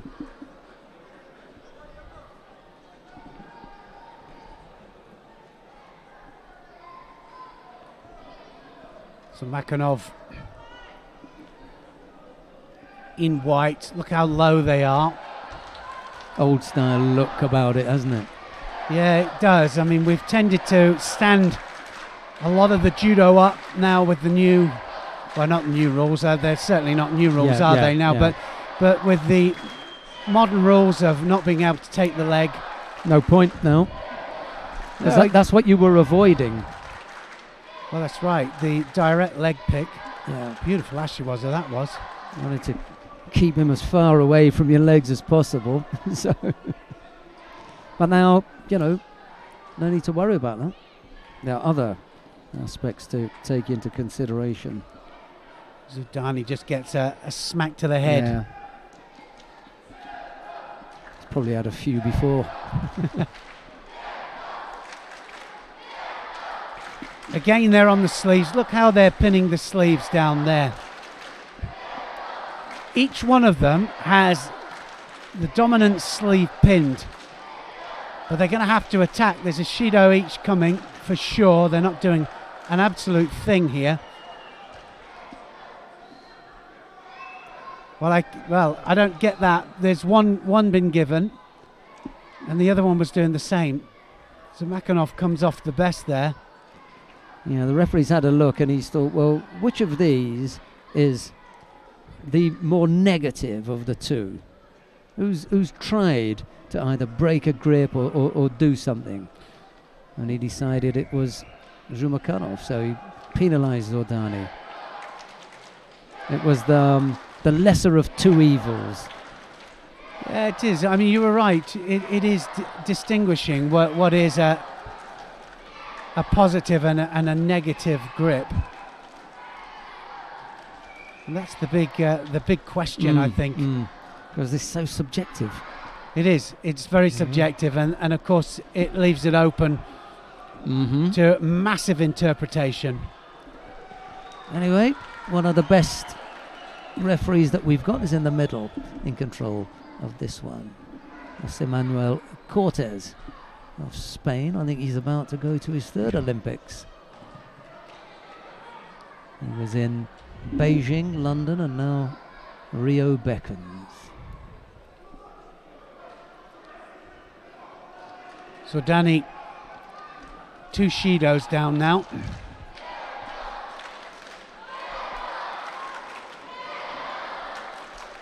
So Makhanov very, very sharp with that Sioi when it comes in.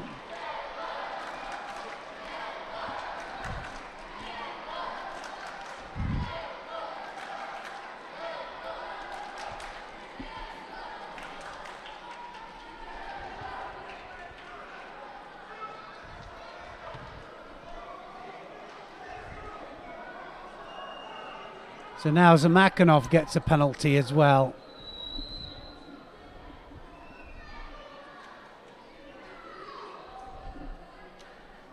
Well, this really is an Eastern European...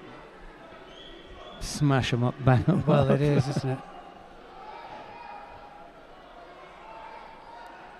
Well, I'm not so sure it's European, is it?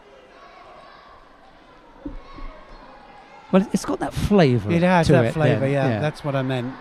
Zhumakhanov would have been included in that old style Soviet bloc, if you like, so he definitely comes under that kind of, that style that we're hinting at. And Zordani, well, maybe he's just fallen in there and he's, Well, some attacking going on, that's for sure. Zamakanov knows he can't get another penalty. There's a third penalty gone up there to Zurdani. Zurdani was doing well to avoid all the attacks. One more Shido though and it'll be all over.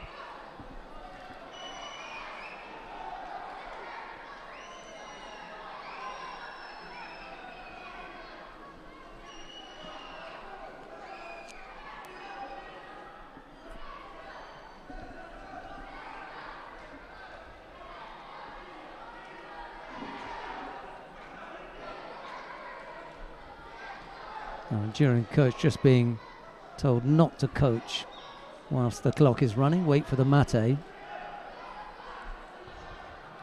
Into the last minute. Look at that, Yeah, coming he's forwards gonna- all yeah. the time. He's about to get penalised there for the direct bear hug attempt there. It's desperation. He just lost it, didn't he? Yeah, well, you do, don't you? And that's going to cost him dearly here now.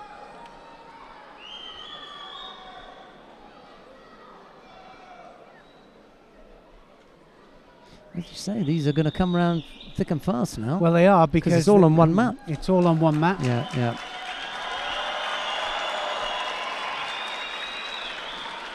He knew he'd done it, Zurdani. Yeah, did no arguments, Right, well, here's the lineup then. Severa Nishanbayeva of Kazakhstan faces Liu Yang of China. It'll be Nishanbayeva in the white judogi, Liu in blue. That's in the under 57 kilo category repechage contest. That's coming up now.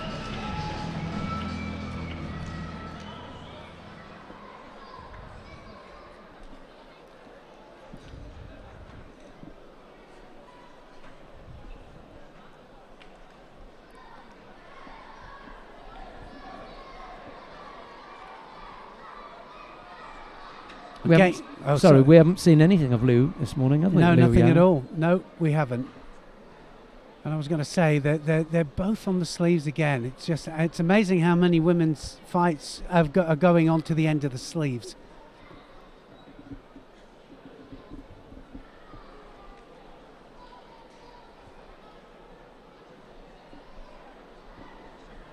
Well, Nishanbayeva is the one that's kicked it all off. Up to Liu now to start the attacking.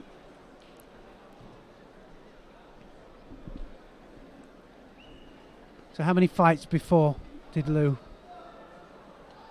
I haven't looked at anything that Liu has done. I haven't had a chance to, cast an eye on the mat that she was on. Let's have a look at her record this morning. She had a bye in the first round. The second round she had straightforward win against Leng Po-sum of Hong Kong before coming up and coming unstuck against Yahone Ekosian of Spain. That put her down into this.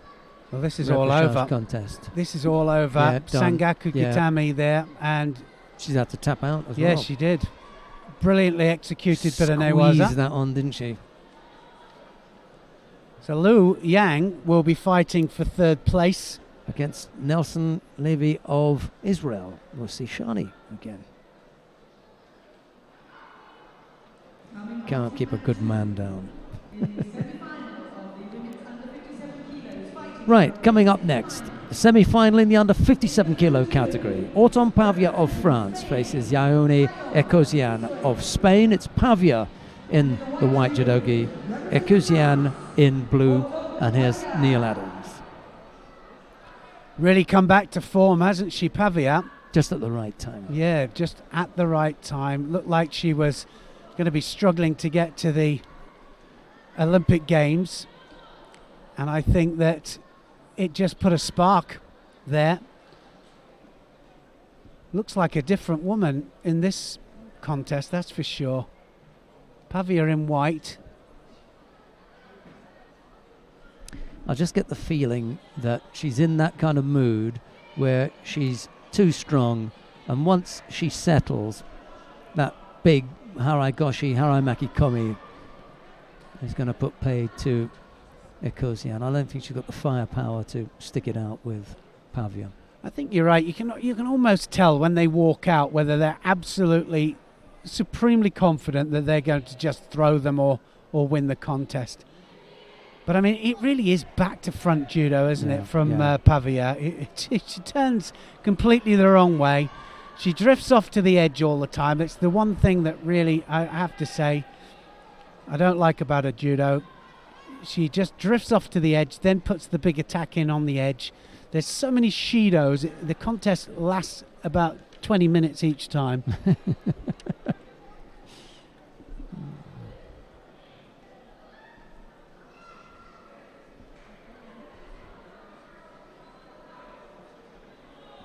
One shido each, patting each other away.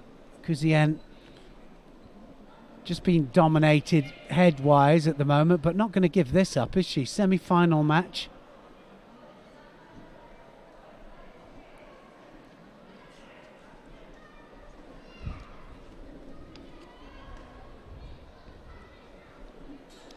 The one good thing that Ekosian has done is to just unsettle Pavia at the beginning and stop her from the big right arm and those big attacks. But it's coming, isn't it?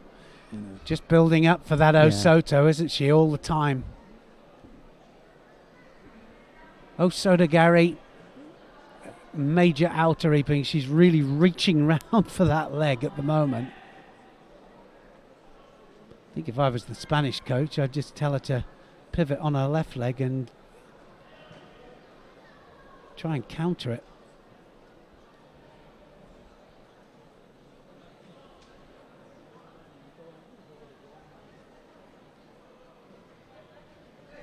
Real flop and drop there from Spanish.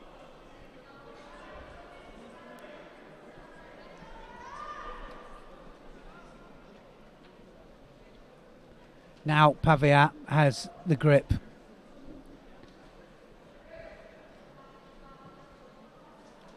I think a second penalty just about to go to Ekosian. Well, she's flirting with this grip. Yeah. And there's nothing wrong with taking the grip, but you have to attack immediately. And she's just hanging on to it for a little bit too long and making it look as though it's not an offensive grip that she's, where she's going to attack. It's rather to stop Pavia from putting in her own attack. So I don't think it'd be long before she picks up a second. No, she's going to get it any second now. Pavia, the one coming forwards. See, the other thing that happens when you've got a fighter like Yaoni Ekosian is she can frustrate you. And Pavia didn't need to put in that attack there. It was an untidy, it wasn't a settled attack, Just threw it in because she felt that she had to. She can't get the grip that she wants. She can't dictate the tempo of the contest and come up with the big attacks. No. She's just looking a little bit frustrated. Yeah, it looks a little bit... Yeah, this is... A little bit awkward, doesn't it? Yeah. Out there. And that's definitely not where she wants to go, over on the left side. Just, there's nothing there. Into the last minute. All evens in this match. I think for me, Pavia just ahead, but not on the board. She's shown the greater desire to throw. Little as she was there, she thought about the left-sided Sanag. It was a poor one, didn't matter. She thought about it, threw one in, and she's gone over on that right side as she has, but she's just been frustrated by the grips from Ekosian. Let's have a look at what Ekosian has done. Attempting, that's it. Really, that's been it. Yeah, well, like I say, flop and drop, really just not what we want to see. We want to see somebody attempting to throw somebody, get a little bit of lift into the technique as well. 20-odd seconds left to go. As Neil just said, no score on the board, but Pavia just shading it. Well, there are no flags here. It'll be golden score, so no good shading it. You've got to do something.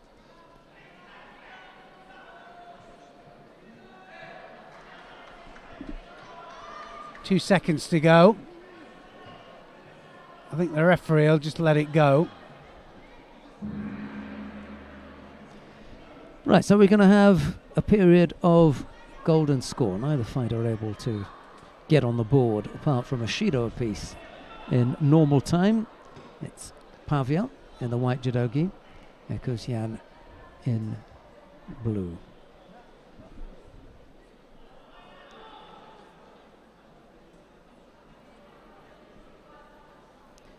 It's not riveting, but it is mildly interesting given the state of qualification and various things, and just to see if Pavia can work it out. You know, you're not on the end of your seat then, is that what you mean? Not for this one. No. Really interesting to see if Pavia can come up with the way round. You know, she's got to get past fighters of this kind of level. Yeah, just a very awkward fighter, the Spanish, just really there to... It's funny, just looking at the French coach there saying it's cross grip from Cuisian, and well, they're both doing it. Both equally, actually. Pavia as well. She's got to be careful here, Pavia. She's just plugging away, same thing all the time, and that's over why she goes. It's all over. Well, we spoke about the desperate nature. You know, you want something so much that you begin doing things that you don't normally do. And Ekosian, to her credit, put herself in a position that made Pavia do something she didn't want to do. She was in a position that she didn't want to be in. And when it came about, simple roll, a little makikomi, and over she went. Yep, she did everything right up until that moment. She was actually ahead till that moment. Yeah. But in golden score, you can't afford to rest. You know, you've got to keep going. You've got to keep doing things. And she wanted to make something happen. Unfortunately, it didn't happen for her. It happened for Ekosian, who was before that down at 32. There you go, the makikomi. Yep, Hadai Makikomi just walked onto it, didn't she? She was trying all the time for the same technique, and in the end it backfired. Now, before we started, I said about Podolak, she needed to medal today. Podolak's in the final against Ekosian, and my money is on Podolak. Yeah, great stories, they really are. Right, we come now to the repechage contest in the under 60 kilo category. Aybek Imashev of Kazakhstan is up against Otar Bestayev, who at the moment is guarding his throat. Yeah, that was almost on that. Imashev right into the attack.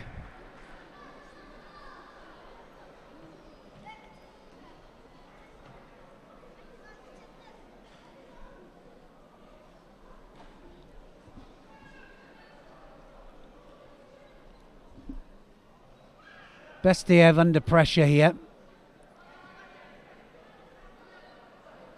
And it's Imashev that is taking the initiative. Is he going to throw that Uchimata in? I think we've got a Sakeshi in the offing here.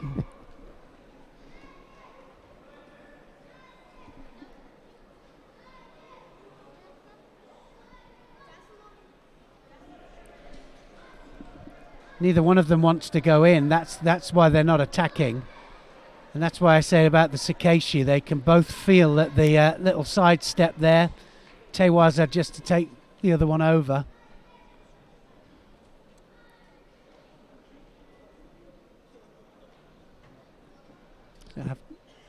Problem for Pavia now, having lost that under 57 kilo category. She's down against Sanna Verhagen.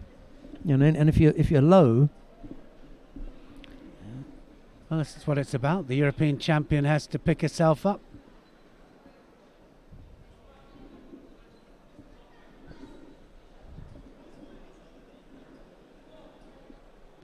Four more matches left this morning's session.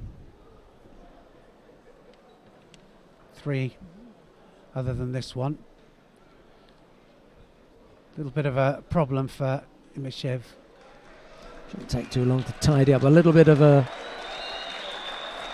bit of blood on the lip. Just got caught.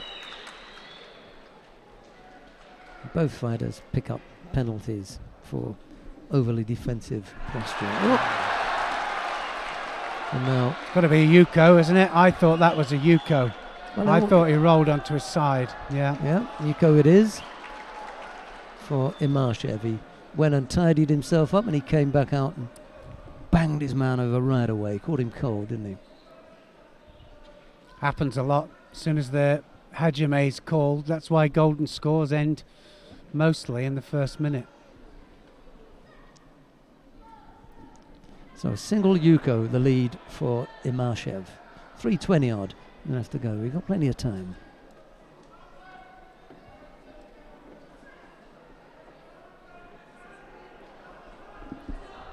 He's got the shimiwaza on. He's got it. That's gone. Yes. Yeah. Beautifully done. He knew he had it.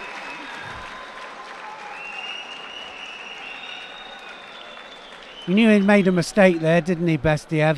Yeah.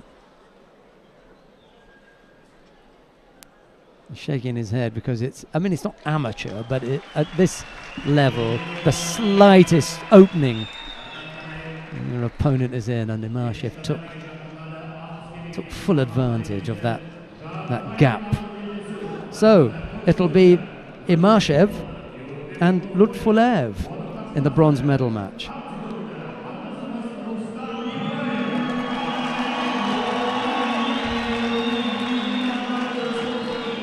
So good semi-final just about to happen then. Rustam Ibreyev, Ivanibek Urazbayev. Yeah, we've got the neighbours going head to head here. Ibreyev and We've got a lot of those though, haven't we? Yeah, it's going to happen, isn't it?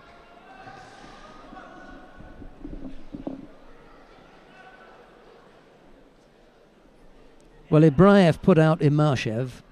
Urazbayev put Bestayev down into the repechage. We've just seen both of those. And he's got the arm quickly. He's got it. That's on, I'm telling you now. That he just needs to fall back onto that. He's gone if he falls back onto it, he's holding off. He's gone the wrong way. He fell the wrong way, well, didn't he? I said he needs to fall back onto it, not go forwards. He went Yeah. the wrong way there.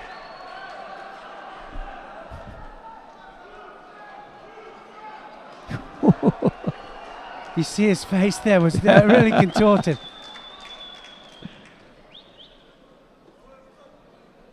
He dodged that bullet.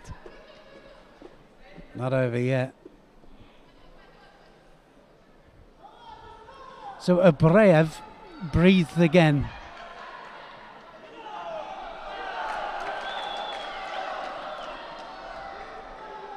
And the crowd baying for a penalty for Urazbayev, who just nearly ripped his arm out. We may just go past the half-past mark, I think. Well, this is a terrific match. This is Ibreyev there, just trying for that Uranagi, front Uranagi. The massive, that's going to be a penalty, is it? This is going back and forth, this one, Sheldon. Now, Urazbayev picks up a penalty.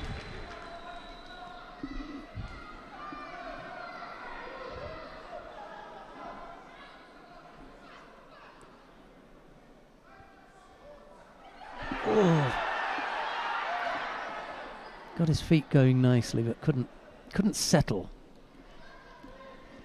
Wow, series of techniques, both of them trying to throw for Ippon.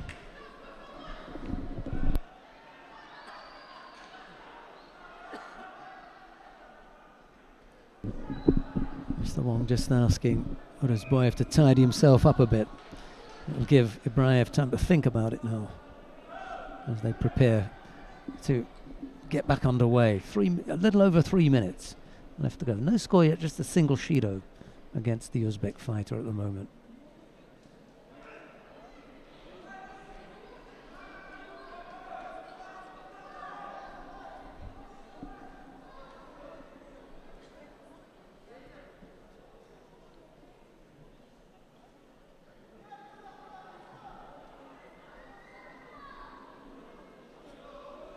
He shook his head there, didn't he?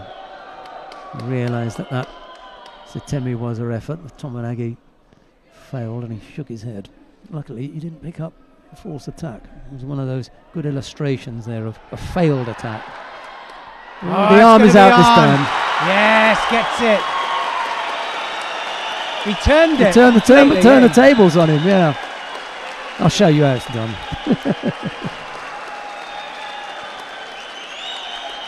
Well, he must be kicking himself. Urazbayev just gets caught with this, well, technique that he nearly caught Ibraev with.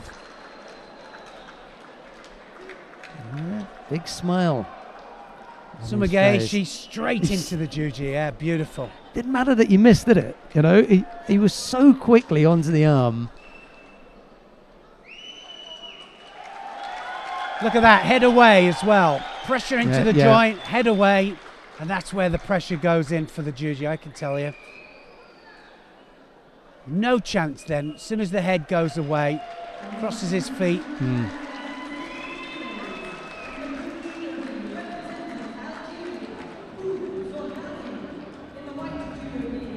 Well, from somebody that nearly got caught with it in the opening seconds, what a turnaround. I'm going to regret that. Well. Kylian Leblouch of France faces Houad Zordani of Algeria. It's Leblouch in the white judogi, Zordani in blue, the penultimate contest in this first part on day one of the Almaty Grand Prix. Here's Neil Adams. Wow, some interesting matches now coming up to the end of the first session.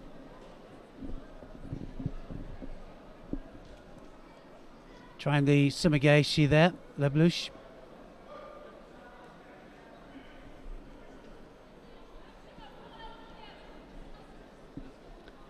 Not a lot of rest in between their matches, not in these final matches. Yeah, because you've just been having they've all been quickly back to back, haven't they?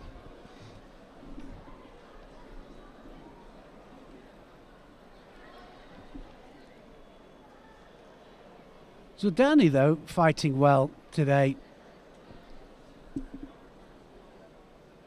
Just having his head controlled here, though.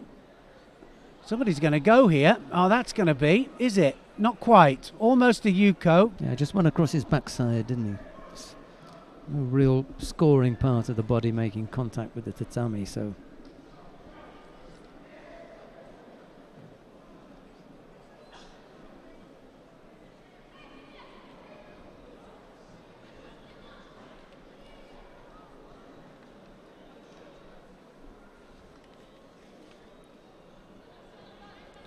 Well, it's left to left.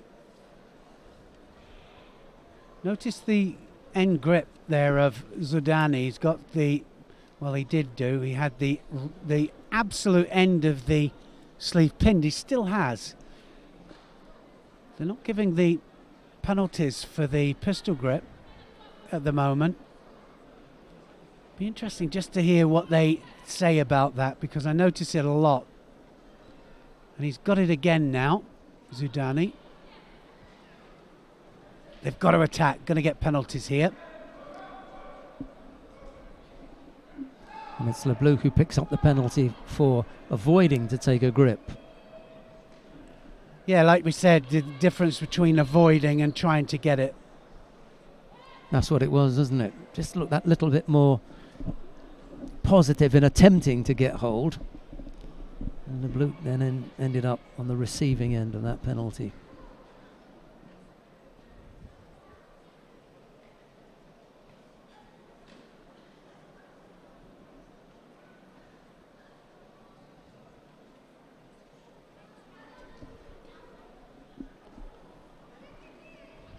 There's no real full commitment there, is there? From I was just thinking that. There's no seriousness about that.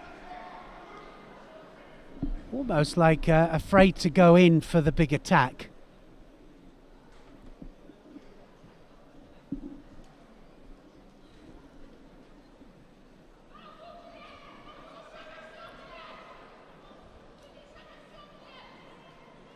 Just snaking the leg in there.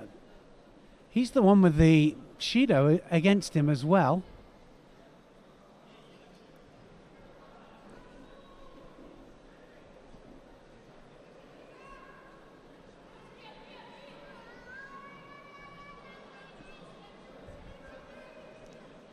The blue trying to put something together here. The legs don't look... I'm not convinced about the Ashiwaza at all. They're just sticking in there without any real purpose. Like you said, no commitment. And by default, the blue now finds himself on an even kill because Zordani failed to see that.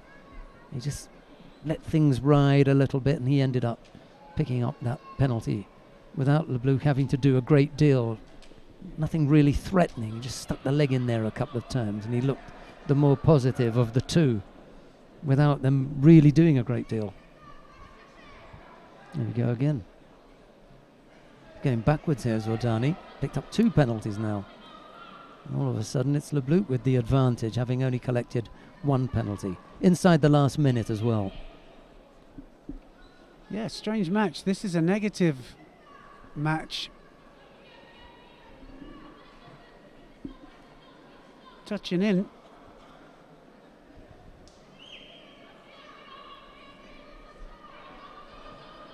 Slightly better, Ojigari, and the reason for that is that he still had hold of him. The last time round he just had the one hand on him. He was never going to catch him. That time at least he had both hands on and he moved him a little. Maybe he'll give it a little bit more determination this time. Third penalty there to Zudani. That's it now. 20 odd seconds. Yeah, it's strange because it's almost like a tactical match, but actually the tactics are not that good. he gave away 3 penalties in 50 seconds. When we went in just under a minute left to go, Kylian Leblanc was a Shido down. He'd collected a Shido. Zordani then collected 3. And a proper attack there, right on the bell. Where were they a minute and a half ago? That was not what the doctor ordered for Zordani. Leblanc, however, will be happy. He's through to the bronze medal match. He'll face Azamat Mukhanov of Kazakhstan in that bronze medal contest. Well, Fabio Basile, the conqueror of teammate Elio Verde, is going to be a keen spectator in the upcoming contest because he'll face the loser. The winner will go through to the final to face Jansei Smagolov of Kazakhstan. And the upcoming contest features Maruyama Joshiro of Japan. He's up against Yildiz Zhumakhanov of Kazakhstan. Maruyama in the white judogi, Zhumakhanov in blue. The referee in the middle for this one, Vladimir Nutsubidze of Georgia, and here's Neil Adams. Well, Maruyama, we know that he can throw, but he's going to need it here now. This should be interesting. There's the Uchimata. Oh, brilliant Uchimata. Overthrow again. Interesting, isn't it? He's like overthrowing a lot with the Uchimata, which means that the Kumakacha is almost secondary. Zhumakhanov feeling the pressure there. Yeah, I think so. Just a little bit now. Slightly different reaction. Drop.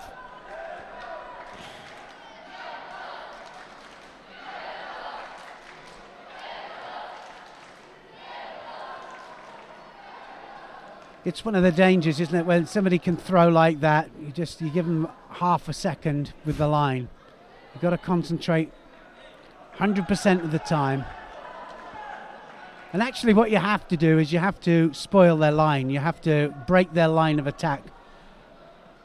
Zhumakhanov is looking to do that by reducing the amount of space between the pair of them. That's going to be a Yuko. Yeah. So Yuko and directly into the Osai Komi. Beautiful snaking Osoda Gari that led into it.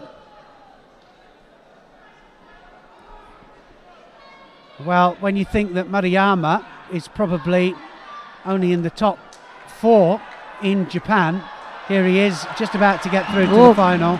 I think that was on the bell. Are they going to call the Ippon? So that was either on 19 seconds or they're going to give it Ippon. No. Okay, so Wazari. We'll have a little bit more of Maruyama and Shumakanov. So he lives to fight another day. Here he goes again.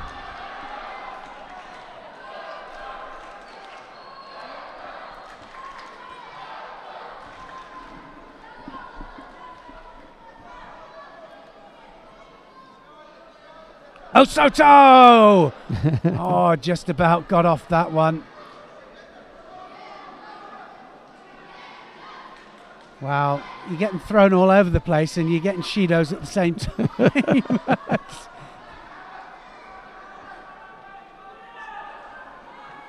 Not even 2 minutes gone yet.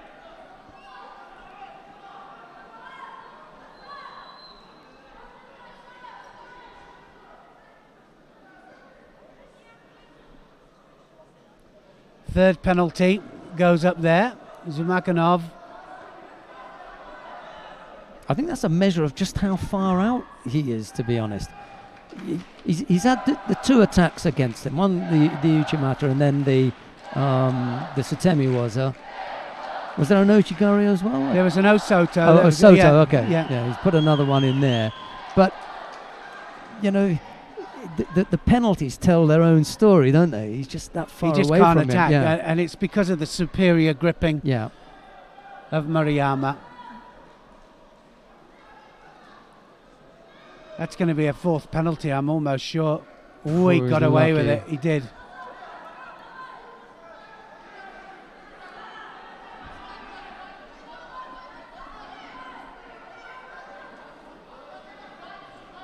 Just trying desperately to put an attacking there.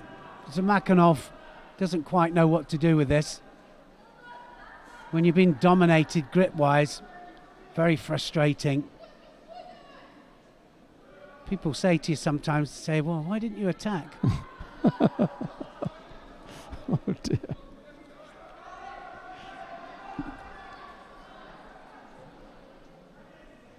I still think it's going to come here. Maruyama just trying to set up that last attacking moment. It's going to be either the Osoto, it's because he's got that Osoto in operation as well. Totally dominating, just looking for the moment.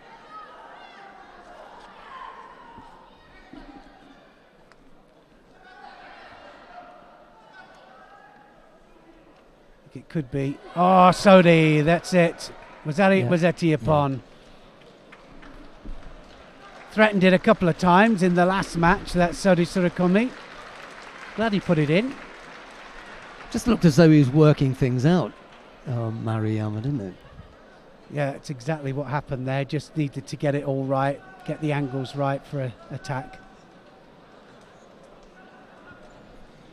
Right, well, it's Maruyama Joshiro of Japan who makes his way through to the final. He won't have to worry about the number 1 seed because the number 1 seed was Ryshard Soborov. He didn't make it through. He'll face instead Jansei Smagolov of Kazakhstan. He was the number 3 seed. So Maruyama and Smagolov in the final of the under 66 kilo category. Let's just run through quickly the lineup for the finals.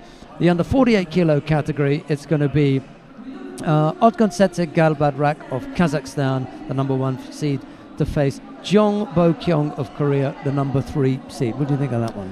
I think it's, for me, it's Galbadrak, but you can never tell. I mean, you know, she's got a beautiful Seoinage and she's lively. It's going to be a good match. I think it'll be close. I think Galbadrak. Okay, the number 1 seed in the under 52 kilo category, Gilly Cohen of Israel, has made her way to the final. That means we will see Shani Hershko in the chair. She will face Evelyn Schopp of Switzerland. That's the final there. Yeah, I think Gilly Cohen on great form. Shot though, credit to her. It's her second big tournament final, and she looked very, very pleased to get there. So I think that will work to the advantage of Gilly Cohen. Okay, under 57 kilo category, surprise package in the final, really. Ione Ekosian of Spain, having defeated the number 1 seed and current European champion Autumn Pavia. She will face another surprise in a way, and she absolutely needed to be there, Arleta Podolak of Poland. Podolak for me. Yeah, she's looked good today. She's looked very, very good, and they are so hungry, the Polish fighters. So I think for me, she'll be the winner. And then the only category that we haven't had a look at is the under 60 kilo category. It's number 1 seed Rustam Ibraev of Kazakhstan. He'll face Elios Manzi of Italy. Difficult, that Manzi's he's doing really well, so it'll be a difficult one. I think I'm going to go for the Italian. Okay, we look forward to your company at 5 o'clock when we'll bring you all the medal matches. But from Neil and I and everyone in the broadcast studio in Almaty, it's bye-bye for now. Bye-bye.